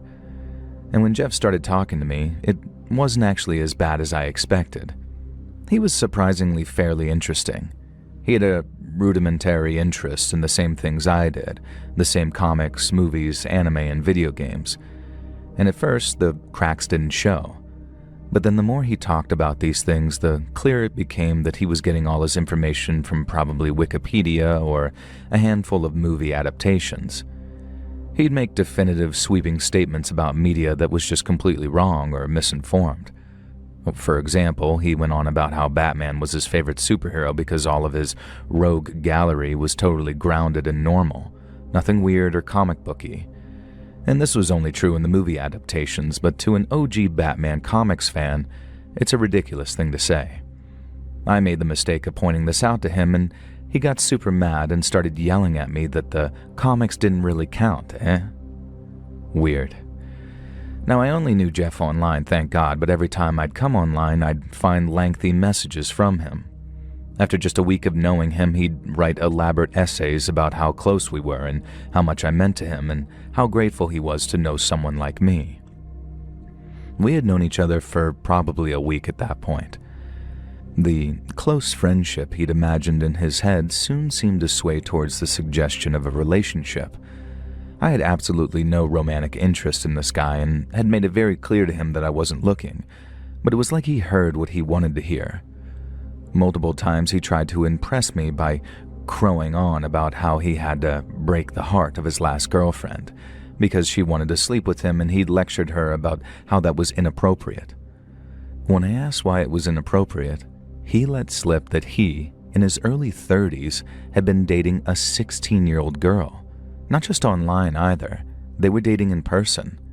And he very smugly told me that he wouldn't sleep with her because it was illegal, though, and she was a bad person for wanting to get with him. Okay, buddy. That's the child at fault for sure, I bet. And this is when I decided that I didn't really want to be friends with this weirdo anymore. And one time I told him I was sick and that I wouldn't be online for a while. And after 5 days of frantic messages from him, I kind of snapped and said, "Dude, I was sick." And he kept replying saying, "I knew it. I just knew it." And then proceeded to ramble on about how we had a freaking psychic connection and how he had the same thing with his beloved grandmother and could always tell when something was wrong with a loved one, so he had simply been able to tell that I wasn't okay. Oh, right, it was a psychic connection and not the fact that I literally told you 5 days ago. Next, when I wouldn't reply, he began sending me messages saying that he was having severe chest pains and then narrating his journey to the emergency room and leaving vague hints that he had only hours or minutes left to live. The first time, I stupidly fell for it, and then he would simply do it every time he wanted attention. But there was never any follow-up to these medical disasters. An absolute clown man. And when that stopped working, he began to spin sob stories about various elderly relatives he lived with who were on death's door. The problem was, he couldn't remember the stories that he'd spun. So one month it was his beloved granddad who'd raised him who was dying, but the next month it was his grandmother, and then it was his brother, and then his dad, and none of them ever actually did die, and most of them never even got mentioned again. It also contradicted the fact that he previously told me that he lived with a roommate who stole a ton of money off of him but still lived with him, and also that he lived alone. It was just completely nonsensical gibberish, all designed to evoke sympathy. He'd write lengthy attention-seeking diatribes on Facebook about how everyone he knew always wanted to take from him, and how he was an untapped well of positivity and generosity, who was literally incapable of being mean, that he genuinely had some kind of condition that meant that he couldn't be unpleasant to people. And yet somehow he was always managing to condemn women and girls for their behavior, choice of dress, etc., or calling other people fake fans of things he liked, even though he had the most rudimentary understanding of most things. And eventually, it all became too much for me. He'd go on these rants about how desire was disgusting and inappropriate, but also keep trying to hit on me. He'd send me random poorly lit photos of himself.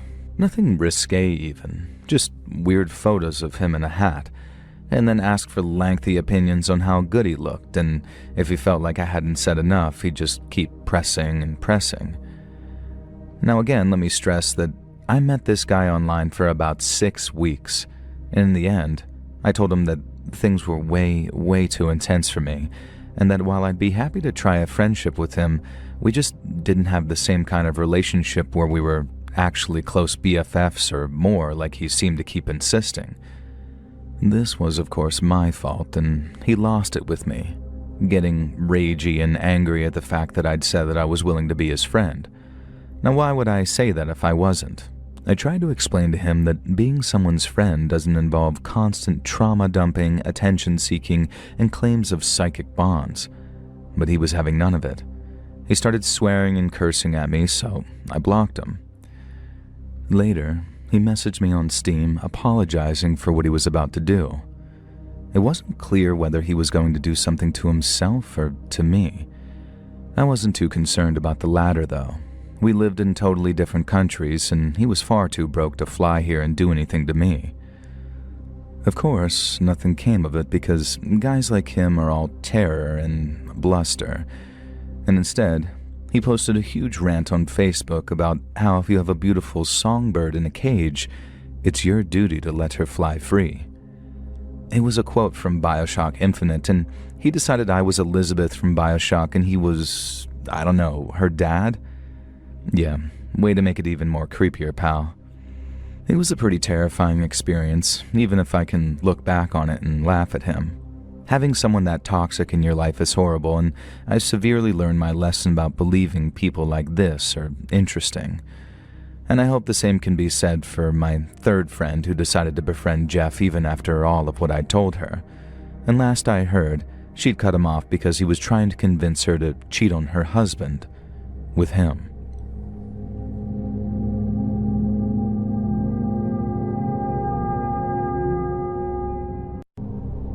Back when I was still in college, I used to drive home for the holidays, and since my parents lived all the way across the country, the journey took a day and a half and included an overnight stop at a motel. It was one of those single-story L-shaped places that looked like it had been around since the 50s or something, where the rooms opened directly onto the parking lot. The paint was fading. It had 2 buzzing neon signs out front that you could hear at night. And since the place was clean and cheap and was mostly exactly a 10-hour drive from college, I figured it was as good a place as any to get some needed sleep. Now, during my sophomore year, I pulled in and paid cash for a room and then parked right in front of my door. I dumped my overnight bag inside, checked the room over to make sure everything was as it should be, and then walked back outside to my car. But as I was locking my door, someone came up to the room next to mine. It was a woman, maybe in her mid-30s, and since she was looking down at her phone as she walked past, she slammed into me as she did so. I was about to mumble sorry out of reflex, but she beat me to speaking. Not to offer an apology of her own, but to call me a dumb effing B-word who should watch where she's standing. It was so insane that I was stunned, and I didn't let it bother me. And as I walked to my car, I kind of laughed to myself at how comically terrible some people can be. I also remember being super relieved that I was only staying one night and that I most likely wouldn't have to interact with her again. I had no idea that me and Little Miss Rude were in for a much more significant encounter. I drove down to the same fried chicken place that I stopped by during my freshman year and was relieved to find that it was still open. I got myself a sandwich, some fries, and an iced tea, and then, after back out into the parking lot, I spotted a man standing by what I assumed was his car. It looked like he was watching the people inside through the big panel windows. The second he saw me, he called out in a friendly voice, asking if I could help him. Then when I asked what was going on, he told me his story. So about a week prior, his wife's parents had died in a freak car accident. She was absolutely devastated, but as the days went by, she got worse and worse, until one day, when she seemed to have a complete nervous breakdown and drove off in her car after saying she was going to find her dead parents, like she didn't really believe they were gone. Given what a fragile state of mind his wife was in, the man said he was desperate to find her before she got herself hurt or into trouble. He then reached into his pocket and pulled out his phone to show me a picture of her, and when he turned the screen around so I could see, I recognized who it was. It was Little Miss Rude, the lady who barged into me outside my motel room maybe only 45 minutes prior. I took a long look at the picture, staying quiet while I studied it, and then after looking up to meet the man's eyes, I told him, "Nope, sorry, haven't seen her. But if you give me your cell number, I can call you if I do." And I tried to sound as genuine as possible, took down his cell number before wishing him luck, and then walked back to our cars as he thanked me for my kindness. Now, a lot of you are going to ask, why the hell did you just lie to that nice man searching for his wife? And I get it. I'd be asking the same thing if it was me reading this right now. But right as I was on the cusp of telling the guy, "Good news, I know where she is. She's in the hotel room right next to mine," I heard my friend Allie's voice in my head. Allie, who'd been one of my best friends all throughout high school, had suffered through a horrible dating experience back when she was a senior. She ended up dating an older guy, not by much, just a couple of years. But while this guy seemed cool and had a nice car and had money to spend on her, he turned out to be an absolute psycho who could not take no for an answer. She had to quit her job and find one someplace else because he kept showing up trying to either yell at her or beg her to take him back. But just a few months into working at the new place, he showed up there too, and this time, he didn't want to talk. He tried dragging her into his car. The cops were called, it was a whole thing, but then afterwards, when one of her old middle school friends heard about it, she called her in tears saying the whole thing was her fault. The ex-boyfriend had reached out to her, told her a bunch of lies about organizing a surprise party, and then managed to trick her into spilling the beans regarding Allie's new place of work. It was cruel, devious, and manipulative, illustrating exactly why she'd had to break up with him in the first place. So when that guy showed me a picture of his wife, after telling me a bunch of stuff I had no way to verify, I figured that I better play it safe. It wasn't just Allie's experience that made me lie to him either. There was something about the way he told his story that just didn't sit right with me. It sounded almost rehearsed, and while I'd obviously help the guy out if his story turned out to be true, it's always better to be safe than sorry. When I got back to the motel, I went straight to the door of the room next to mine and then hesitated a few moments before finally knocking. I saw the curtains twitch to the right of me and then suddenly heard little Miss Rude yell, "What do you want?" She didn't sound mad or crazy, just a little annoyed that I'd knocked on her door, sure, but nothing like the nervous breakdown her husband had described. When I told her I had something to ask her, and it was better to ask face to face, she came to the door and opened it just a crack before peering out at me from the dark inside. She then asked me again in a much lower voice what business I had knocking at her door. Now, I didn't quite know what to say at first, or rather, I didn't quite know how to say it. So instead, I just asked her a question in the form of, "Ma'am, did your parents pass recently?" Now, she just screwed up her face before telling me no. Her father had died many years before, and her mother was still very much alive. It feels tasteless to say this given the circumstances, but that vindication, that confirmation that I was right to withhold information, it felt great. I hadn't been paranoid, and my suspicions had been entirely correct. And the lady still had a confused look on her face, so I quickly told her about the man that I met in the parking lot of that chicken place and how he'd showed me a photograph of her. And the second I said it, her face just dropped and turned white. But not just in shock or realization, she looked more like I'd told her the dead were rising from their graves. She looked terrified, and after a few moments of silence, she told me, "Can you come inside?" And after she shut the door behind us, the first thing she did was thank me, and I witnessed a total shift in this woman's demeanor. She went from rude and antisocial to sweet and vulnerable as she explained that she'd recently escaped from her abusive husband. It wasn't just arguments or bad tempers, but years of steadily escalating violence. Then, by the time she got scared he might beat her to death, she knew it was time to go, and she slipped away while he was at work with nothing but a case of clothes, some cash, and her car. Hearing about all the abuse she went through made my skin crawl, and when I told her I'd lied to him about not seeing her, she looked so relieved that I thought she might cry. I also told her about taking his cell number and joked about how I could misdirect him with a false sighting. Now, this was the first time I actually saw her smile, and she laughed weakly before warning me not to get involved. Then, after thanking me a dozen more times, I went back to my room and got ready for bed. I went to sleep feeling good, like I'd done something truly special in helping a battered spouse avoid her abusive husband. But a couple of hours later, I hear this crash that had me bolting out of bed, terrified. And because in that moment I had major sleepy brain, I initially thought that what I'd heard was a car accident on the highway outside, but I didn't even make it over to the window before I heard another bang. And it was coming from the room next door, the one with little Miss Rude, or as she should really be called, the wife on the run. I dialed 911 on speaker as I threw on some clothes, telling them what was going on before heading out the door into the parking lot. I hadn't seen the husband yet, but I didn't need to.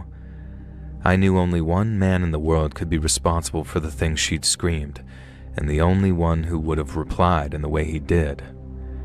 Once I was dressed, I ran out into the parking lot just in time to see the same man from the chicken place parking lot. He had her by the arm, and he was dragging his escaped wife toward a pickup truck. He was dragging her, but she wasn't on her feet. She was unconscious, her legs scraping against the gravel, and the sight of a rag doll like that made me feel sick. I started yelling and screaming for him to let her go, for people to help her, and before long, a couple of other motel guests came out of their rooms. One of them, a big guy in flannel pajama pants, ran straight toward them and shouted for him to let go. Another man from further down the road joined in. The husband swung at one of them, but in the chaos, a third man came at him from the side and shoved him so hard he let go of his wife. After that, he seemed to realize just how outnumbered he was, and after running to his truck, he peeled out of that lot and zoomed off down the highway. Someone had already called the police and another guest was on the phone with 911 for an ambulance, and the woman just laid on the floor, still out cold with her face all swollen on one side. I started wondering how her husband could have found her, and when it hit me, the realization made me feel twice as nauseous. He must have seen that I recognized her when he showed me that photo of her, or maybe he just smelled the lie for what it was. Then all he had to do was follow me back to the motel at a distance, and then he could have watched from afar as I knocked on that door of her room.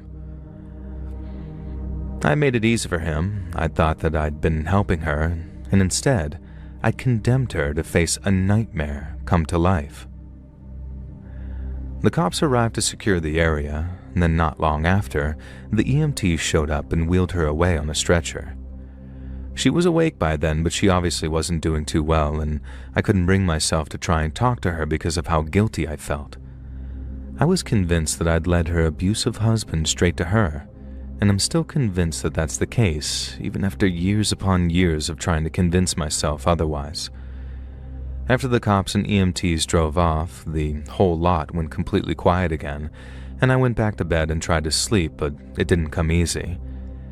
In the morning, I packed my bag and checked out, barely making eye contact with the manager as I did so. I didn't ask about the woman, and I couldn't bring myself to. I just sort of got in my car and drove off.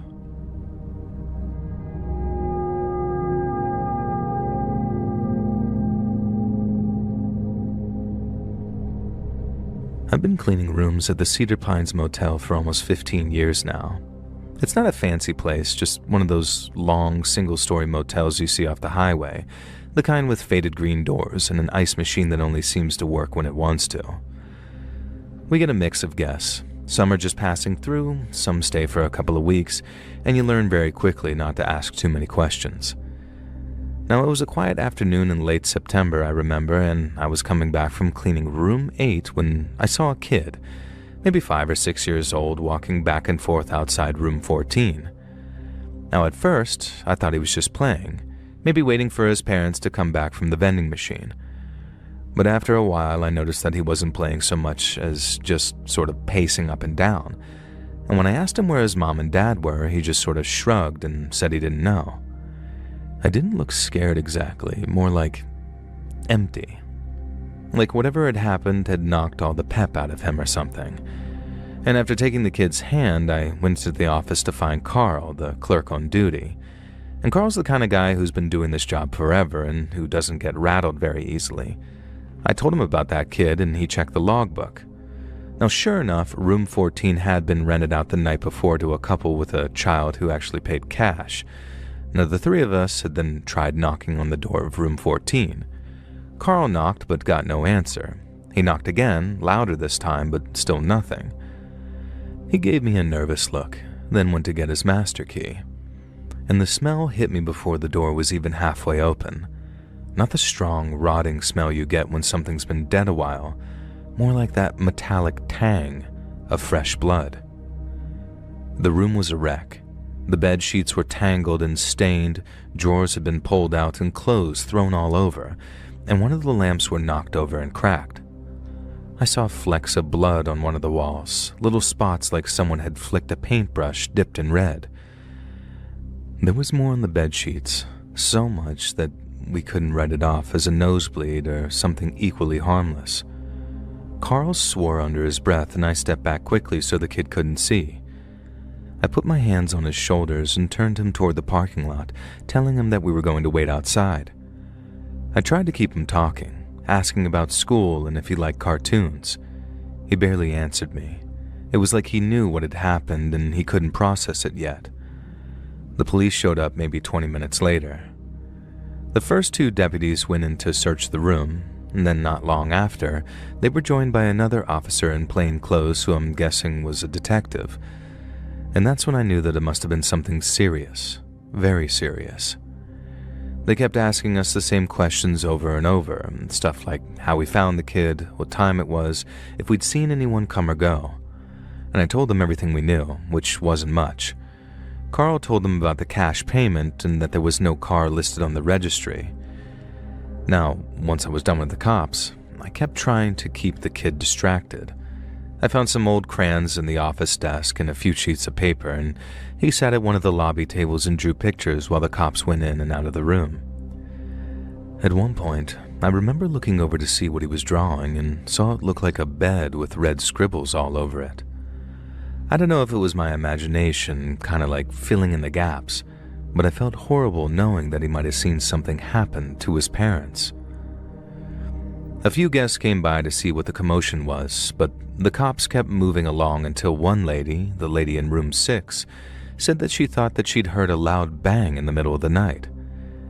It had been loud enough to wake her, but since it only happened the one time, she'd figured it was just someone dropping a heavy suitcase or maybe her hearing something. Only then did she realize that she might well have heard something terrible actually happening. It was maybe 2 hours before a woman from Child Protective Services stopped by to see about the kid. She was polite but firm with us, but super sweet and friendly with the kid as she told him that he needed to go with her to talk to some nice folks over at her office. He didn't ask questions. He just took her hand and followed her to her car. I don't know why, but I knew right then that whatever happened in that room, he wasn't going to see his parents ever again. The police never told us much after that. They took the sheets and the lamp and some clothing and a few other things from the room, and it was sealed for a while, and when I finally got it back to clean, it was completely stripped bare. The mattress was gone, the curtains were gone, almost everything had been taken away to be examined as evidence. They left a faint outline on the carpet where the bed used to be, and even though I scrubbed for hours, I could still see a shadow of that reddish-brown stain on the wall. Every now and then I wonder about that kid, if he remembers that day, if he ever found out what happened. I've cleaned plenty of bad messes in my time, rooms full of garbage, rooms where people overdosed, heck, even rooms where people have died. But there was something different about room 14, something about the quiet way that boy paced outside like he already knew that he was alone. I still work here and not much has changed. The paint on the doors is even more faded and the ice machine still doesn't work half the time, but I can't walk past that room without glancing at the door. I half expect to see a small figure waiting there, pacing back and forth, not knowing, or maybe knowing too well, why Mom and Dad are gone forever.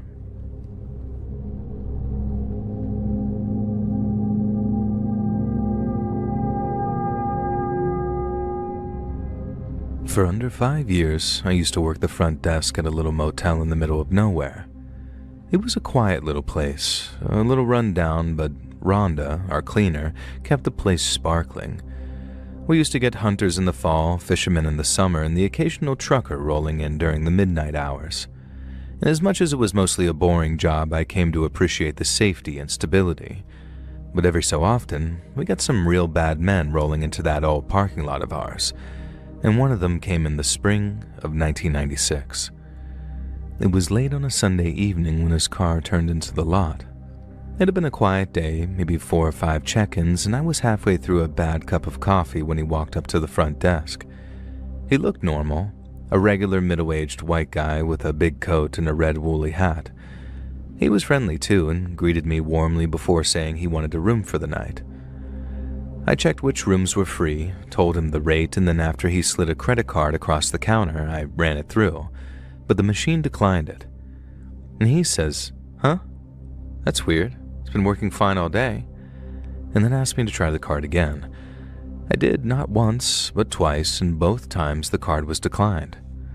The guy seemed really embarrassed. He pulled out his wallet as he apologized a bunch, and I told him it was fine as he handed me the cash. Those things happen from time to time, and he didn't have anything to apologize for. He gave me this big smile as he thanked me, and then after I handed him his key and directed him to room 6, he thanked me and headed off down the hall. I was working the night shift that night, 9 p.m. to 7 a.m., so aside from watching the place and making sure the vending machine was all stocked up, all I did was watch movies on the little box TV that we kept in the office. I could keep an eye on the parking lot, so if guests rolled in, I could see them coming.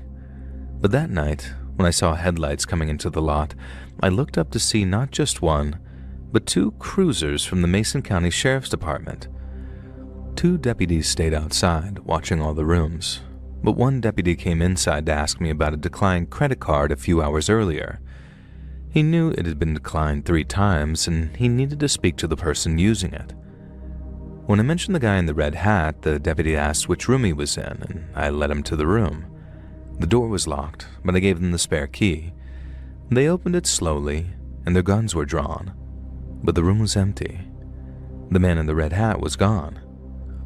One of the deputies said that he must have been watching the parking lot, and when he saw the patrol cars drive by, he slipped out through his room's rear window.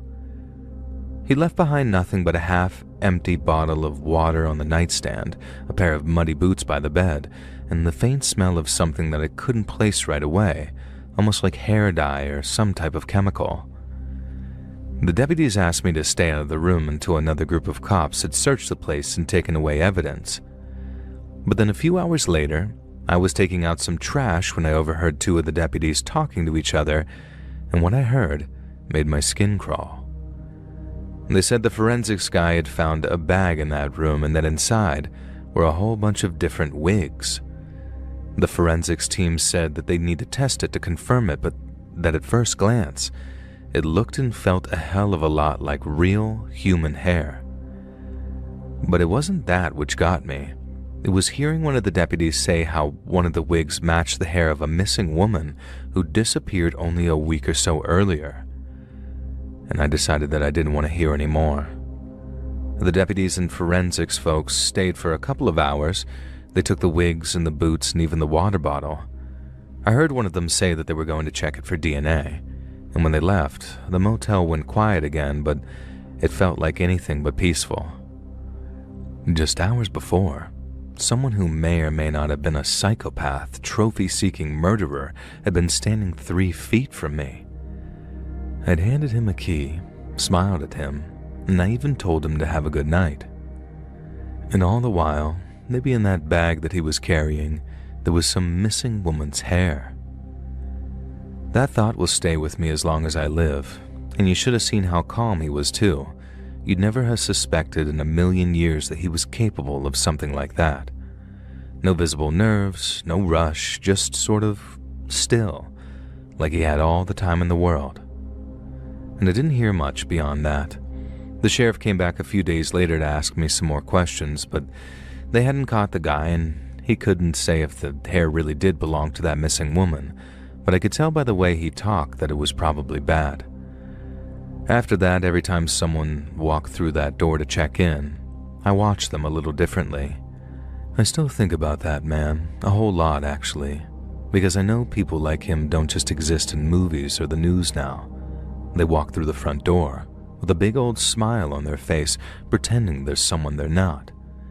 And you've got no way of knowing who they really are until it's too late.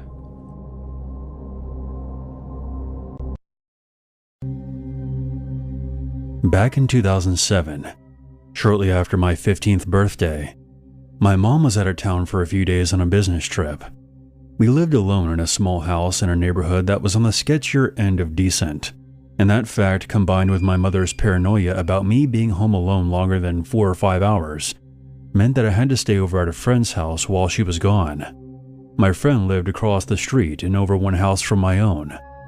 The place my mom was going to was only about 2 hours away, and I had gotten a bug up my ass about being treated like the young woman that everyone kept calling me. So the week leading up to the trip, I was bitching and moaning about being old enough to take care of myself, and insisting that I could just check in with my friend's parents every now and then. But in truth, my house was pretty creepy at night, even when my mom was there. And I found out the day that my mom was scheduled to leave that my friend had somehow gotten her hands on a PS3, so it didn't take me too long to get over being unfairly babysat. At around 11 on the last night I was there, we ended up back in my friend's room screwing around with the brand new flip phone that I had gotten for my birthday. Her parents had gone out hours earlier, after buying us a pizza for dinner, and probably wouldn't be back for at least another hour. We had gotten bored downstairs with her one PS3 game that we had been playing for days already. It turns out that she had the PlayStation, but didn't have any money to buy multiple games for it. It was too late to call any of our friends, but I knew that my mom would be coming home the following morning at some ungodly hour. And I knew that she had this thing about our answering machine. No matter how tired she was, no matter where she had gotten back from, if there were any messages on the answering machine, she would listen to all of them. Being bored 15-year-olds, my friend and I decided to leave a message or two for my mom to find in the morning. We called my home phone and put it on speaker, cracking up and trying to figure out what our message was going to say. It normally took 5 rings for the call to go to the machine, but on the 3rd ring, someone picks up. "Hello?" The voice sounded like it belonged to some 60-year-old man who had been smoking for at least 40 years of his life. But even past that, there was this malice in his voice. I can't quite describe it exactly, but it sounded very cold and very dangerous. The sort of voice where if you heard it on the street, you would want to stay away from that person. I looked at my friend. Her eyes were huge and her face went completely pale, and I'm sure that mine didn't look any better. Neither of us could get it together and say anything in response. "Hello?" The voice came again, and I tried to speak out something along the lines of, "Who the hell are you, and why are you in my house?" But then the man spoke again, in a very low voice. "You shouldn't have called." There was some sort of slam, and the phone line disconnected. I immediately dropped my phone and proceeded to freak the fuck out, and so did my friend. She asked me if I knew who that was, and I said no. Of course I didn't know the creepy-ass guy answering my phone at 11 o'clock at night. We checked the call log to see if we had accidentally dialed the wrong number. But no, it was the correct number. We were so shaken up that we couldn't immediately figure out who we should call or what to do. Should we call the cops or my mom, or run around the house to make sure that all the doors and windows were locked? We ended up multitasking, sprinting around my friend's house, double-checking every lock we could, while gasping into the phone at my friend's parents about what was going on. They were about 15 minutes away and said that they would call the police. Her mother told us to stay in the house with all the doors locked and all the lights on, just in case the intruder was going from house to house. And so for the next 10 minutes, we were huddled in the far corner of my friend's room, basically under her bed, jumping every time the house settled. You can imagine how freaked out we were when her parents came rushing in and started rattling at her bedroom door. Forgetting that it was locked on their orders. The cops got to my house not long after her parents arrived home, and to be honest, I don't really remember a lot of the specifics about what the cops were doing, mainly because I refused to set foot outside of my friend's house. But I remember that they asked my friend and I a lot of questions, and we really couldn't give them a whole lot of information. Unfortunately, we called from my friend's room, which was located in the back of her house, was away from where we would have been able to see my house. And some dude with a creepy smoker voice isn't a very helpful description to go off of when you're looking for someone. One question that stuck out to me, though, because I remember thinking of how weird it was for them to ask this, was who had the keys to my house. I told them that only my mother and I had the keys. I found out later that the reason they asked was because there were no signs of forced entry anywhere around the house, and the front door was wide open when they got there. There appeared to be nothing missing, but our wall-mounted corded phone was hanging off its hook, and the phone base itself was cracked, like someone had slammed the phone down on the receiver too hard. Both my mom's room and my room also had stuff moved around and displaced. Someone had gone through our drawers. They got a hold of my mom at some point during all this, and she managed to get home that night, very tired and very freaked out about what happened. The cops investigated the incident, but never came up with any answers. We weren't doing too well financially at this point, but we still managed to move across town within a few months of this happening. For the months between that night and the day we moved, while I barely got any sleep and had these awful nightmares, I also flat out refused to be alone in the house, even for a couple of minutes, and I began to get very obsessive about checking and double-checking all the locks, a habit which has stuck around since this happened. Now that I've been writing this all out, I remember that there was one thing that I haven't told anyone, mostly because at the time, I thought the whole thing might have been blamed on me if I had said anything. Earlier in the day of the incident, I had gone back over to my house to get a notebook that was full of writing I wanted to show my friend. Nothing was obviously wrong as far as I could tell. The front door was locked when I got there, and there were no signs of any tampering, no noises from any part of the house. But the minute I stepped inside, I felt that something was just off. Really off. It was almost too quiet, if that makes sense. I was getting chills up and down my spine, and goosebumps all over.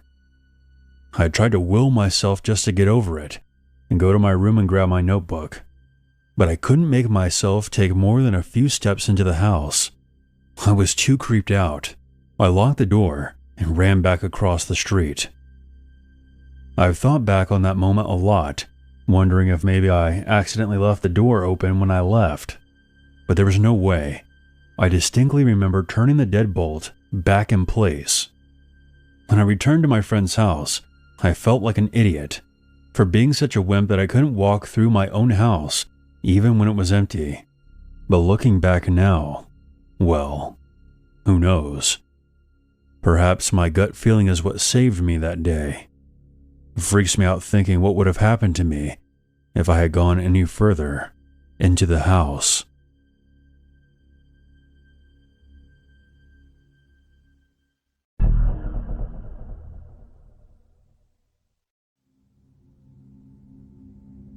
This situation started back in 2008 during my senior year of high school. I woke up late one night to my phone ringing.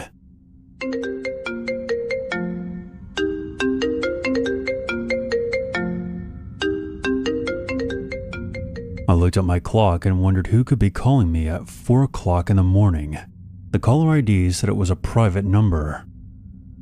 Thinking that this was just some automated call, I didn't answer and went back to sleep. Whoever it was didn't leave a voicemail, so I didn't think much of it. Until these calls started to become more frequent. Fast forward to my freshman year of college. These calls started happening almost every night, always around 4 a.m. I never answered them, just because answering an unknown caller has always creeped me out. It definitely wasn't an automated caller either. It was deliberate. I remember being called 3 or 4 more times after not answering the first time. At this point, I was starting to get a little pissed off, because I'm a student who has classes at 8 a.m., and whoever this was needed to stop disrupting my sleep and leave me alone. So one night, when the calls came, I finally answered. "Hello? Who is this?" No response. "Please stop calling me. I think you have the wrong number." I then heard menacing laughter.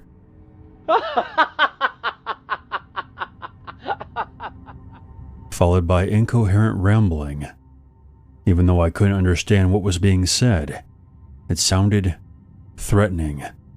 It gives me the chills just thinking back on it. "Look, whoever you are, you have the wrong number. Please stop calling me." I then hung up. I'm thinking this guy is probably just some drunk, because I couldn't understand a word he said. It was just the way he said it really got to me.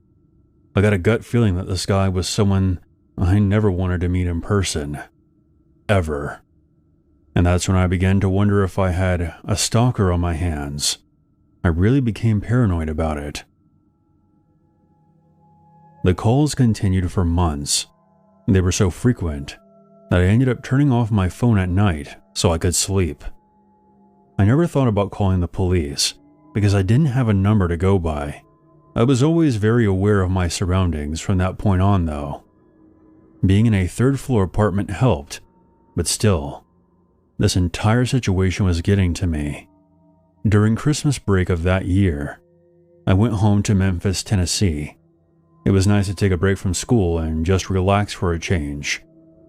But early one morning, I get a call from the private number again, except this time, it wasn't 4 a.m., it was around 8 or 9. I answer, and I'm ready to go off on this guy. "Who the hell is this? Leave me alone." I then heard a deep male voice respond, "Are you going to meet me?" This was the only coherent thing I had ever heard from this caller. So in shock, I respond, No, I don't know you," in the most chilling voice I had ever heard. He said, "I know where you live. I'll be there soon." This is the part where I completely flip out. I'm in full-out panic mode. I rush to my parents' room and wake them up. I'm on the verge of tears and I tell them what happened. Obviously, they were very concerned and shared my theory about me having a stalker, and I'm wondering how this guy could possibly know me. Should I call the police? And if so, what do I tell them? My father was in the military, so he's up immediately, grabs a gun from under his bed, and starts keeping an eye out for mysterious cars driving around outside. I was too petrified to get any more sleep that night. Sorry if this seems anticlimactic, but thankfully, nothing else happened after that day. I decided that if I got another call from him, I would go to my phone company and see if they could trace his number and report him to the police, but the calls just stopped altogether, and I haven't gotten another one since. I've always wondered if it was someone messing with me, but from the way he said, "I know where you live. I'll be there soon," it didn't sound like he was messing around. It sounded threatening. I can't help but wonder if he thought he was calling someone else, someone that he knew, and he was going to go over to that person's house and do something terrible to them. I really hope it wasn't some other girl who just happened to sound like me. If it was, I really hope she's okay. But the way the calls just stopped completely makes me think otherwise.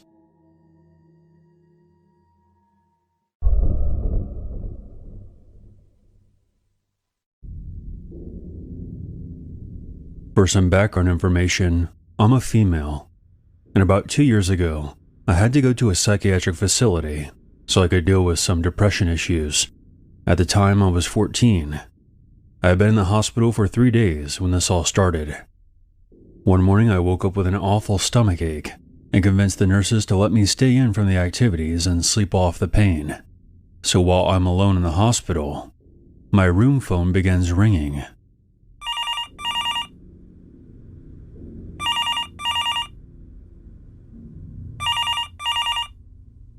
I run over to it and answer it, thinking it could be my boyfriend or my parents calling. But instead it's a man's voice I didn't recognize. "Can I talk to Sandra?" "Sorry, there's no Sandra here." "Oh, alright, thanks. Who is this?" The voice sounded a lot like my friend's dad, who I had just met the night before during visiting hours. I told him my name, figuring he would recognize it. "So what are you in there for?" That's personal." This conversation was starting to raise red flags for me, because I had told my friend's dad why I was there the night before. "Did you fight to get in there? Beating up other girls?" I said no, and I was quickly becoming creeped out. It took me a minute, but I realized that there was no Sandra at this hospital. I wasn't really sure on everyone's names, but I'm pretty sure there was no Sandra there. Now I was starting to get very uncomfortable, and I told him that I had to go, and that was it. Visiting hours came around, and another phone call comes in for me. It was a man asking for me by name, claiming to be my father. But here's the thing, my dad was sitting right next to me. I explained that the caller had contacted me earlier, and my dad was pissed. He went over to the phone and demanded to know who was calling. The man didn't say anything and hung up.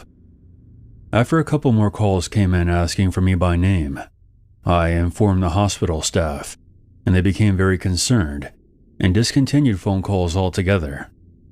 Apparently, a convicted rapist had been calling the mental hospital for years, getting names of the girls who answer the phone. He then uses whatever information he learns from the girls and then calls back posing as their father or boyfriend. Apparently, he had even tried to pick up patients a couple of times. The weirdest part is, when you call the hospital, you have to know the birthday of the patient, or the staff won't put the call through. So he somehow knew a bunch of information about the patients there, and used it to prey on us. It definitely freaked me out at the time, seeing as he's the one who should have been in the hospital. Oh, and one last thing. The guy is definitely not my friend's dad. He just happened to have a similar voice, I guess.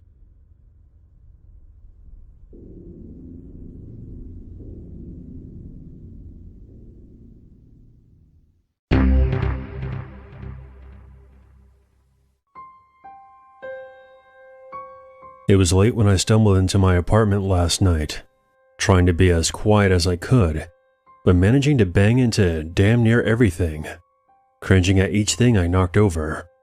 I groped my way through the dark into my bedroom. It must have been 2, maybe 3 o'clock in the morning. The bar was closed, that's for sure. I stripped down to my boxers and tried to crawl into bed as quietly as I could. My girlfriend would definitely be pissed off at me arriving home at this ungodly hour. But thankfully, she didn't stir. I slunk down into the pillow, eyes dreary, breath heavy. I was nearly asleep, spinning away into a dream, when my phone began vibrating.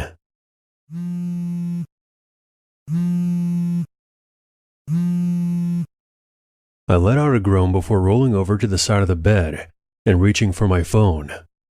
But when I looked at the screen, I was confused. It was my girlfriend's number.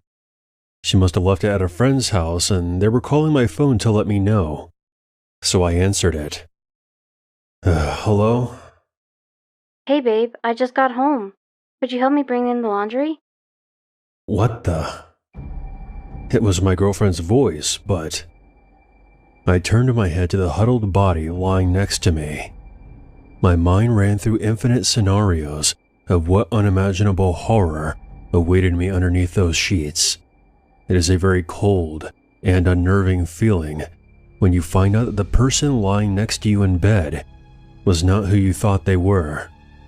With my stomach in my throat and my eyes wide with terror, I grabbed a handful of blanket and snatched it away. My girlfriend moaned into consciousness and stared at me, confused. I shined my phone's light in her face to make sure she wasn't some sunken-eyed specter.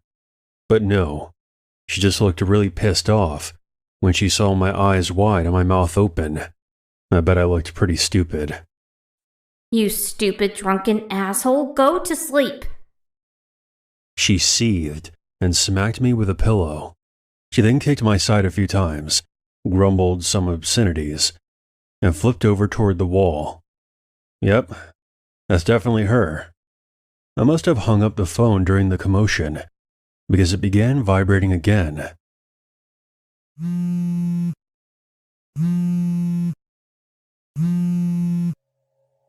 I jumped a bit, my nerves still a bit frayed. It was her number again. I answered. Hey babe, I just got home. Could you help me bring in the... I hung up right away. It sounded exactly like her. But she was lying in bed right next to me. Her basket of folded clean clothes was in the corner of the room. I remember her bringing it home earlier, and I reluctantly dragged it all up the stairs for her. I crawled over to the window and with 2 fingers separated the blinds so I could peer through.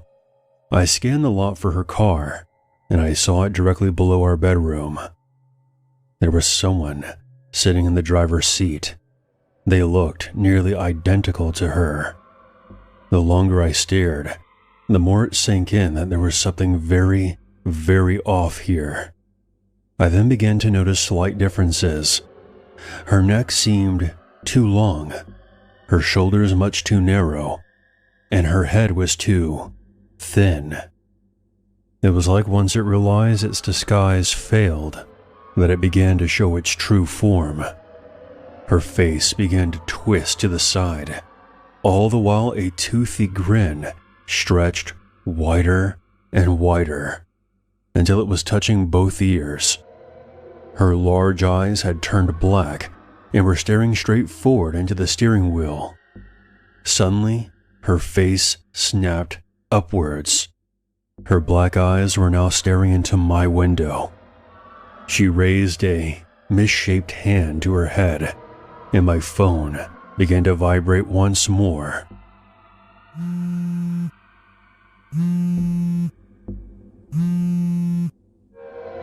I had been staring in shock and complete disbelief at what I was seeing. The light buzzing in my hand jolted me back to reality. All the air left my lungs, and I collapsed next to my girlfriend, which caused her to wake up again. Still in a tired stupor, I grabbed her by the arm and pulled her over to the window. Look inside your car," I whispered, nearly in tears. She looked around for her car, and then she saw it. What the? She began to speak, looking very worried. Her expression changed into a twisted grimace of pure terror. She suddenly began shrieking and sobbing hysterically. She shoved her head into my side, my arms pulling her close to my abdomen. We were like a couple of frightened children. I was unable to look away from the window. I watched as the thing inside her car opened the door, and power walked away with unnatural speed. It headed toward the forested lake to the left of the apartments. However, it kept its head toward us the whole time, its neck bending gruesomely backwards as the rest of its body strutted away. It wasn't grinning anymore. It was frowning, almost like it was sad. We must have tired ourselves out from all those surges of adrenaline, because right after it vanished into the dark, I remember waking up in the daylight. My girlfriend was still tangled in my arms. Both of us slumped on each other. I checked my phone to see what time it was, and saw that I had 16 missed calls, all between the times of 1 a.m. and 7 a.m. We hadn't tried calling each other since yesterday afternoon. I still have no idea how her phone had been used like that. It was plugged in next to her the whole night, and there weren't any outgoing calls from her phone to mine. What's even stranger, though, is that when she checked her phone, she had 18 missed calls, but from my number. Each one, same as mine, was made between the time of 1 and 7 a.m. I didn't really know what to say to her, so I blurted out, "Well, I guess that means no more late-night taco runs for a while." Neither of us laughed.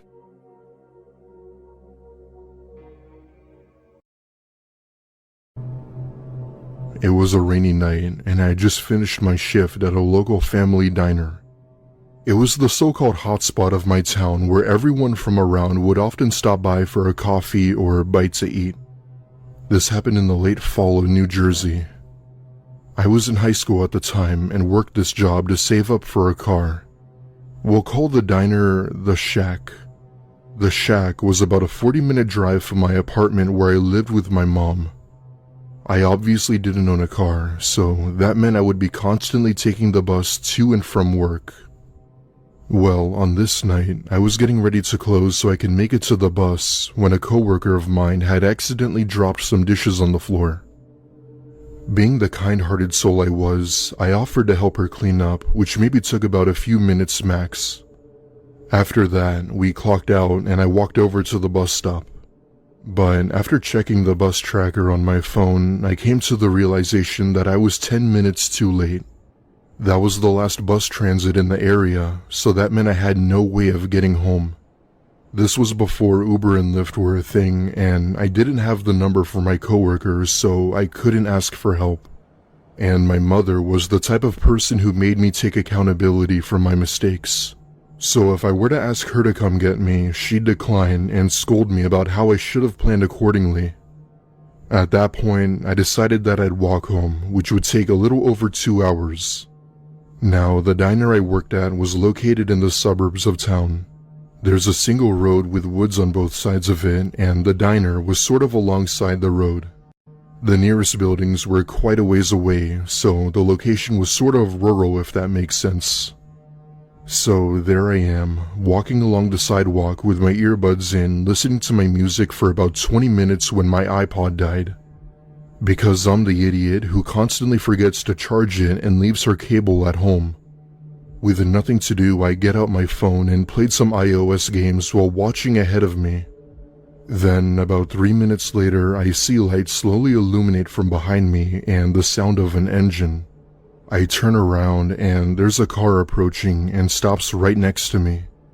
The driver puts their window down and I see a man I had never seen before ask if I were okay. I told him that I was and that I was just walking home.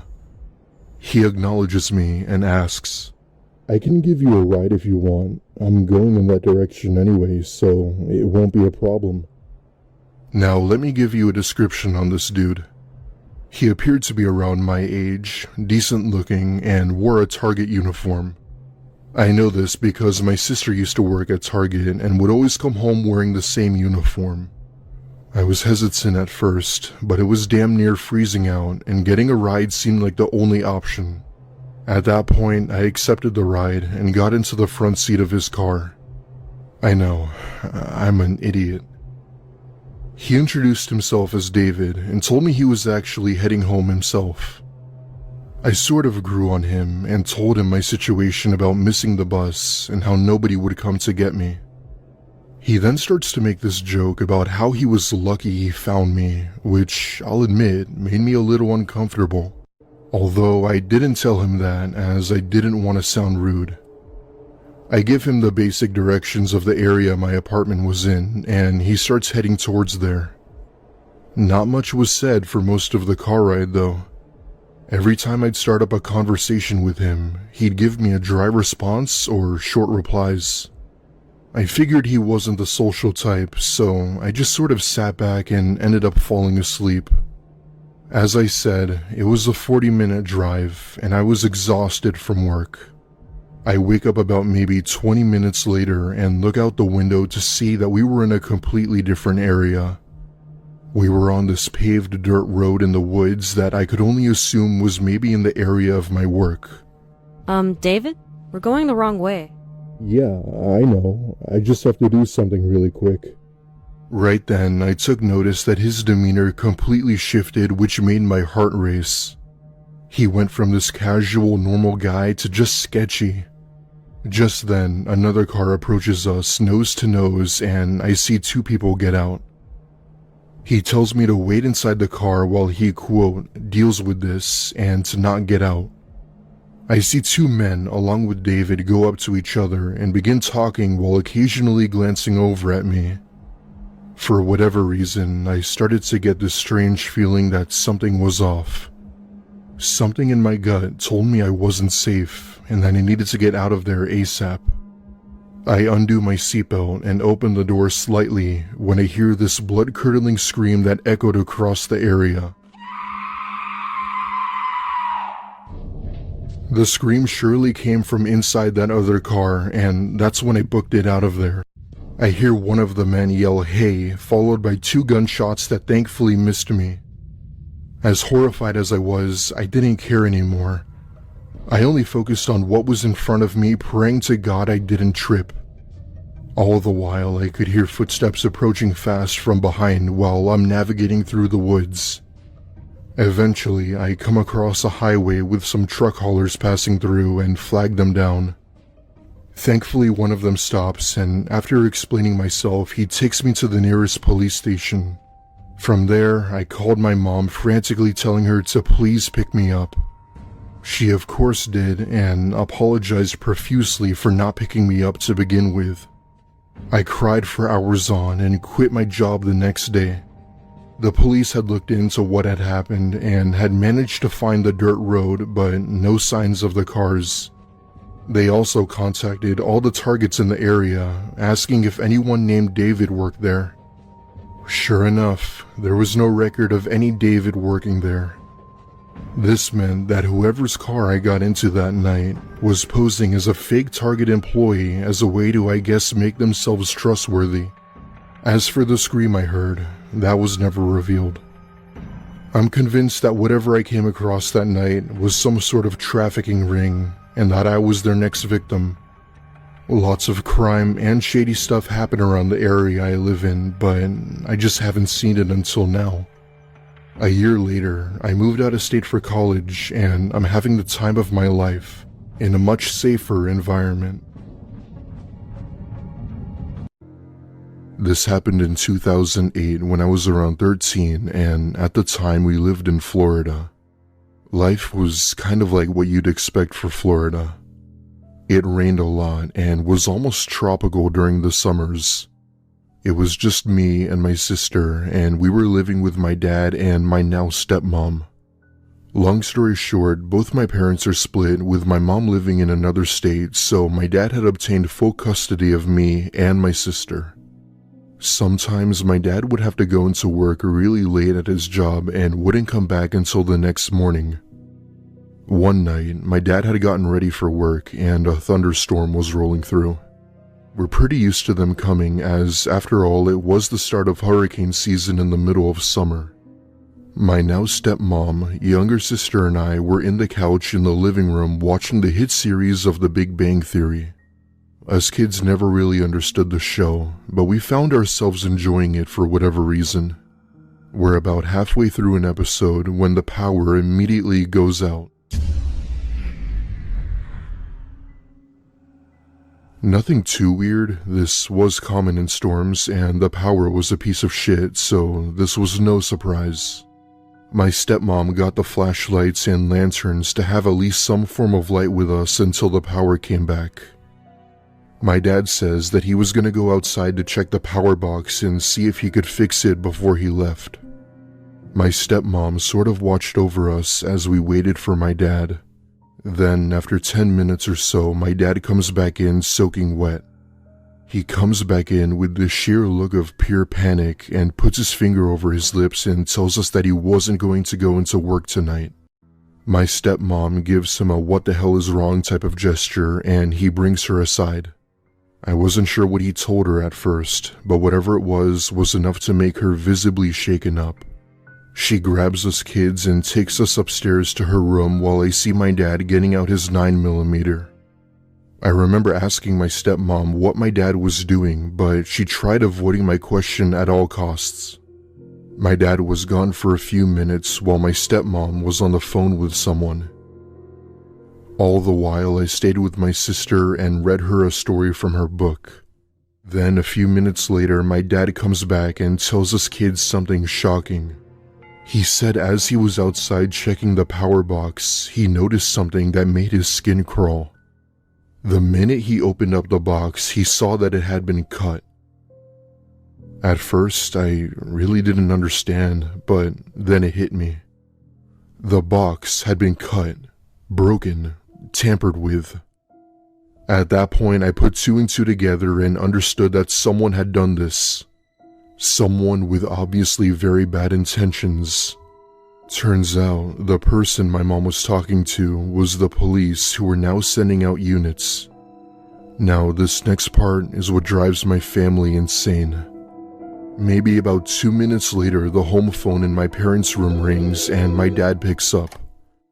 After saying hello a few times, he hears a man with a raspy voice saying that he was in our house, and that he would kill him and my stepmom as well as us kids, followed by this menacing laugh that could be heard through the phone. There are other things he said he would do to our family that I cannot say, but it involves slitting our throats. My dad hangs up the phone and locks the door while we waited for the police. The sound of police sirens was music to our ears, and that's when my dad runs downstairs screaming like a madman, telling whoever was in our house that he was going to be the one to die and that he dared him to attack him. However, the person was nowhere to be found. My dad opened the door for the police while they proceeded to conduct their investigation. They searched around our house, but as far as I knew then, nothing ever became of it. My dad made us stay with our grandparents for a few days until they were absolutely sure nothing else was out of the ordinary. I sort of just went with life after that and forgot about the whole thing for quite some time. That was until one day, about 6 or 7 years later, where it was brought up in conversation. My dad remembers it very vividly and finally told my sister and I something we didn't know. That night, when police were investigating our house, they had found muddy shoe prints walking toward my bedroom door. This man had been in our house for God knows how long, and we didn't even notice. My dad thought he was just bluffing over the phone, but never thought he was actually serious about being in our house. Sometimes, though, I still wonder a horrifying thought. Had my stepmom sent us to our own rooms, would he have quietly came into my room and slit my throat? That is what scares me the most, and it's also the reason why I always carry. In the early 2000s, when I was around 19 or so, my friends and I attended a rock concert of our favorite band, the Red Hot Chili Peppers. I lived in Arizona at the time, and there's not much to do, so this was our highlight of the year. We've been wanting to see this performance for months now, and they had fortunately been on tour in our city. Needless to say, we had a great time, and once the concert was over, everyone had to exit the venue. We exit the venue, and I call my mom to pick us up, as she would be the one to take us back. However, she told me that her car was having trouble starting, and that my sister had taken the other car elsewhere. Other than that, my mom sort of left it up to us to decide how to get home. Now, for a little bit of context, the three of us were a bit rebellious and did things most parents probably wouldn't agree on. One of my friends recommended we hitchhike, as he claimed he's done it many times before and that it always works. I've never hitchhiked before, so naturally I was skeptical about it. But my other friend sort of talked me into it, and in the end, I had to agree. We walk along the sidewalk and stick out our thumbs to indicate that we needed a ride.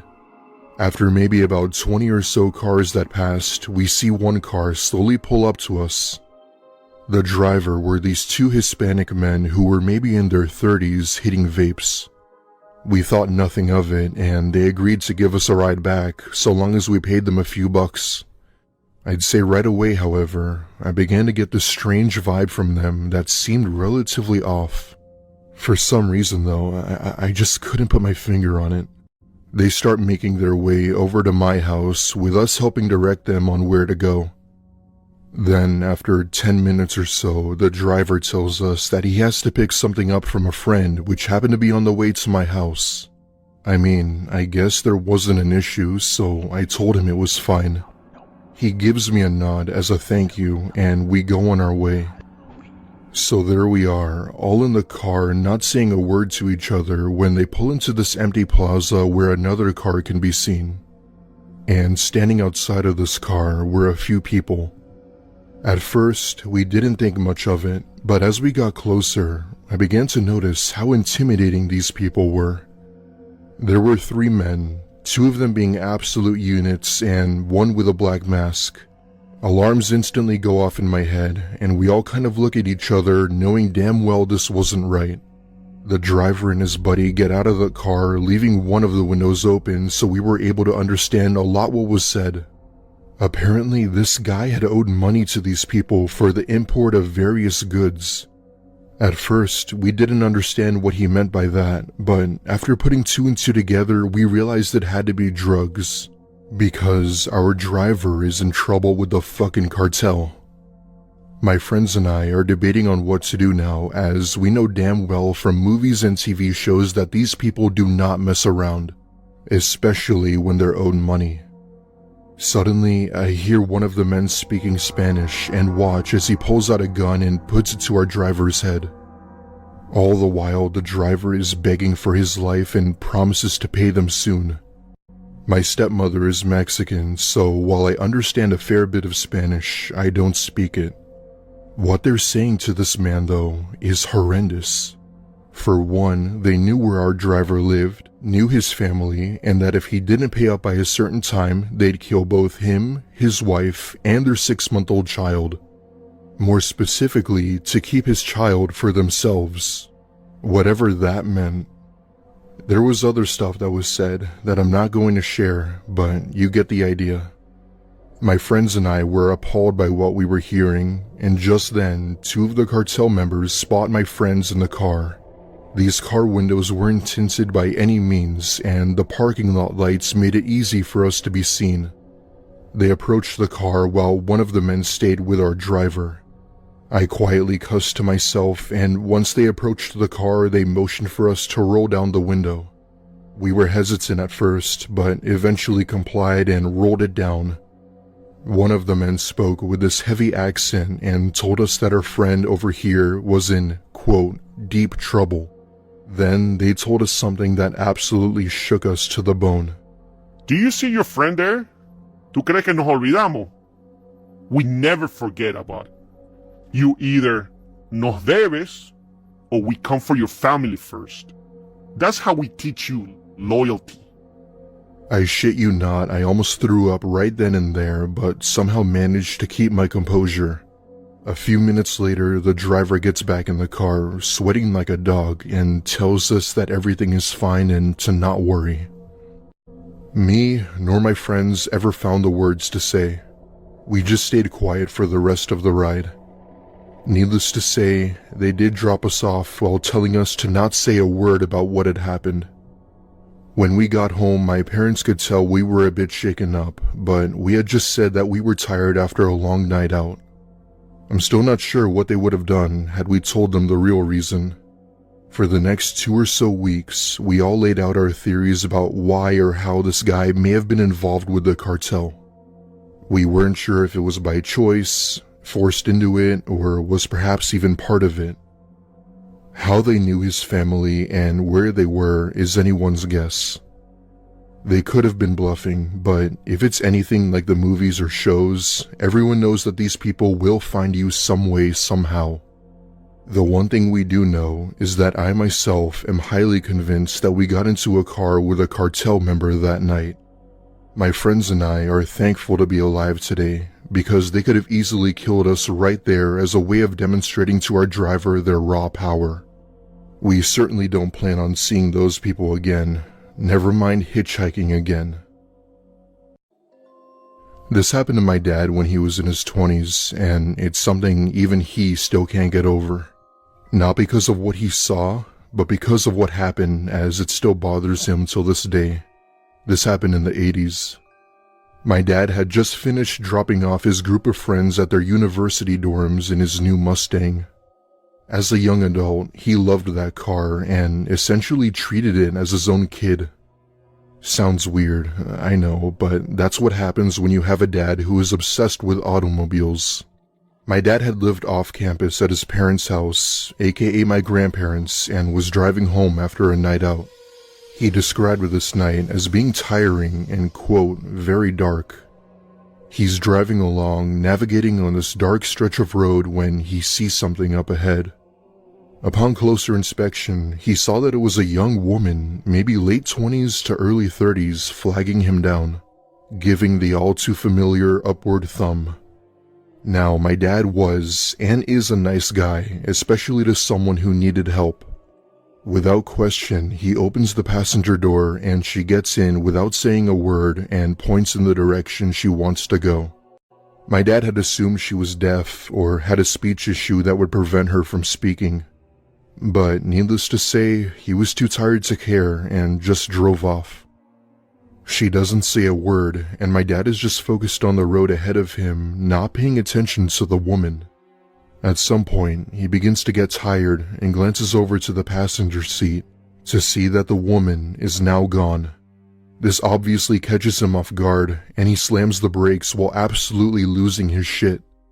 After stopping his car, if you've ever wondered how your spiritual life and your money life connect, you're not alone.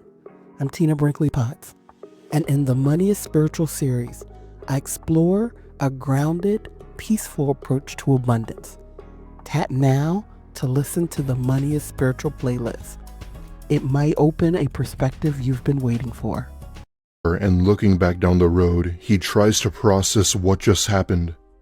After a while, he just keeps driving with his heart pounding out of his chest and ends up at a small gas station nearby. My dad goes in and explains to the gas station attendant about the woman who just blatantly disappeared from his car. According to my dad, he thought the attendant would think of him as crazy, but his true reaction was something he'd never expected. The attendant calmly said to him, I'm not surprised. You're not the first person to tell me that. I recently acquired a new roommate. The entire situation should have never happened, but I needed someone to help with the rent. So a Craigslist posting later, he moved in. His name was Greg, and he disclosed to me that he did have some strange sleeping behaviors. Sleep talking, sleepwalking, and night terrors. Funny thing was that I had a history of sleepwalking myself, but only on rare occasions. The first incident occurred about 1 week later when I had heard him screaming in the middle of the night. Since we both sleep in separate rooms on different sides of the house, the scream sounded distant, but enough to scare me so much that I ran to check on him. As I got closer to his bedroom, he stopped screaming, so I just went back to bed. For the next month, he had no issues. I noticed that he had no friends or family that would visit, and I never saw or heard him on the phone or texting. Then another random night, Greg started screaming. The same thing. I got up and started to go to his room, but he'd stop. Then one night I was awoken by screaming in my bedroom. I couldn't see anything in the panic, so I turned on the bedside lamp, and he was at the foot of my bed wearing some sleeping clothes, athletic shorts and a t-shirt. Scared me, so I'd started screaming and woke him up. He apologized and went back to bed. Then the scariest thing happened. About 2 nights later, I awoke to clinking. Sounded like tools and hammers tapping. I turned on the light to see Greg kneeling down in a corner working on something with his hands. A few seconds after turning the light on, Greg froze, then slowly turned his upper body around and stared blankly at me while I laid in bed. I was beyond creeped out, so I slowly slid out of bed and left the house. After sleeping in my truck down the road in an empty church parking lot, I returned to the house at about 8 in the morning. Greg was gone. All of his belongings were gone. No signs of him anywhere. It was like he never lived there. I don't know any of his friends or family, so I had no one to call about him. Days turned to weeks, weeks into months. When I moved out after the lease was up, I was moving my furniture out of my bedroom. In the corner of the room where I last saw Greg kneeling down, I realized the floor vent for the air conditioning was loose. Inside the floor vent was an envelope with a ton of pictures of me sleeping. The pictures had handwritten dates and times written on the back of the pictures. The only other item was a whittled down wooden broom handle brought to a point. I truly believe Greg was preparing to kill me that night, and he realized it. Because it was the sleepwalking Greg that was going to do it, he left to save my life. It appears Greg had been coming to my room almost nightly, and he was working on making the broom handle a stabbing weapon, and I had never heard. Not until the last night I saw him.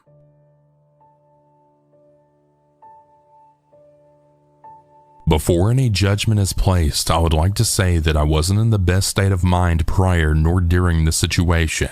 I just went through a particularly difficult breakup, a suicide attempt, moved back in with a parent, and then experienced a sexual assault by a trusted friend.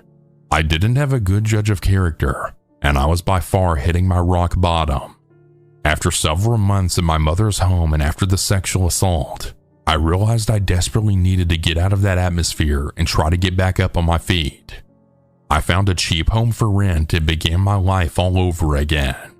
It wasn't the nicest place, certainly not as warm and comforting as my last place, but it would do temporarily.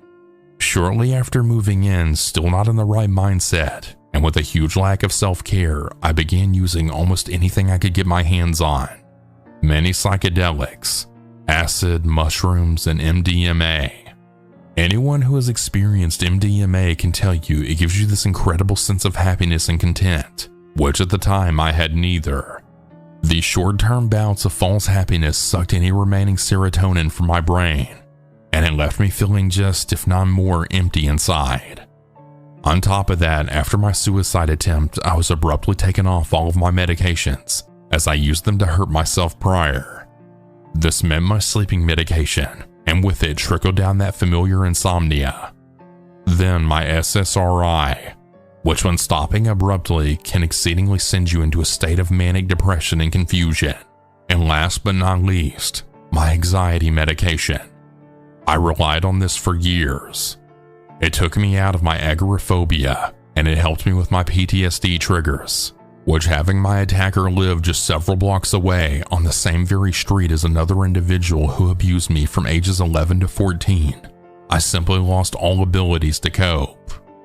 After some time of intense withdrawals from my anxiety medication, and even experiencing a seizure, I began to buy pills. The only ones available to me were Xanax, which I quickly developed a tolerance to, and in my worst was taking anywhere from 12 to 20 milligrams a day. Because of the Xanax abuse, there were many things that I didn't completely recall, such as my wedding. It was to a bass-playing musician that I had only known for a month, as well as of the month we spent together. My most vivid memories were lying on the couch watching The Office on Netflix religiously, shaking and sweating in between buys and re-ups from my pill dealer. I began drinking heavily and hanging out in the wrong crowd as well. The grunge/punk crowd. The ones that couch surfed much of their lives, destroyed things in their path, didn't work, and commonly used others, burning each individual bridge as they passed. As I was in no state to actually care, I enjoyed their company. And one in particular I'll refer to as Sideshow Bob started to become what I thought was my best friend, even wearing a dress at my wedding as my maid of honor. He often wore women's clothes, not because he was transgender, but because he simply liked to. Some made fun of him for this, but I thought it was cool that he didn't care what others thought. He really seemed to have a kind and goofy nature about him. That I admired, but as a man that wore women's clothes, he'd often get into my closet. I'd like to add that Bob also had very poor hygiene. He wore no deodorant, he showered rarely, and his feet. Those feet left a smell that permanently absorbed into the carpet fibers that stayed, even when I moved out. He would often hop off the couch around 4 p.m. or so and rush to his pizza delivery job. He never stopped to shower or even brush his teeth. He'd even wake up and throw back on the same uniform that he'd been wearing for weeks, which stunk of cheap weed, pizza grease, and feet. On New Year's Eve 2016, I left my at the time husband. After a serious withdrawal and being around him completely sober, it became obvious he was using meth. I was suspicious of it before, as I used it too when I was much younger, along with nearly half of my family members. You can always sense it. He knew before marrying me that this was the big no for me. My brother in prison, my father's heart attack and death all contributed to meth use. He knew this when he married me, yet kept it a secret. I do blame myself partly for this. It's the kind of thing that occurs when you marry a stranger. About a year later, he had passed away from a shot laced with fentanyl. They found his body 5 days later. After the separation from my husband, I had allowed Bob to stay. He didn't have a room. He slept on the couch. He didn't contribute to groceries or bills, and quite frankly turned my home into a disgusting mess. But since my OCD seemed to have dissolved into my drinking, and I preferred not being alone with my thoughts, I didn't really mind. Within a week of leaving my husband, Bob grew increasingly more obsessed with the thought of us being together. I made it very clear I had no intentions with him and I valued our friendship. Not to mention, I was about to experience my first divorce and all the shame that came along with it. I started avoiding the home. I started avoiding him.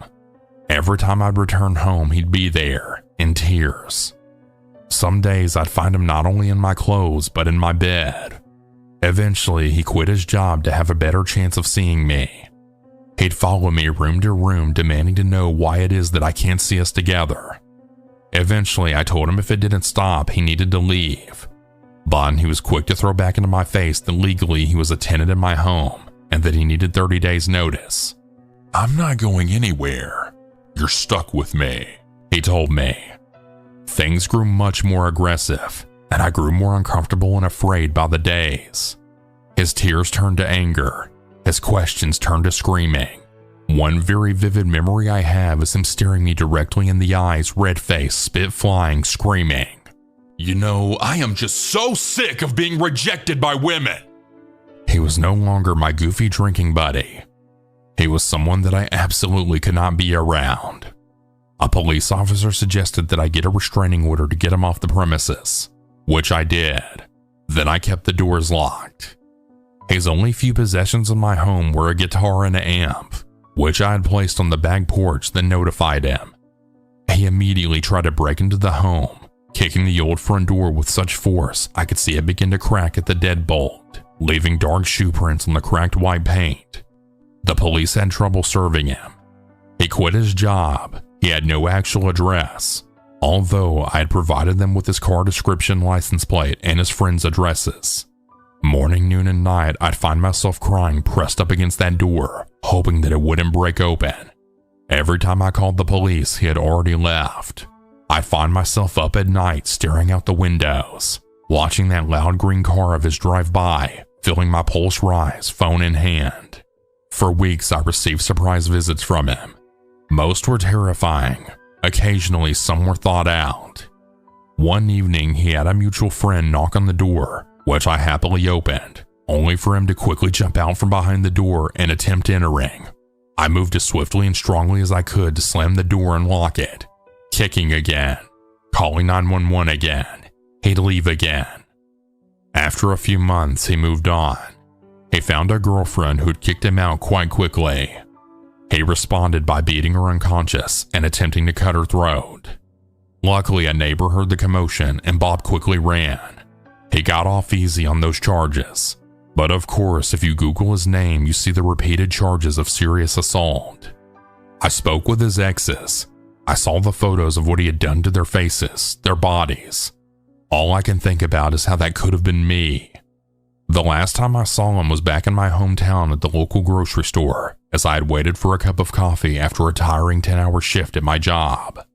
He nodded with a kind smile. I froze, heart throbbing, hand shaking.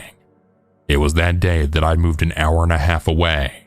It's this month that I'll be moving back.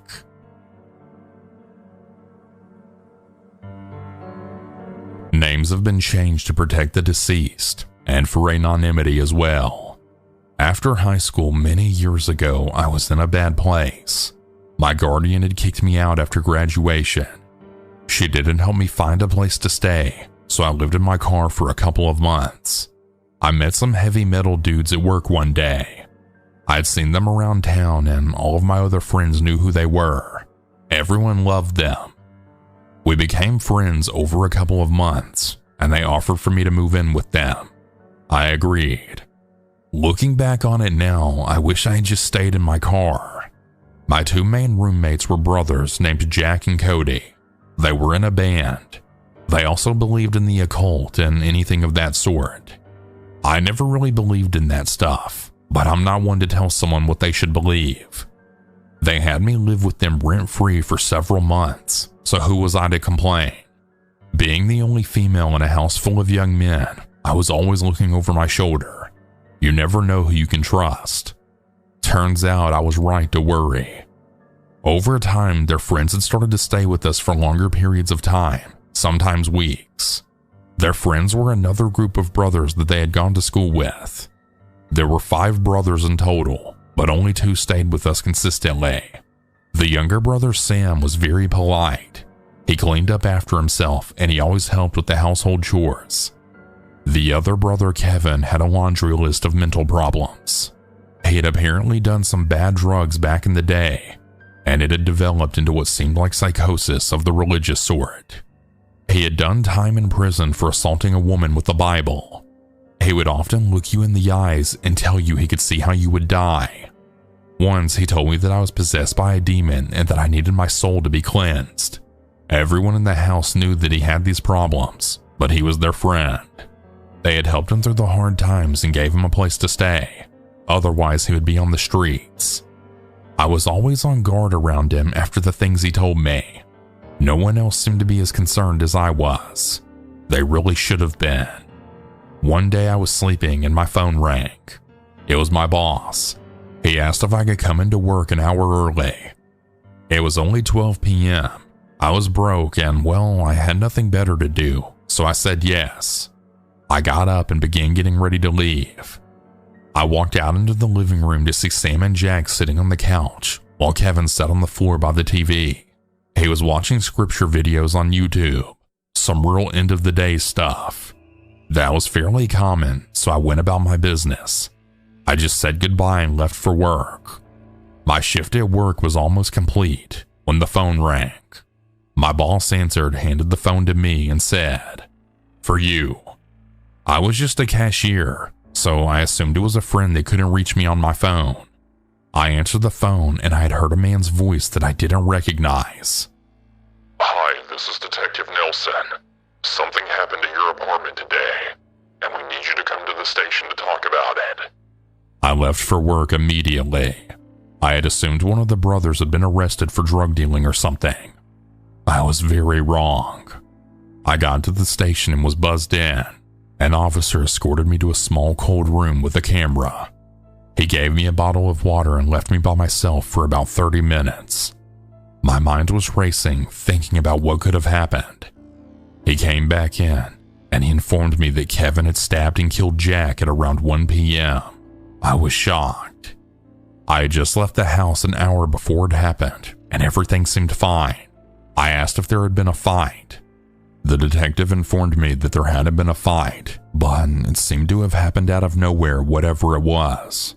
I gave my statement to the police and left with nowhere to go, still in shock and confused out of my mind. Our apartment was a crime scene, so I went to another friend's house to watch the news report, since the police wouldn't give me any information on the case. Over the next couple of days, the information began to be released. Kevin hadn't just stabbed Jack once, not twice, but he had stabbed him over and over and nearly decapitated him. After the murder, he ran down the road still holding the murder weapon. He called 911 and then informed them what he had done. I watched the news report in horror.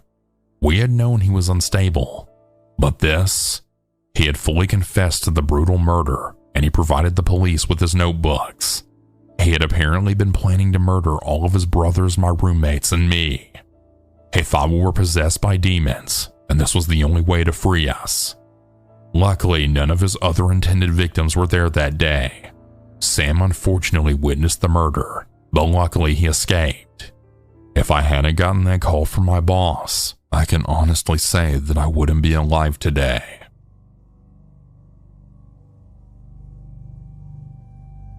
Okay, so this is gonna be a long one about my creepy uncle who used all kinds of weird technology to spy on anyone he could, including my family and I.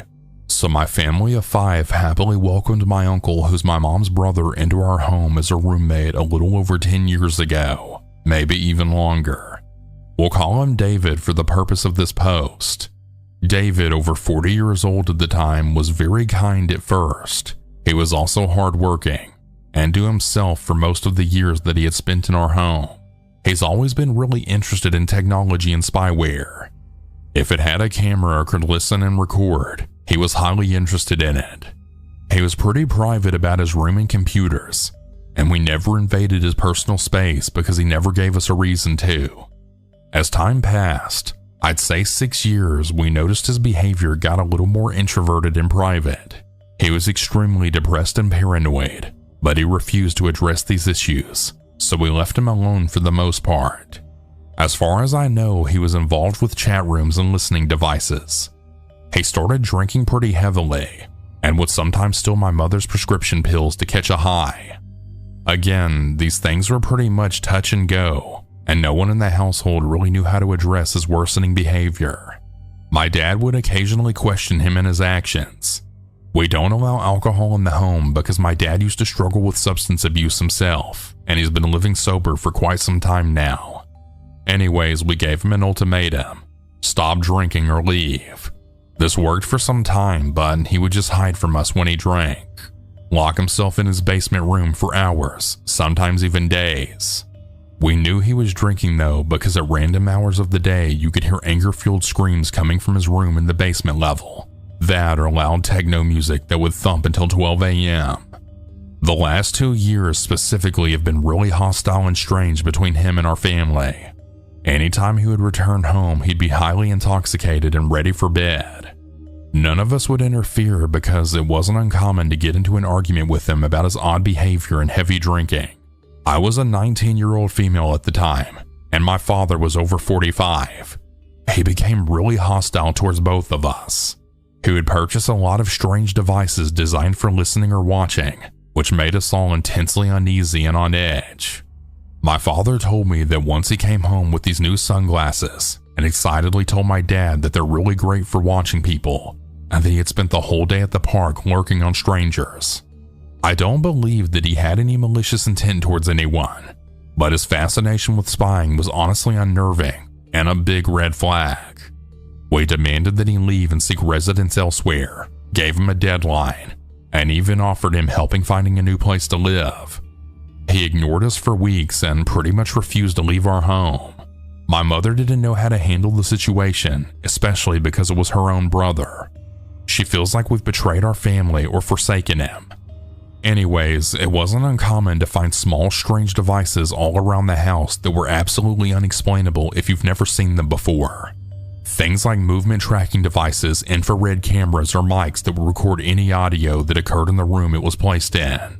He also had control of our Wi-Fi, and I'm positive that he had access to our browser search history or Wi-Fi related information in general. If we confronted him about his behavior or asked him to pack up and leave, he would threaten us. He would always say things like, "I see everything you do. I heard what you said the other night." Although never knowing what kind of information he was trying to blackmail us with, we were all very uncomfortable with the idea of our privacy being breached. Not having anything to hide though, his threats were pretty hollow and ineffective. My dad wanted to test David and see if he was using devices at our home while he was away from the house. My dad would wait for David to leave in the morning and go to work, and my dad would then shut off the Wi-Fi, sometimes even the power breaker, to see if he would react while away from the house. Sure enough, David would return to our house immediately and question him. "Why's the Wi-Fi off? Why's the power off?" My dad would ask him how he knew about the Wi-Fi being off while he was away from the home. Strange behavior, needless to say. Each time my dad did this, he would return to the house immediately to recover the Wi-Fi and his devices. If he was home and the Wi-Fi went down, this man would have the ultimate tantrum. Everyone would undergo a serious interrogation and be bombarded with accusations involving the Wi-Fi not working. He began threatening my dad specifically, and he would show him his weird spyware that he purchased. David would place the device against the wall and he could hear anyone speaking throughout the home. So much as faint whispers could be heard from the device. David wanted us to know that he could hear everything that we were doing. It was a scare tactic in order for him to remain in the house with us. When he continued to refuse to leave our home after being given a proper eviction notice, we had to seek assistance from the police and court to have him legally removed from our home. We also changed all of the locks in our home to prevent any unwelcome visits from David. Anyways, he's been out of our home for nearly 6 months, and we're still experiencing strange things that have us all on the edge of our seats.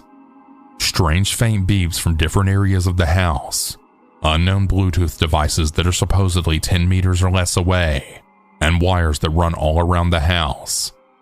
I think we're all just paranoid from his consistent spying over the years, but sometimes I still come across strange unidentifiable devices all around the home. Most of them look inactive and not in use, but I end up smashing them regardless. David tried to insist that we keep his Wi-Fi service after he left, but we had no interest in using his Wi-Fi and immediately removed his router from our home. I discovered that David had climbed through one of our backyard basement windows into the home at some point. I only noticed that someone had been in the backyard because of the fresh snow, which revealed his enormous boot-like footprints. The night that the snow fell, no one was home until hours later. My brother had moved out nearly 2 months before. My mother returned home from work at 3 a.m. My dad returned home at around 12 a.m. My sister had been staying with a friend for the weekend, and I returned home after 7 a.m. after work. I go into the backyard every day to throw a ball for the dog, and when I came across the prints, I immediately felt scared because no one in my family wears a size 12 shoe, and after questioning everyone in the home, they all assured me that they had not been in the backyard as of last night. It was obvious that someone, most likely David, had entered our home through the backyard. For what, we don't know. We haven't found any changes in our home since his unwelcome entry. We have filed a restraining order against him for safety measures, but to no avail. He's still spamming my mother with cryptic texts and threats over the phone. We're so thankful that David is no longer in our home, but somehow he's still traumatizing us with his all-seeing eyes.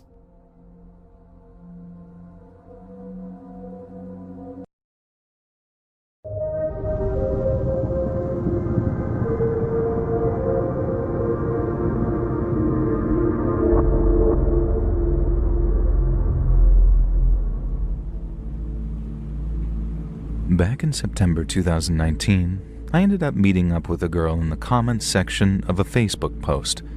She was really pretty and seemed really cool, so after a few weeks of talking, I decided to drive all the way from White Plains to Pittsburgh just so we could hang out for a weekend.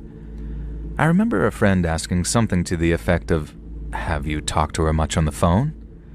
And I told him we'd spoken a little, but that we'd mostly talked via text and Facebook Messenger. And he recommended that we talk in long form and about a lot of different stuff too. Otherwise, I might get a nasty surprise. Well, I guess he was right.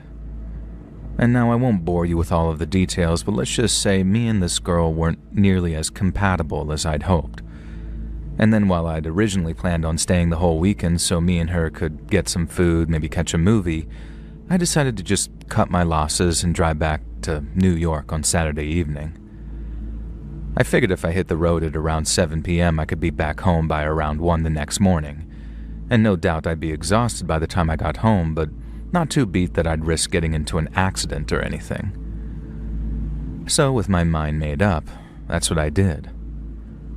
After getting a quick bite to eat, I was on the 22 by 7:30, and then after 3 hours of driving with the setting sun in my rear view, I saw a sign for Rosecrans, PA.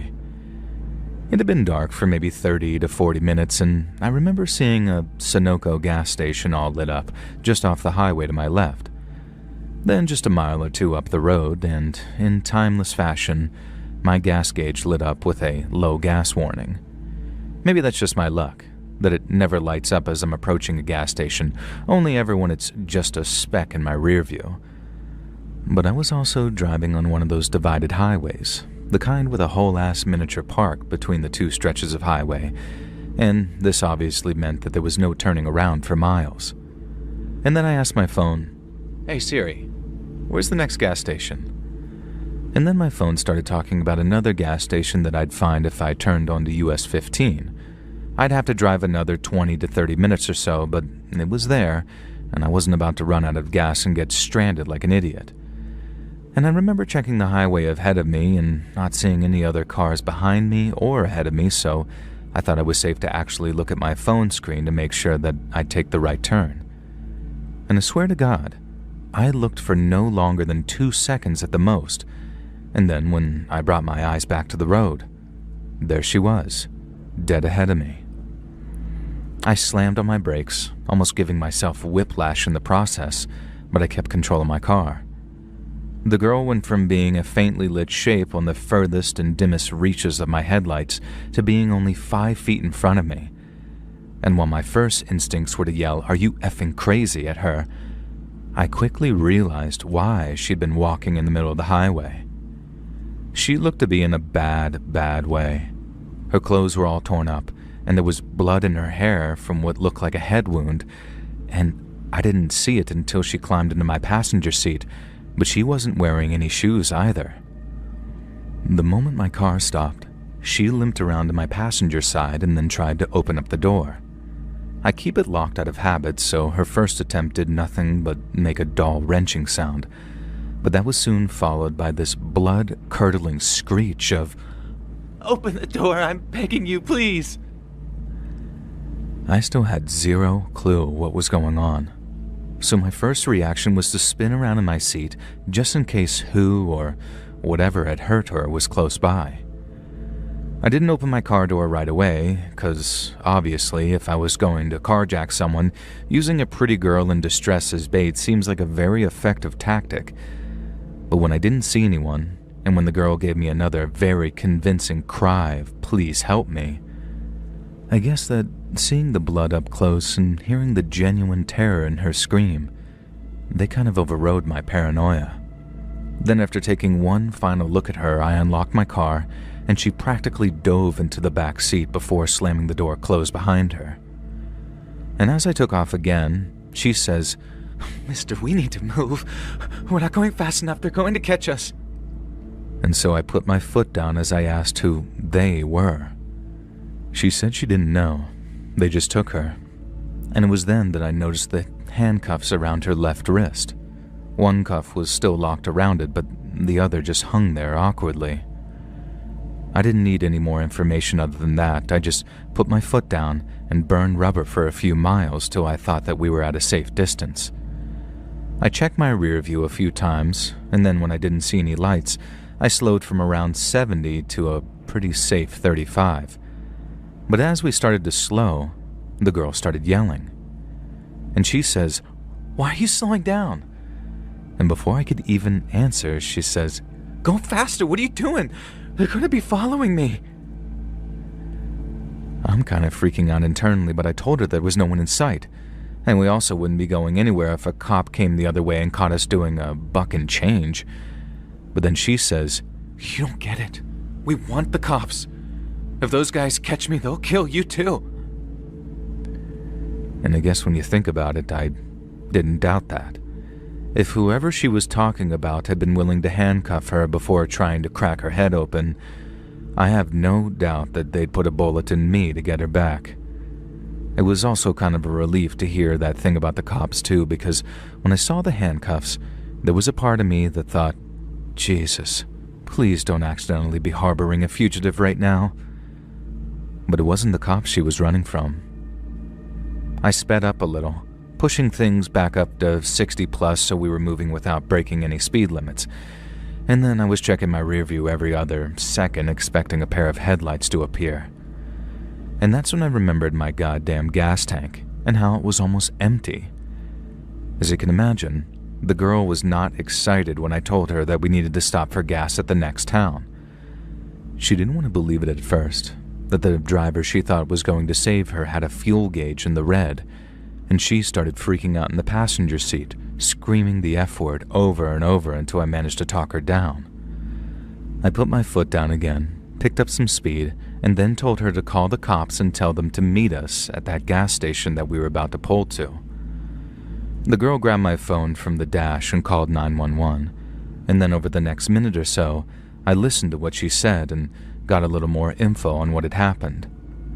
She didn't go into too much detail, but after telling the cops where we were going, she explained to the dispatcher that she'd been kidnapped, taken someplace out in the woods, then handcuffed to a metal pipe which she'd broken to get free. She said, "I don't know a lot, so I'm assuming in response to questions like, who were they or where exactly are you right now?" But I also learned that she'd been held for a couple of days by that point, and whoever had been holding her captive had done some disgusting and evil stuff to her. It was no coincidence that when she started detailing some of the stuff she'd endured, I noticed my speed gauge creeping up to 75. It was making my skin want to crawl off my bones just listening to the stuff those creeps did to her. And in my head, I guess I imagined them to look something like monsters. Little did I know, I'd be meeting them sooner than I thought. So we kept on speeding down the highway until we reached the turn that I'd read about, and then after maybe 5 more minutes of rolling through small-town Pennsylvania and sticking to the speed limit, we came to that gas station where we were supposed to meet the cops. But they were nowhere to be seen, and when she realized this, the girl started to freak out again. She started yelling at me, saying, "Where are they? They said they'd be here. Where are they?" And I tried to calm her down by explaining they were probably on their way. But this did nothing to keep her calm. For a few minutes, the girl sat in my passenger seat, watching a car pass here and there and getting super freaked out about who it might be. Then when a car pulled into the gas station and stopped at a pump, she says, "Oh, screw this. I'm getting out of here." She then jumped out of my car and ran off onto the street behind the gas station and toward what looked like a thick patch of trees. Now, I screamed at her to wait, but she didn't even look back. She just kept on running in her bare feet, with that half a handcuff still dangling from one of her wrists. And then she was gone. My yelling attracted the attention of the guy who just pulled in to pump gas, and for a second, I thought that he might have been the guy the girl was running from. But when I told him everything was under control and the cops are on the way, he nodded quietly and returned to his vehicle. Since the girl was sure that she was being followed, I'd parked my car facing the whole gas station, not near a pump. But since the girl decided to run off and take her chances elsewhere, I figured that I'd do what I went there to do in the first place and actually fill up my tank. And so I got back into my car and drove around to the pumps and was opposite the guy that I'd talked to about calling the cops. Now at this point, I'm just kind of reflecting on everything, but we swapped a little small talk about the girl and I explained how I'd picked her up on the highway, scared out of her mind.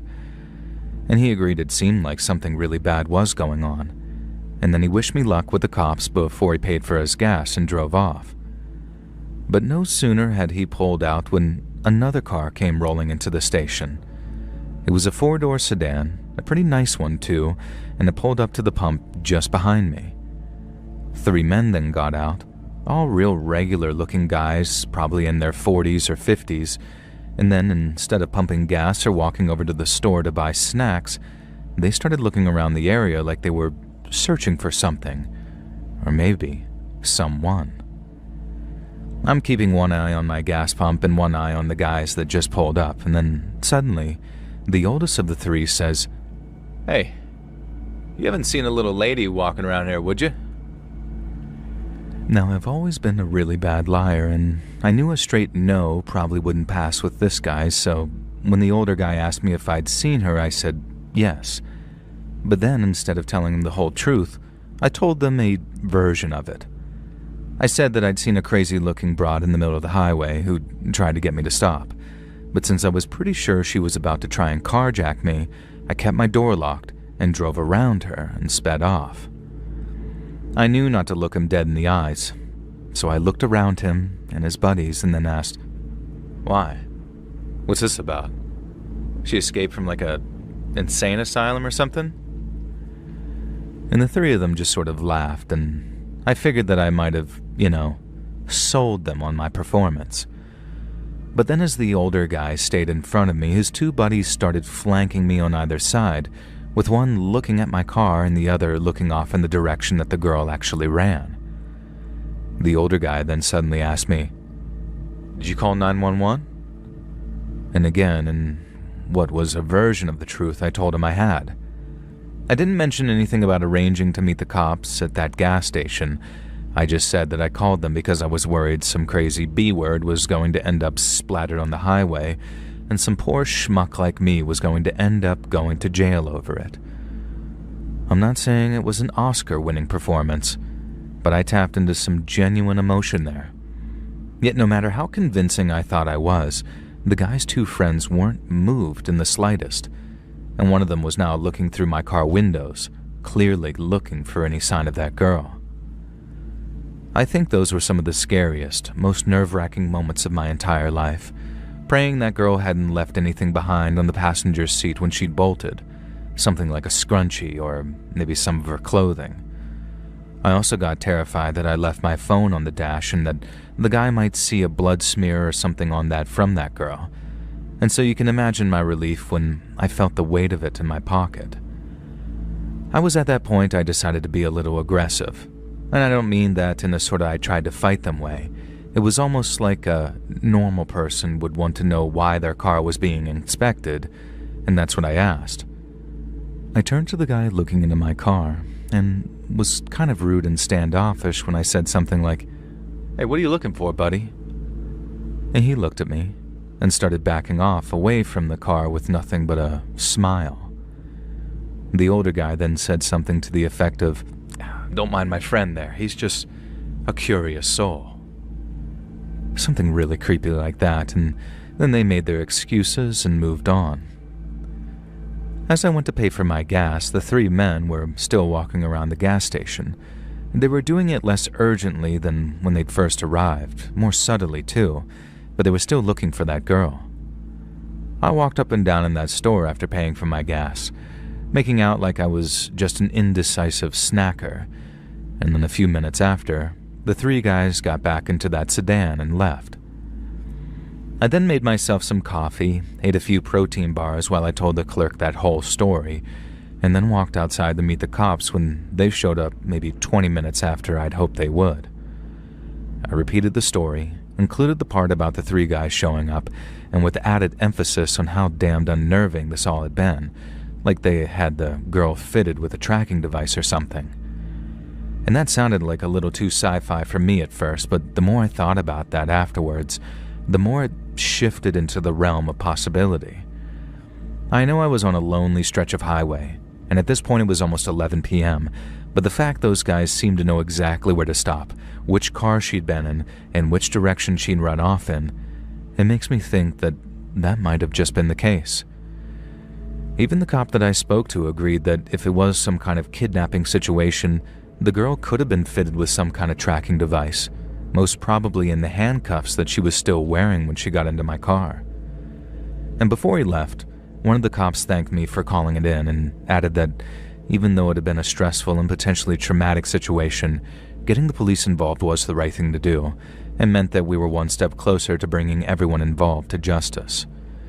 And the guys chasing the girl had potentially made a huge mistake in getting their faces and license plate on the gas station's cameras. And if it was me that had led them there, I should feel proud of myself. It was pretty cool for him to say that, and definitely made me feel a little bit better about this whole thing, but it was also just about the only thing that really did. Because all my other thoughts about it were dark and more dark, and they played out on the rest of the ride home too, which was a whole 3 hours of wondering what the hell had I almost gotten myself into. I got a call from a detective a couple of days later, and after retelling that story to him with as much detail as I could remember, I asked if the girl had been found. And according to him, they hadn't found anybody but the owner of the vehicle the men had traveled in, and that basically they were still trying to figure out what the hell was going on. The detective said if he needed to ask me anything else, he'd give me a call, but that was the last I heard from him, or any Pennsylvanian cop for that matter. And I still think about that girl every now and then. I wonder who she was, who those men chasing her were, and if she ever got far enough away from them that she wouldn't have to live scared anymore. But a part of me thinks that in the same way she wouldn't just give in the same way she'd patiently engineered her own escape, those men chasing her won't give in so easily either, especially when she still has a voice to tell the truth about what happened to her. Some days, when I'm in a brighter mood, I like to think she got away, and that she's raising kids with a good man someplace with all that darkness being just a memory for her. But then other days, when I'm not feeling so swell, I get this bad feeling in the pit of my stomach, and I feel like I know they got to her, and that they shut her up for good.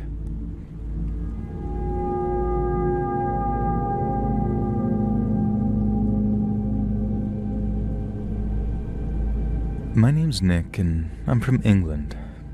Back in the mid-90s, when our son was still only 4, we went on a family holiday to Tuscany in Italy. My wife had found this incredible villa in a holiday brochure, which was up in the hills above a place called Lucalena. It looked like a little slice of paradise, and it was shockingly cheap compared to some of the less rural villas and apartments. So without delay, we booked it for 2 weeks, paid the fees and deposit, then counted the days into our dream holiday. We landed in Pisa in the late afternoon, and while our young son Tom hated the flight, he loved the ice cream that we bought him before the journey out to Lucalena. It was a good 3-hour drive from Pisa, so by the time we were within maybe half an hour of Lucalena in our village, it was completely dark. We were right out in the countryside too, so the stars above us lit up the sky, and little Tom fell asleep after staring out the window at them. My wife was struggling to stay awake by the time we came to a crossroads, and I was pretty exhausted from the day's traveling myself. So rather than make a gut decision on which path to take, I stopped the car, got my map out, and consulted it before making the appropriate turn. I reassured my wife that we were only a few miles away and that we'd be at the villa within 15 to 20 minutes, and then I drove up a steep path that leveled off at the top. Because of the slope, I couldn't see what was at the top, so I made sure to crest the hill nice and slowly to avoid any kind of collision. But then, as I did, someone jumped out of the bushes at the side of the road and was lit up by my headlights. I could see that he had a long, double-barrel shotgun in his hands, and he was aiming it right at me. I slammed on the brakes as my wife started to panic. Then I was struggling to get the car in reverse when all of a sudden I heard, "No, no," from outside the car. A second man had jumped out of the bushes and was lowering the first man's shotgun while telling him no. They both shot us a look of horror, realizing we were not who they thought we were. Then the second man, who stopped the first from shooting, walked over to the driver's side window and tapped on the glass. When I rolled it down, he gave me and my wife this big nervous smile as he said, "Mi dispiace molto, signore," which I knew from my Italian phrase book meant, "I'm very sorry, sir." I didn't really speak much Italian, and what little I'd learned went right out the window when that guy pointed a shotgun at me, so all I could manage in reply was, "Parle inglese?" Or, "Do you speak English?" And the man said, "No, no," in that melodic, drawn-out Italian way, and then said, "No English, mi dispiace." I then heard my wife ask, "Are you police? Policia?" And the man replied, "Si, policia," with the same big smile on his face, and then told us, "Avanti, vai, vai," which just means, "Come on then, move along." And we both thanked him, and by that point, Tom had woken up in the back seat and was getting very agitated, asking, "Mommy, Daddy, who are these men?" And we told him it was the police, but they had been very friendly and were letting us go. I think my wife believed them at the time, so she was very convincing and reassuring Tom that there was nothing to worry about. But me, I didn't believe a word he'd said about being the police. I didn't say anything with Tom in earshot, and I didn't want to scare him, and arriving at the villa really took the edge off too, because it was even nicer in the flesh than it was in the brochure. But then, once we gotten Tom all tucked into bed and had a few moments to settle down, I told my wife what I'd been thinking. I told her how I didn't think those men were the police. They weren't in uniform. That shotgun looked like it had come off a farm, not from a police arsenal, and they didn't even attempt to show us any badges or identification or anything like that. And she asked me, "Well, if they weren't police, who were they?" And I replied, "The mafia." My wife just sat down in bed in silence as I made my case, and when I was done, it made sense to her too. A couple of mafiosos had been waiting to ambush someone, and they thought that person was us. The only thing that stopped us freaking out completely was that we were at least a couple of miles away from that ambush site, so the chances of running into them again seemed minimal. She suggested we call the police in the hopes they had an English speaker down at the station, but even if they did, I wasn't sure that was a good idea. The idea of rocking the boat like that made me feel even more nervous than having that shotgun pointed at me and my family, because while that whole thing had apparently been a mistake, having us snitching on the local mafia on our first day in Italy was a deliberate act that might well bring us some undue attention. I'm not saying it was an easy decision to make. I was furious that some idiot had pointed a gun at us, but it quickly became a question of, if we're going to be staying there for 2 weeks, what was the course of action that was going to keep us safest? And that's how we decided to honor that age-old mafia tradition of keeping our bloody mouths shut. The next day, we decided to walk down to Lusalena to do some exploring, and that's how we found this little bar that served paninis, espresso, and assortment of little pastries. I got a coffee, and then while my wife and son got cokes and played around with the table football set in the little games room they had, I sat at the bar and discovered the bartender actually spoke English. We talked back and forth, and he gave me some restaurant recommendations. Then suddenly, a group of older men who were drinking coffee and playing cards started gesturing toward the bar's television.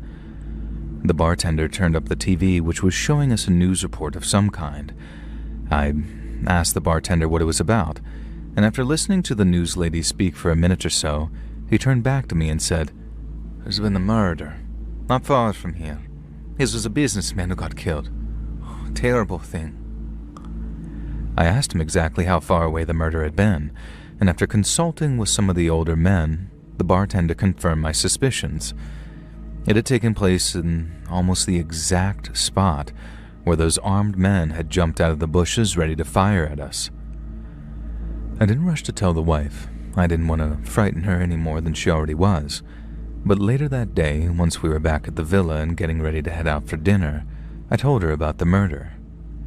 Again, it wasn't like anything we could do about it, or rather, it was nothing we were willing to stick our necks out over by getting involved with local crime. The best thing we could do was try to forget about it, head to Lusalena and enjoy some incredible home-cooked food. It was so good that our young son Tom suddenly didn't mind trying new things when they were all so delicious. And so we ate our fill, and when we were all finished, we asked for the bill. The waiter then comes out with the restaurant's owner, then the pair of them explain in very broken English that the meal had already been paid for. Then when I asked who the generous person was, they explained that it was someone we'd had a misunderstanding with. At first, my wife and I didn't make the connection, and we tried explaining there hadn't been any kind of misunderstanding. We loved the food, and we wanted nothing more than to support their business by paying our bill. But the owner insisted. Our money was no good there. Then when we ate there again the second night, with every intention of leaving a large tip, they once again explained our food was free. But by then, we'd figured out who was paying for our meals. It was the mafia. It didn't happen anywhere else, and we made sure to visit plenty of other places because we felt terrible. I mean, as far as we knew, the mafia hadn't really paid for our food, and those poor people were being forced to cook for free. But then, every time we did eat there, they seemed really happy to see us, and the waiter would always bring our gelato for our 4-year-old son without us asking for it. My wife didn't always approve of all that ice cream, but you better believe Tom did. And that made us think that maybe those mafia guys really were paying the owners for all our food, and that they were running a little scam of their own and giving us as much as possible so they could claim it all back from the mafia. But since we didn't see them ever again, I suppose we'll never know. They never reached out to us, and we didn't see those 2 armed guys around the village at all. But I suppose it was probably a case of they saw us, we just didn't see them. It was an amazing but very intense holiday. But the next time we visited Italy, we went to a completely different part of the country and had no repeat encounters with any nocturnal assassins. We had to pay for all our meals, which my wallet definitely wasn't thanking me for, but we still found that second holiday much more relaxing than the first.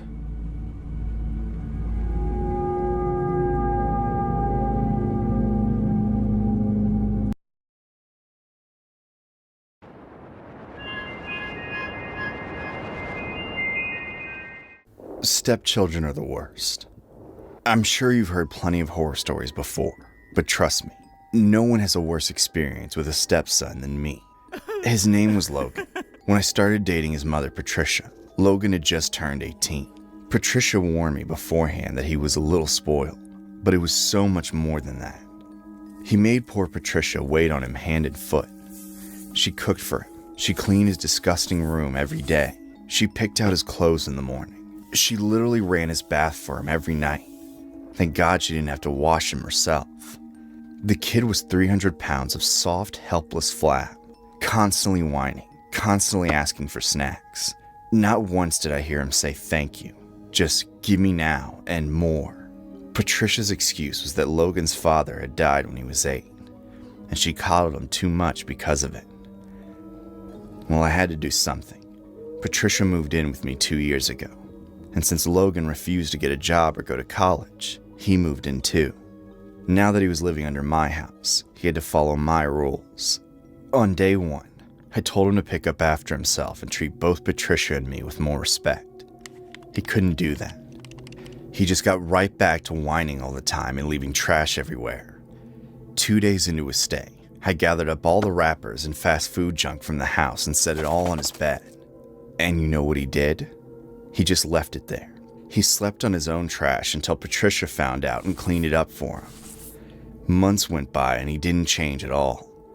No matter what I said, Patricia would undermine me and excuse his toxic behavior. It was causing a real strain in our relationship. Then one day, I came home from a long day of work to find him sitting on my couch, eating ice cream out of my mom's fine china. I told him to wash it carefully and put it back. He just glared at me as he ate the rest of the ice cream.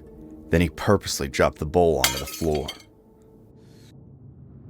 You're not my father! I've never been angrier. I had to leave the room before I punched him. I paced around for a while. Then I decided to change the password on my Wi-Fi. That made me feel better. Now he couldn't log into his video games or stream movies on his TV. 20 minutes later, he was in his room screaming for his mother. She wasn't home yet. When she got home, he was still screaming. I calmly showed her the shattered china on the tile and explained what had just happened. But honey, he needs his Wi-Fi. Can't you think of something else? Like what? Positive reinforcement. That kid had more than enough positive reinforcement. I told her I was going to kick Logan out if he doesn't clean up the china and apologize. She said she'd see what she could do, but I wasn't expecting a miracle. That night, he trudged into my office with his head hung low. Sorry about your stupid dish. Can I have my Wi-Fi now? That was easily the worst apology I ever heard. I told him no, of course. He threw a tantrum and stormed out. When I saw him the next morning, he acted completely different. He smiled at me and complimented my clothes. He gave me a genuine apology and even said that he'd make me breakfast. Just one night of no Wi-Fi had really changed him. At least that's what I thought. But when he gave me a stack of apology pancakes, I saw the smirk on his face, and I knew that he was up to something. Thank you, Logan, but I'm not going to eat that. Oh, you have to. I made it myself. That was the moment Patricia came downstairs. She immediately sided with Logan, still unable to see what a psycho he was. She told me to be a better man and eat what he gave me. I stood my ground, more certain than ever that he'd put something in my food. Patricia and I started arguing about it. Logan just watched us and smiled. I love Patricia a lot. I still do. But I was starting to think that the way she treated her son was a deal breaker in our relationship. No matter what happened, she would always support Logan over me. Why don't you have some since he worked so hard to make it? I slid the plate of pancakes away from me. Patricia took a long look at it. Then she looked at Logan. I could tell that even she had her doubts about what was in this food. Logan, honey, I'm going to eat this now. Logan squirmed a little. He obviously didn't want his mom to eat the pancakes, but he was unable to admit what he actually did to them. Okay, gonna take a bite now. He still didn't say anything, even though his expression looked like he wanted to scream for her to stop. She took her first uneasy bite. I could hear her gulp it down. This is delicious, honey. She took another bite, coughed a little, then another bite. It must have tasted terrible, but she kept eating, and Logan kept watching her with growing horror on his fat face. Then finally, Patricia pushed the plate away. She was coughing terribly now. I had to hit her on the back, which didn't help at all. Logan, what the hell did you put in those? Logan, what the hell did you put in those? Nothing. Patricia went to the hospital. She had her stomach pumped and had to get surgery on her throat. We didn't realize until afterwards that Logan had ground up my mom's broken bowl and sprinkled the shards in the pancake. The doctors figured it out. Patricia almost died and her son still wouldn't admit what he did. I was at her bedside in the hospital when she finally woke up from surgery. Logan sat on the other side of the room, staring into his lap. I told Patricia what the doctors told me about the broken shards of china. Then I waited for her response, silently praying that this would finally be the moment she did something about Logan. She still couldn't speak, so she wrote something on her whiteboard and showed it to Logan. It was a question. Did you do that? Logan crossed his arms petulantly. Yeah, but it was totally an accident. I have no idea how it got in the pancakes. Patricia's face was blank. She erased the whiteboard with her bedsheet and wrote something else. It's okay. I love you. That's when I broke up with her.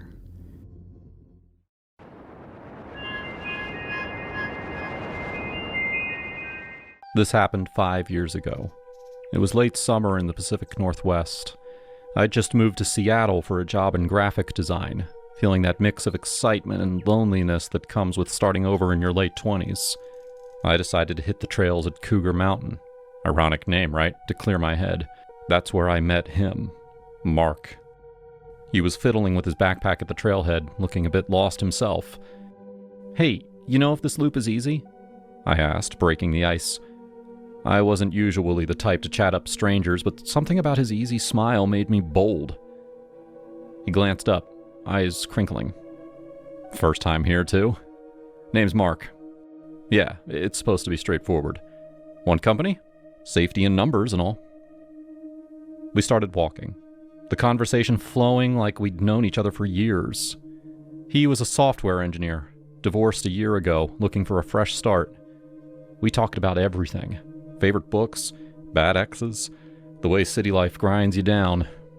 As the sun dipped lower, the trail got narrower, shadows stretching like fingers across the path. Shit, did we miss the turn? I muttered, checking my phone.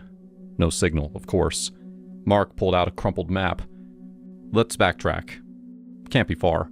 But we were wrong. Night fell fast, the kind of dark that swallows you whole. Our flashlights cut thin beams through the trees, and the woods came alive with rustles and snaps. That's when the real fear crept in. We were lost, properly lost, and the temperature was dropping.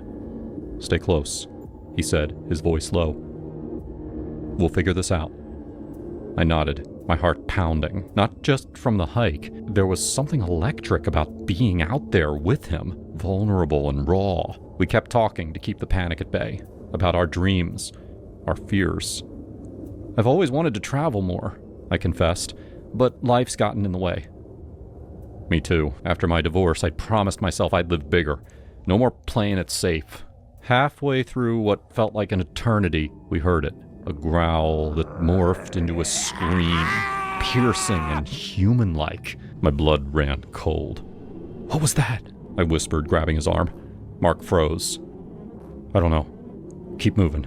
But it followed us, whatever it was. It shadowed our steps, that scream echoing through the trees every few minutes, like it was taunting us. Branches cracked nearby, too close for comfort. I could feel its presence. Eyes on us in the dark. It's a cougar.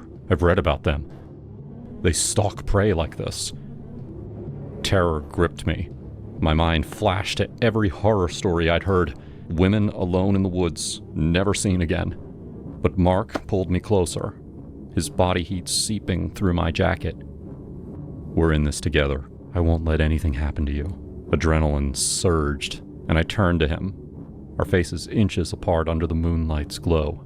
He didn't hesitate.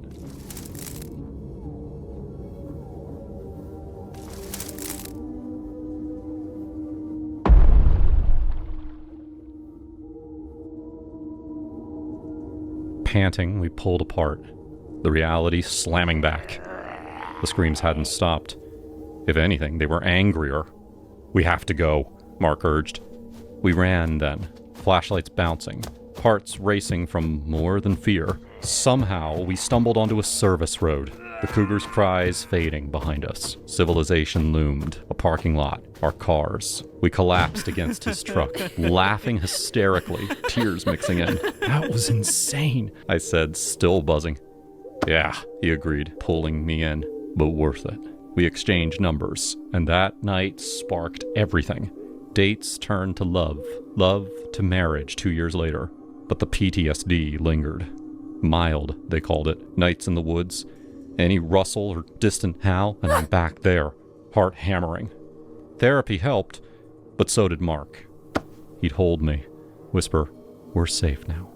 Remember how we fought back?"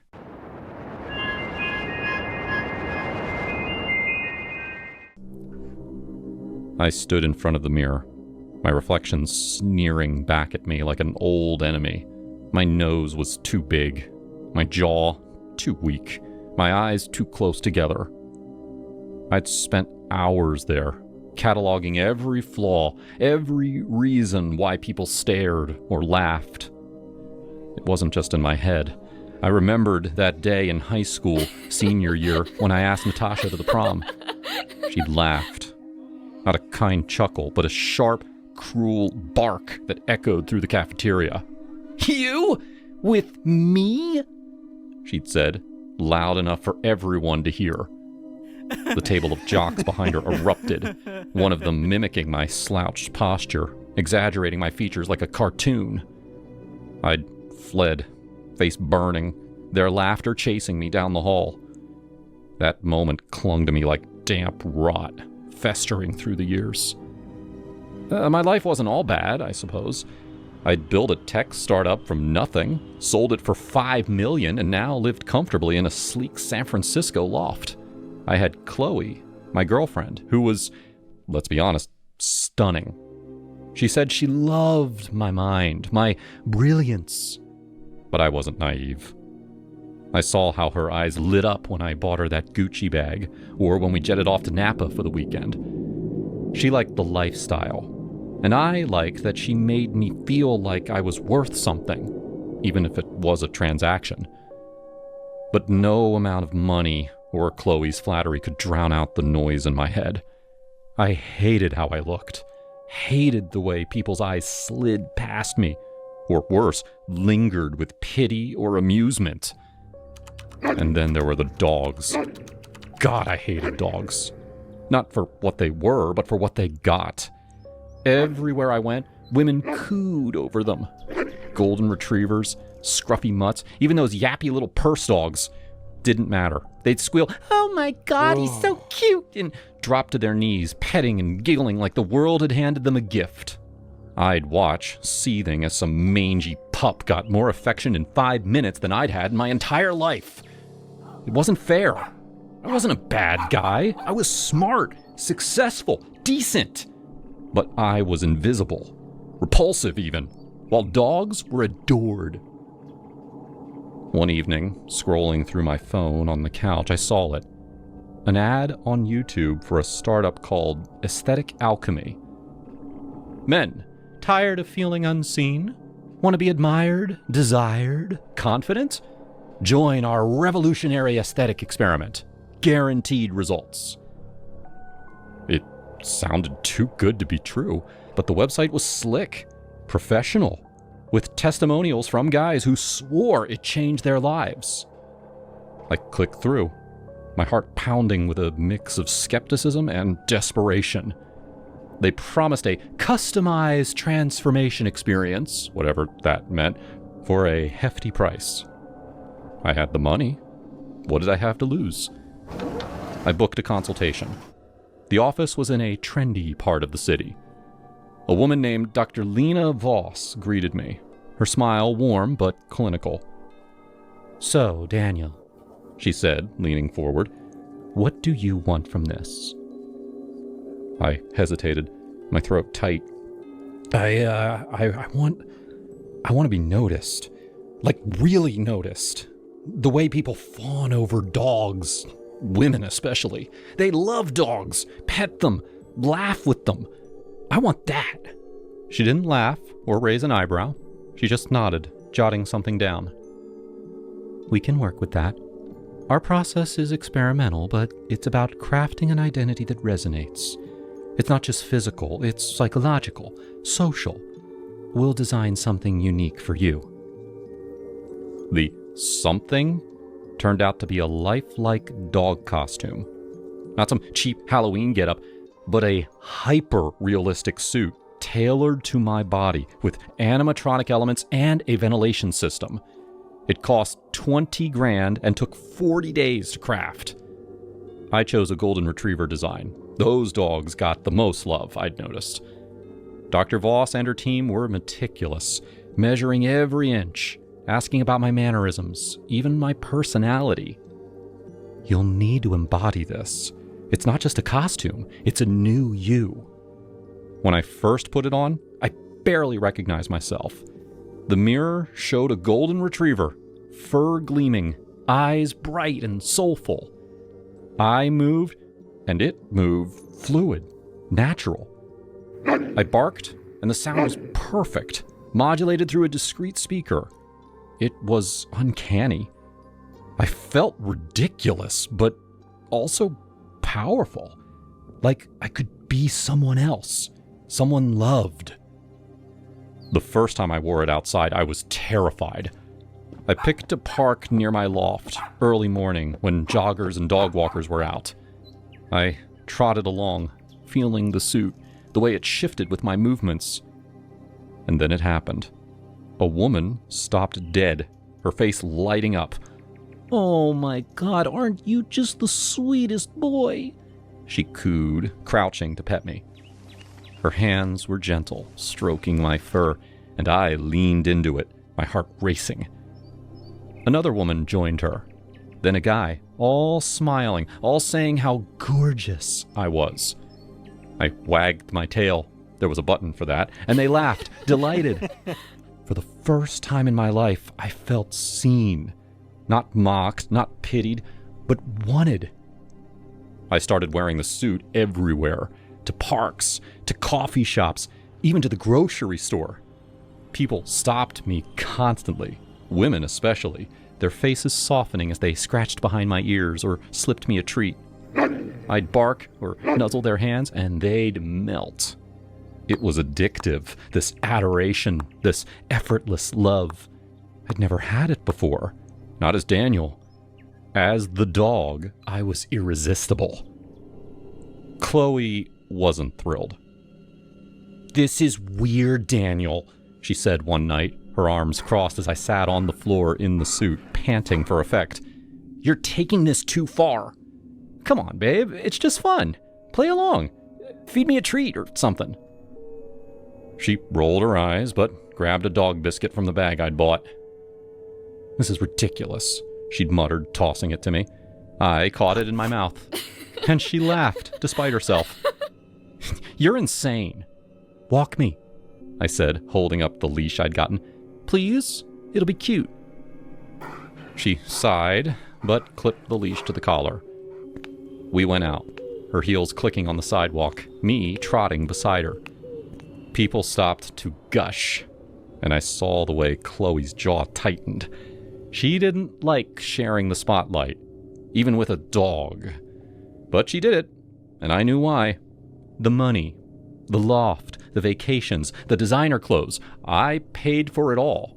She'd put up with anything if the checks kept clearing. For a while, life was perfect. I'd spend my days as the dog, soaking up attention, and then come home and peel off the suit, feeling lighter than I ever had. I was still Daniel underneath, still insecure, but the suit gave me a shield, a way to be someone else, someone better. Then came that day. I'd been out at the park, letting a couple of girls pet me, their laughter ringing in my ears. I was high on it. On the way they called me good boy and scratched my chin. I got home, still in the suit, and pushed open the bedroom door. I froze, my fake fur bristling. Chloe saw me and screamed, scrambling off of him. Daniel, it's not... Oh God, why are you still in that thing? This is your boyfriend? The dog guy? Maybe he should join us. Shut up, Chad. Chloe snapped. I didn't think. Rage boiled up, hot and blinding, and I lunged. The suit's jaw was sharp. Ah! Ah! Get out, both of you.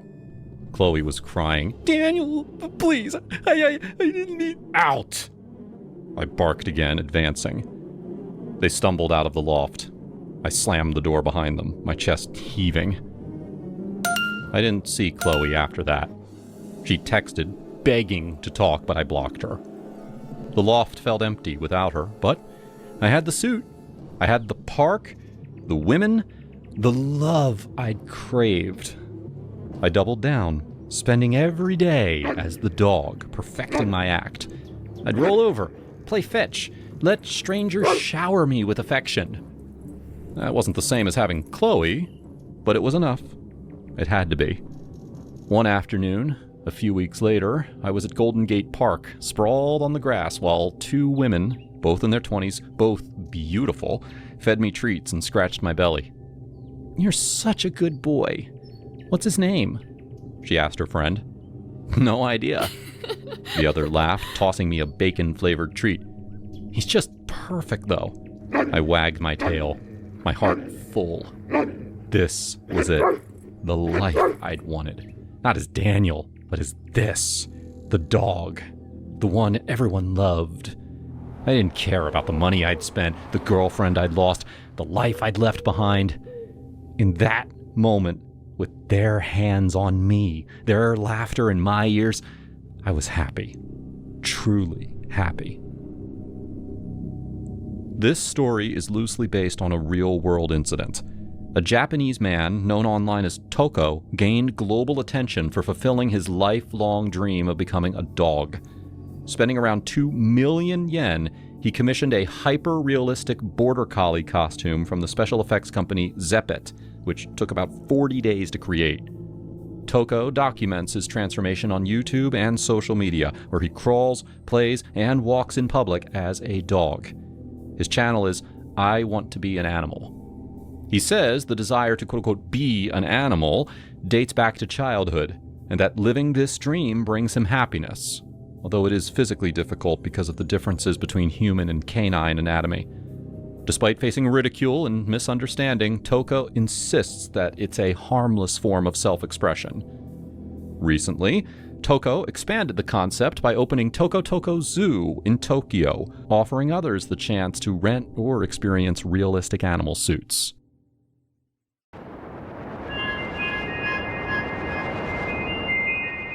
I killed my boyfriend. His name was Kevin, and I loved him more than anything. We'd been together for 2 wonderful years, and I knew that he was the one.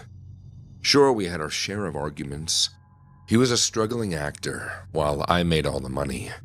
That made him feel self-conscious and emasculated. Other than that, though, we were very happy. At the beginning of the year, my boss pulled me aside and said that I was on track to be promoted to COO by the end of summer. That meant extra time in the office, but it also meant a lot more money. I couldn't say no. I went home and told Kevin. He congratulated me, but I could tell he was upset. He hadn't landed an acting gig in months while I was excelling. We didn't argue or anything, but he started acting colder around me. For the next few weeks, I was working all the time. And when I was at home, Kevin was either moody or clingy. Most nights, I just wanted to relax with him and vent about my day, but he wouldn't listen. Slowly, the stress got to me. If Kevin had been more supportive, I wouldn't have felt so overwhelmed. I kept everything bottled up, and that began to affect my work performance. I started making mistakes with my reports. I was forgetting things. My boss definitely noticed. He didn't say anything, but I could tell he was rethinking that promotion. Things got really bad during a quarterly presentation in front of our investors. I was in the middle of a PowerPoint when my brain completely blanked. I didn't even know where I was. My coworker had to jump in and take over. I was mortified, and honestly, I was scared too. My memory issues were getting worse by the day. I went home early, and for the first time in a long time, Kevin was supportive. He listened to everything I said and held me as I cried. "It's okay, baby. You're just stressed out. You can't handle all these new responsibilities, but I'll always be here to help you." To cheer me up, he suggested that we do a game night, just the two of us. We used to host game nights all the time before I got busy with work, so it was the perfect idea. He brought out a bowl and filled it with little slips of paper, each one with some stupid dare. We played a mini version of cornhole, and every time one of us scored a point, the other had to pick a dare from the bowl. It was so much fun. It was just like the old times. All my work embarrassment disappeared. I don't remember all the dares that we had to do, just dumb stuff, but after a while, Kevin drew a paper that said, "Hide in your suitcase for 1 minute." I thought it was the funniest dare. A year before, I bought this massive suitcase for my work trips, and we always joked that I could fit my entire family inside. So I pulled out the suitcase, and Kevin climbed in. I zipped him in and then left the room to grab my phone so I could set the timer for 1 minute. When I got my phone, I saw a bunch of texts from my coworkers asking if I was okay. I spent a long time reading them all, and I was really touched. No one seemed upset at me, not even my boss. They were just worried. I responded to each one, assuring them that I was better now. I even promised to take a day off from work so that I could go to the doctor and get myself checked out. Maybe there was some kind of medical problem causing my memory to lapse. Feeling both relieved and stress-free, I brushed my teeth and went to bed. Since I was taking the day off tomorrow, I switched off my alarm. I slept in the next morning. It was the most peaceful sleep I'd had in a while. Then I fixed myself breakfast and got ready for the day. I headed to the hospital for a checkup. The doctor ran some blood tests and looked me over. He noticed that my eyes were a little foggy and I had a slight limp. When the results came in, he told me that I had chemicals in my system. Lots of them. I didn't understand at first. I wasn't on any medication besides birth control. "This explains your memory lapses. We're lucky that we caught them in time that we did. It looks like you've been mixing medications for weeks. If you continue with these dosages, you'd cause permanent damage to your brain." The doctor explained my results, and I pieced everything together. Kevin was doing this to me. My memory lapses were because of him. He wanted to sabotage me, maybe even get me fired. The good news was that I would go back to normal once everything got out of my system. I'd be my old high-achieving self again. I was both relieved and furious. How could Kevin do this to me? As soon as I got back home and confronted him, that's when I remembered the suitcase. Oh my God, Kevin was still inside the suitcase. I ran up to it and opened the suitcase, and Kevin's limp body flopped out. His face was blue, and all the veins in his eyes had popped. He was dead. Suffocated. So yes, I killed my boyfriend. I had a lot of explaining to do when the police arrived, though the prescription bottles in Kevin's desks and the statements from my doctor did a lot to prove my innocence. I didn't get arrested, but I still feel guilty. Stupid Kevin did this to himself.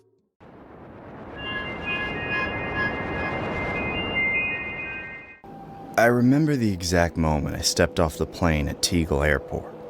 The air thick with that unfamiliar European humidity, mixed with the faint scent of diesel from the taxis outside. It was June 2014, and I just turned 25, scraping together every penny from waitressing gigs to fund the solo trip to Berlin. I'd always romanticized Europe, the history, the freedom, the chance to reinvent myself away from the grid. My friend Anna, who I'd met in college, had been living there for a year teaching English, and she offered her couch in Kreuzberg. "Come on, girl, Berlin will change you," she texted.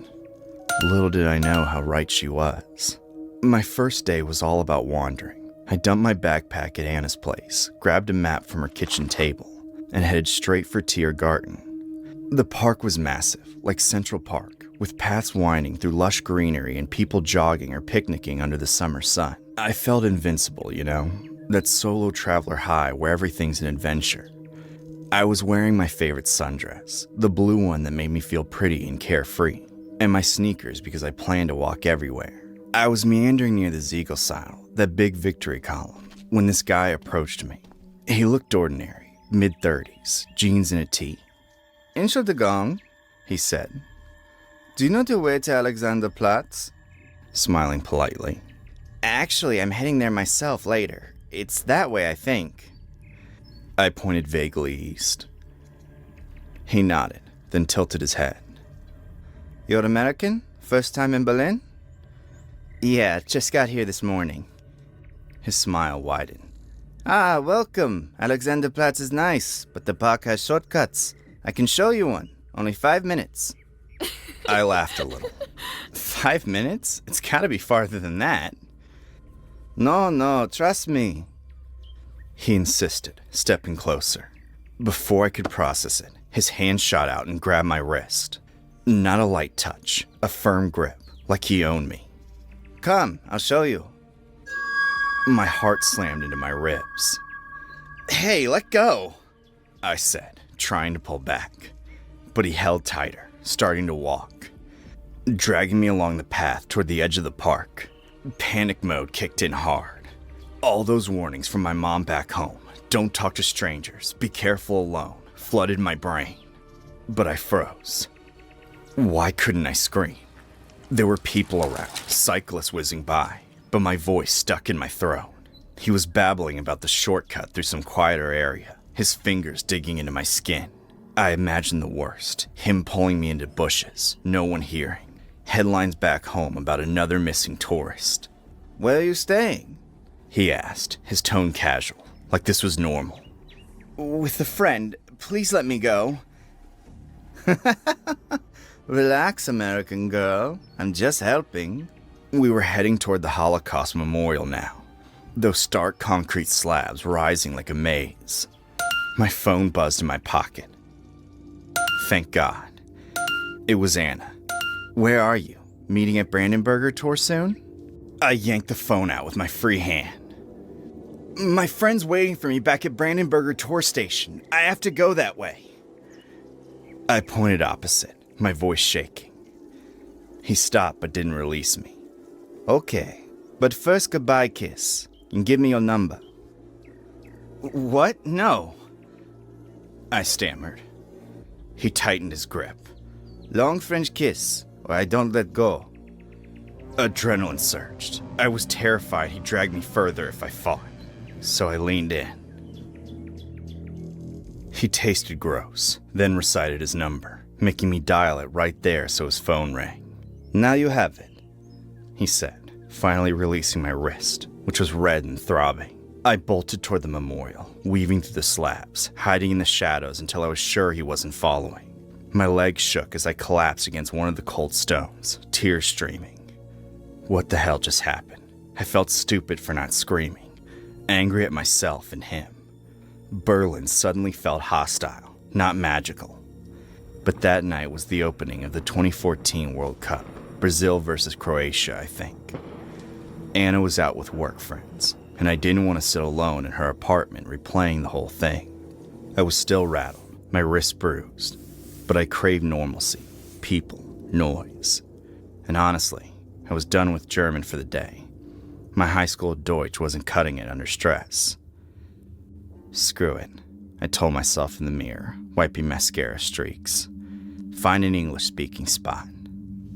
I googled Irish bars Berlin World Cup on Anna's Wi-Fi and found one in Mitt called O'Flaherty's. It sounded perfect. Expats, beer, football and big screens. I threw on jeans and top, hailed a cab because no way I was walking alone, and arrived just as the place filled up. The bar was cozy, dim lights, wooden stools, flags everywhere. I squeezed onto a bar stool, ordering a pint of Guinness to steady my nerves. The bartender was this tall Irish guy, red hair, tied back, freckles, with a grin that lit up the room. What'll it be, love? he asked, his accent like a warm hug. Guinness, please, I said. And keep 'em coming. Rough day. He poured it expertly, sliding it over. American? You lot always go for the dark stuff. What's got you down? Jet lag? I hesitated, then spilled a bit.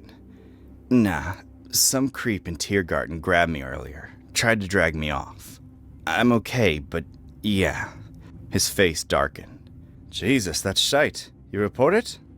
No, too freaked out. Just want to forget and watch the game. Fair enough. Name's Liam. If anyone bothers you here, you shout. We're a safe spot. The game started, the crowd roaring as Brazil scored. Liam kept checking on me between pours. You know, Berlin's got its weirdos, but most folks are grand. I came here 5 years ago for a girl. Stayed for the beer. I laughed for the first time that day. I'm Emily. Came for the adventure. Got more than I bargained for. We chatted through the second half about Chicago winters versus Berlin rain, his Dublin roots, my love for Bollywood movies. He was 28, had bounced around Europe bartending, landed in Berlin for its vibe. No place like it, chaotic but free. By the end, Brazil won 3-1, and the bar erupted. Liam caught my third pint. On the house, for surviving day one.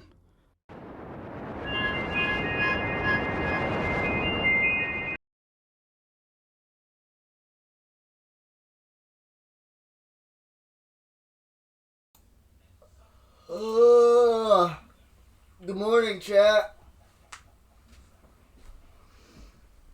Good morning, chat. Happy Wednesday. My grandpa is coming over for a little bit today. So I gotta get clean and chat. I gotta get everything good. So I don't know when I'll be live today, chat. I don't know how long he's gonna be here. But I will be live eventually. I hope you guys enjoyed this, where the hell did I put my mouse? There it is. I hope you guys enjoyed Sleep Stream. If you guys are new here, make sure you hit that follow button. Did we get a new follower overnight? 191. We're at 191? Is that accurate? Oh shit, what the fuck? Is 191 accurate?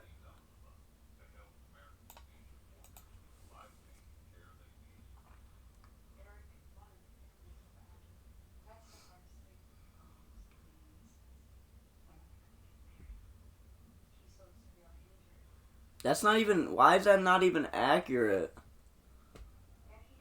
Why is that not even accurate? People keep unfollowing, bro. On screen it says I'm at 191, but I'm at 189. I might have to reset it, chat. I might have to reset it. Oh my goodness. But alright. I hope you guys enjoyed Sleep Stream. Have an absolutely amazing Wednesday, chat. I will be live at some point. But yeah, I hope you guys enjoyed it. I love you guys. Have an absolutely amazing day. Peace out.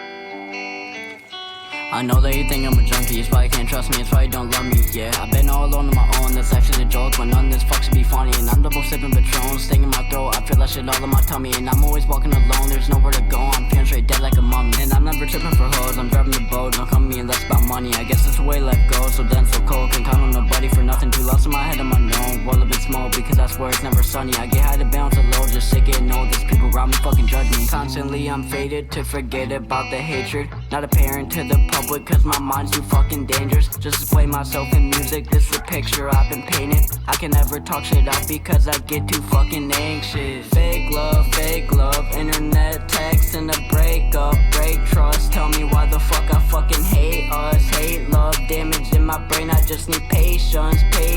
You don't understand my situation, it's dangerous. Demons take my body, different types of occasions. Feel like I'm alone and I can never escape this. People talking about me while I'm talking to Satan. I'm talking to Satan.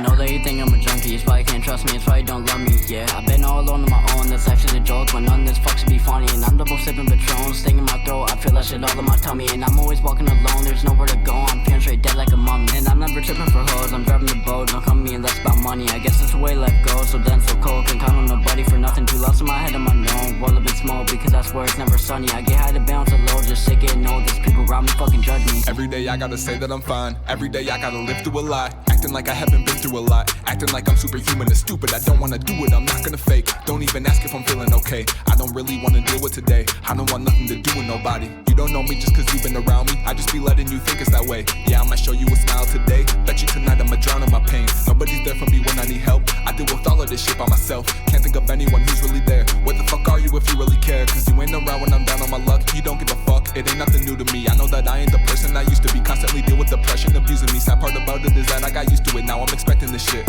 This ain't how I wanna live, but I think this is as good as it gets. But maybe I'm wrong. Maybe one day I'll wake up and I'll really believe I belong. But until then I'll pretend that I'm strong and just put all of my pain in my songs, hoping that somebody play it and hear what I'm saying and feel all the pain in my thoughts, I hope they feel all the pain in my thoughts. I feel like I'm talking to Satan, devil on my shoulder, think that angels on vacation, all with no consent from me. I hate this conversation. My brain's been invaded, demons in my thoughts all day, and now I feel like I'm talking to Satan, devil on my shoulder, think that angels on vacation, all with no consent from me. I hate this conversation. My brain's been invaded, demons in my thoughts all day.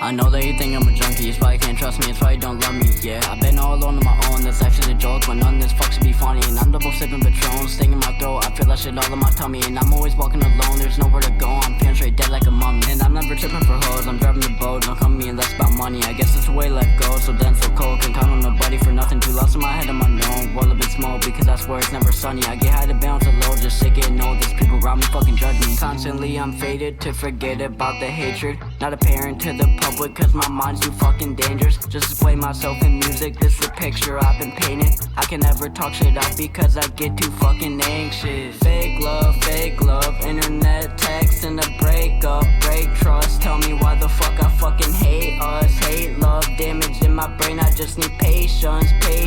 You don't understand my situation, it's dangerous. Demons take my body, different types of occasions. Feel like I'm alone and I can never escape this. People talking about me while I'm talking to Satan. I'm talking to Satan.